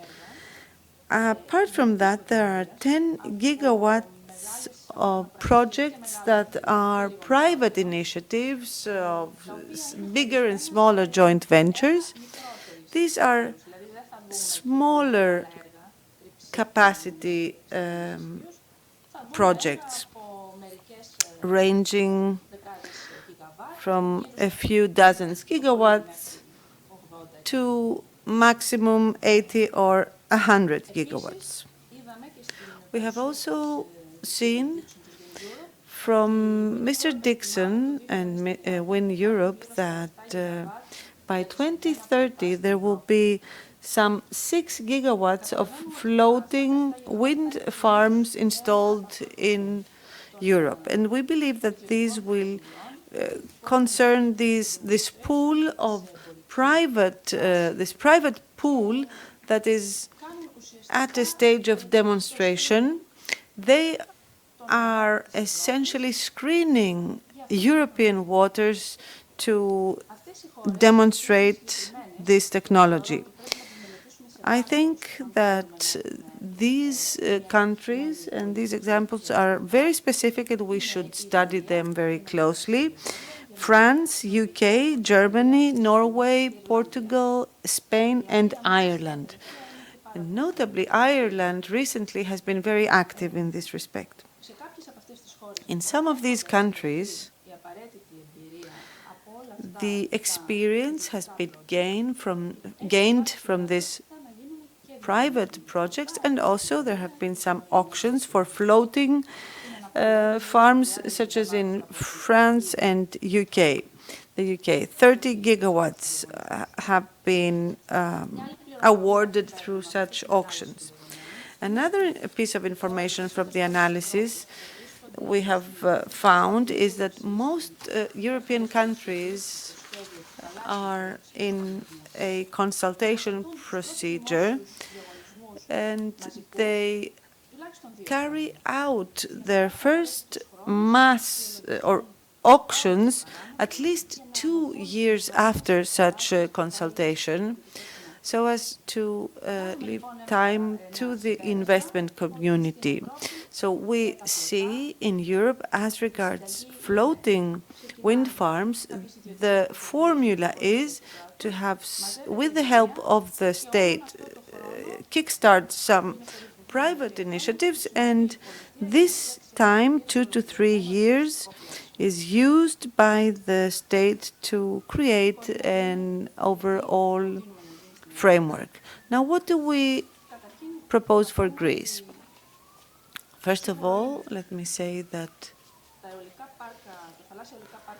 offshore wind farms have a lot of differences when we talk of fixed bottom as opposed to floating, both in technological terms, but also the infrastructure. Just let us bear in mind the transporting of wind turbines in fixed systems as opposed to floating. Also, the investment interest is enormous throughout the world. The cost of power generation from floating farms will fall by 40% until 2050, according to relevant estimates. So we should use this time as best as possible. The state, hand in hand with investors. The private sector should be given the possibility to carry out the appropriate measurements until the Greek maritime special plan has been concluded. We believe that for this 2 to 3 years are needed. This period of 2 to 3 years should be used efficiently to create an appropriate framework so as to internationalize the Greek maritime area. And also, through this, we will avoid having massive numbers of applications inundating the authorities at the same time. We have seen that before. Let me say also that we heard about the Navigat study that has an estimate of 263 gigawatts of wind potential for Greece.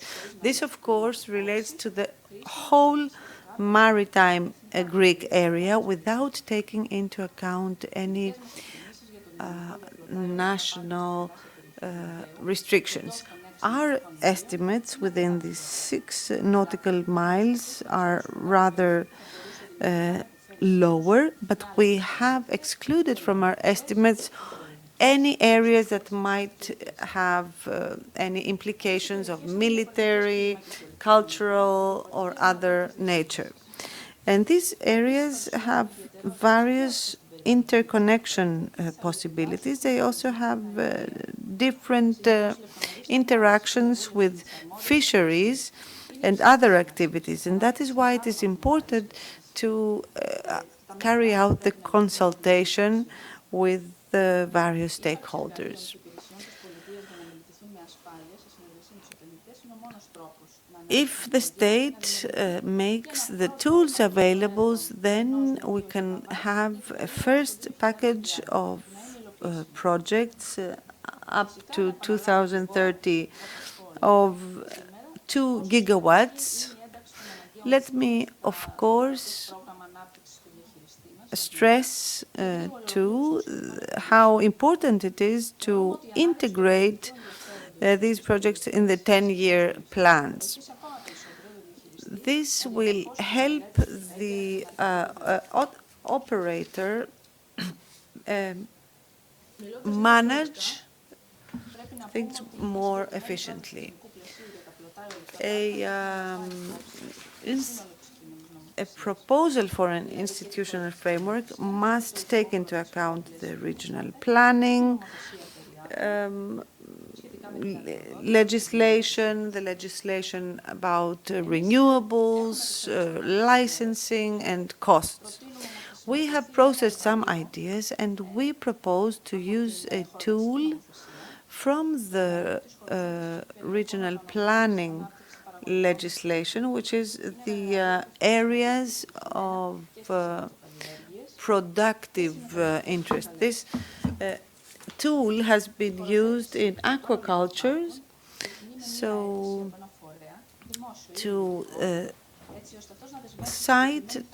to identify a site, you start with an area that needs to be studied, and the study may amount to 2 or even 3 million in the first years, but these are funds that will go into the Greek market, and they also are funds that will produce information and know-how that can be useful later on. Afterwards, there are bids for remuneration, offers for remuneration proposals, and Mr. Dixon, I want to remind all of us, said that the auctions should be held at a time when the projects are mature enough and the risks have been practically eliminated. Now, we have different directorates that are involved for shipping, for maritime antiquities, for the spatial for the identification of the sites.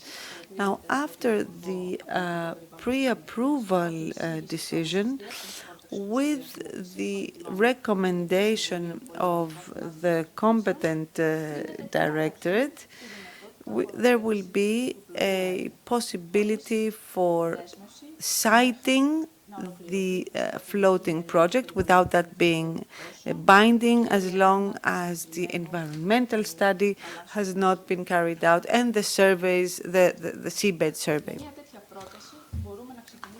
With such a proposal, we can start as early as now and get started while the state has the time to create, to regulate and create the appropriate framework. The competent authorities and services can help create this legal justice, this sense of legal justice that was mentioned also earlier. So, after identifying a site as appropriate for floating wind farms, the environmental study will have to carry it out. This procedure may be completed. The overall procedure may take 1 to 1.5 years, and in that time, also the IPTO will have a full picture of the interconnections that will be needed. These are some initial thoughts and opinions that we have shaped so as for such projects to start immediately because they are important for our country. As regards funding and prices, we have heard very good inputs today.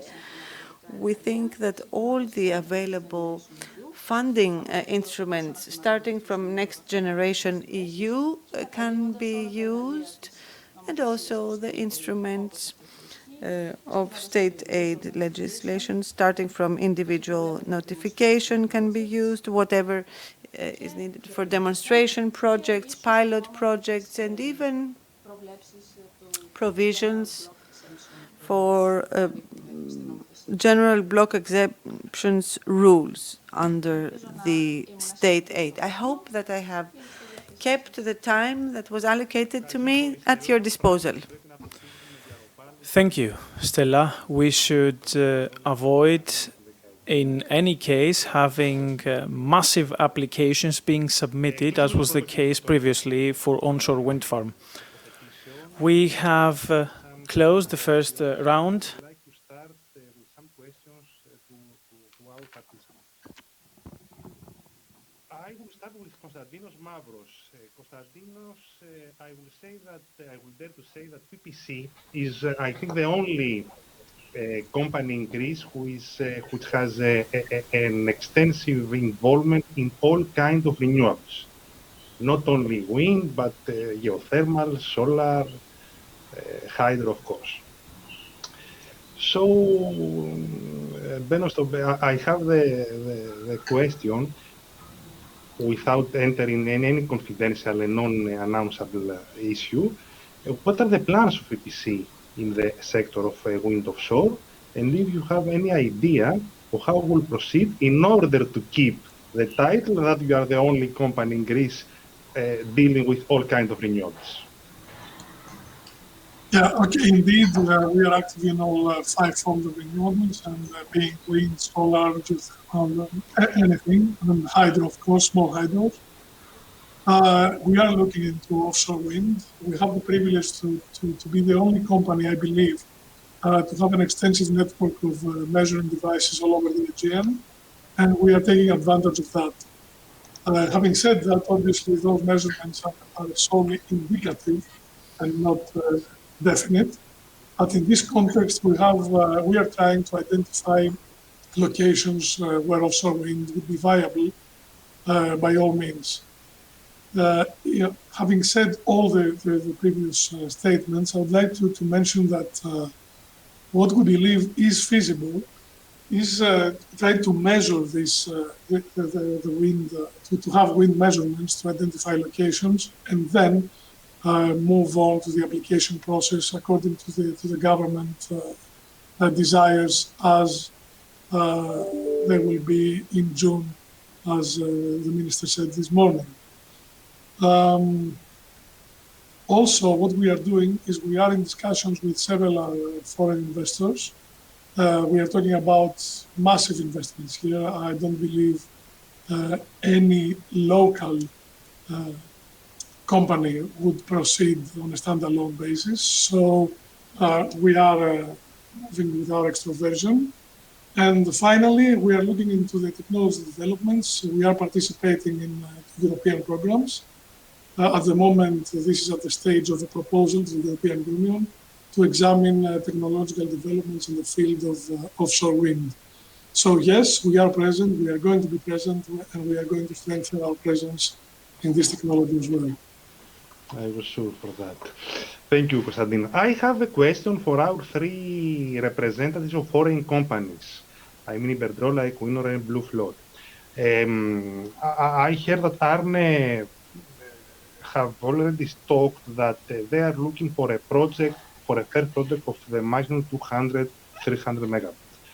However, my question is the following. What is the magnitude of a potential pipeline to be developed within the next 1 or 2 decades, which can be secured or which can secured in order for a foreign company like Equinor or Blue Flood? Of course, Iberdrola has already a presence in Greece. In order for a foreign company to be attracted and try to penetrate in a country like Greece, which is a small country, which is a relatively isolated country from a grid perspective point of view.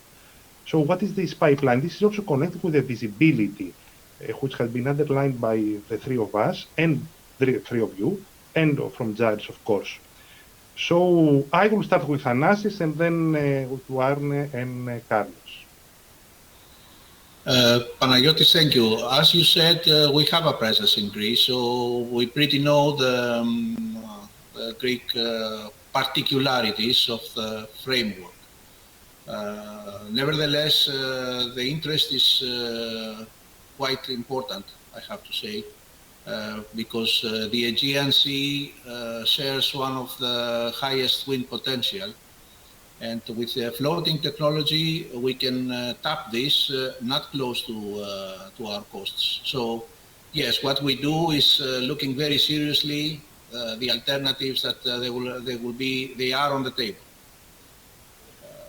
for expanding, for developing on the potential for the floating.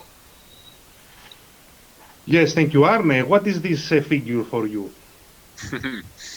Yeah, no, we haven't kind of set a set figure of this, but if we kind of compare it with some of the other countries that Giles showed us and what they are doing, and if Greece want to be up there, I would say at least 2 gigawatt by say 2030, 2035 for Greece to be kind of one of those countries where investors really will look at. That's at least a number. And I think if you look at the potential, it's clearly there. Great wind conditions. If you look at what you would need in order to achieve your renewable targets, well, I guess there are different views on that, but it seems like a 1 to 2 gigawatt by 2030, 2035 would be my guess, without saying that is sufficient for us, but just to give you a number, Panayotis. Thank you. And the rebound from Carlos. Thank you. I think it's difficult to put a number, but when looking, you ask for a couple of decades. Within that time frame, the role of electricity will increase dramatically, in my view, in all countries, driven by green hydrogen, electrification of transportation, and many other things. So we need to keep in mind that the demand for power in general should grow. So I would dare to be even more ambitious than Arne. But I will say that visibility on long-term growth is important not only for developers, but for the whole value chain, especially for industrials, because there's significant investments that need to be conducted at port level, shipyards, fabrication capacity, welding, and so on and so forth. There's also very good opportunities, and we always like to see these as both requirements but opportunities in many different parts of the value chain for technology developers, research centers, and so on and so forth. And it's especially for those people that this long-term visibility is critical, because it's now that they need to make the investments for the future.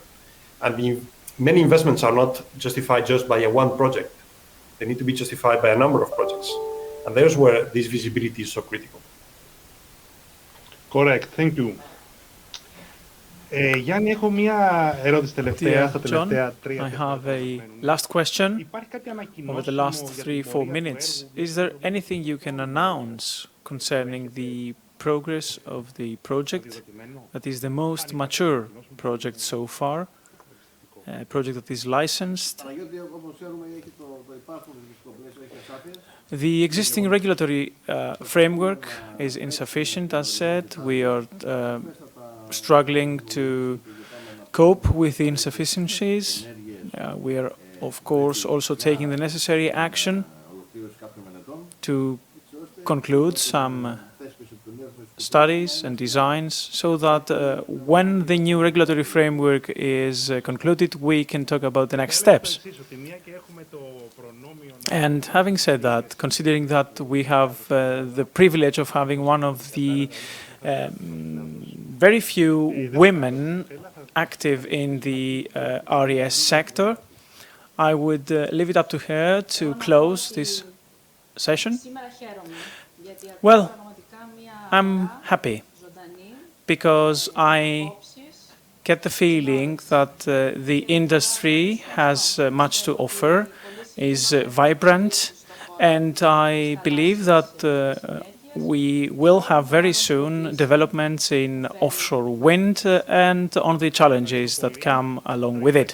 Thank you very much. I would like also to close on the part of the Hellenic Wind Energy Association. This was the last session of today's webinar. I'm very happy since it has been 4 years, 3-4 years of consecutive efforts, and as the Secretary General has already stated this morning, Mrs. Duku, she congratulated us, and we are reaching the end of the tunnel. There is political momentum. There is also a political commitment at a very high political level that comes not only from the current government, but also from the previous one. Yorgos Stathakis, as minister back in April 2019, had already pledged for renewable energy sources from offshore wind, and our country should build on this commitment, build allies, and mitigate all negative experience we have already gained from onshore wind farms.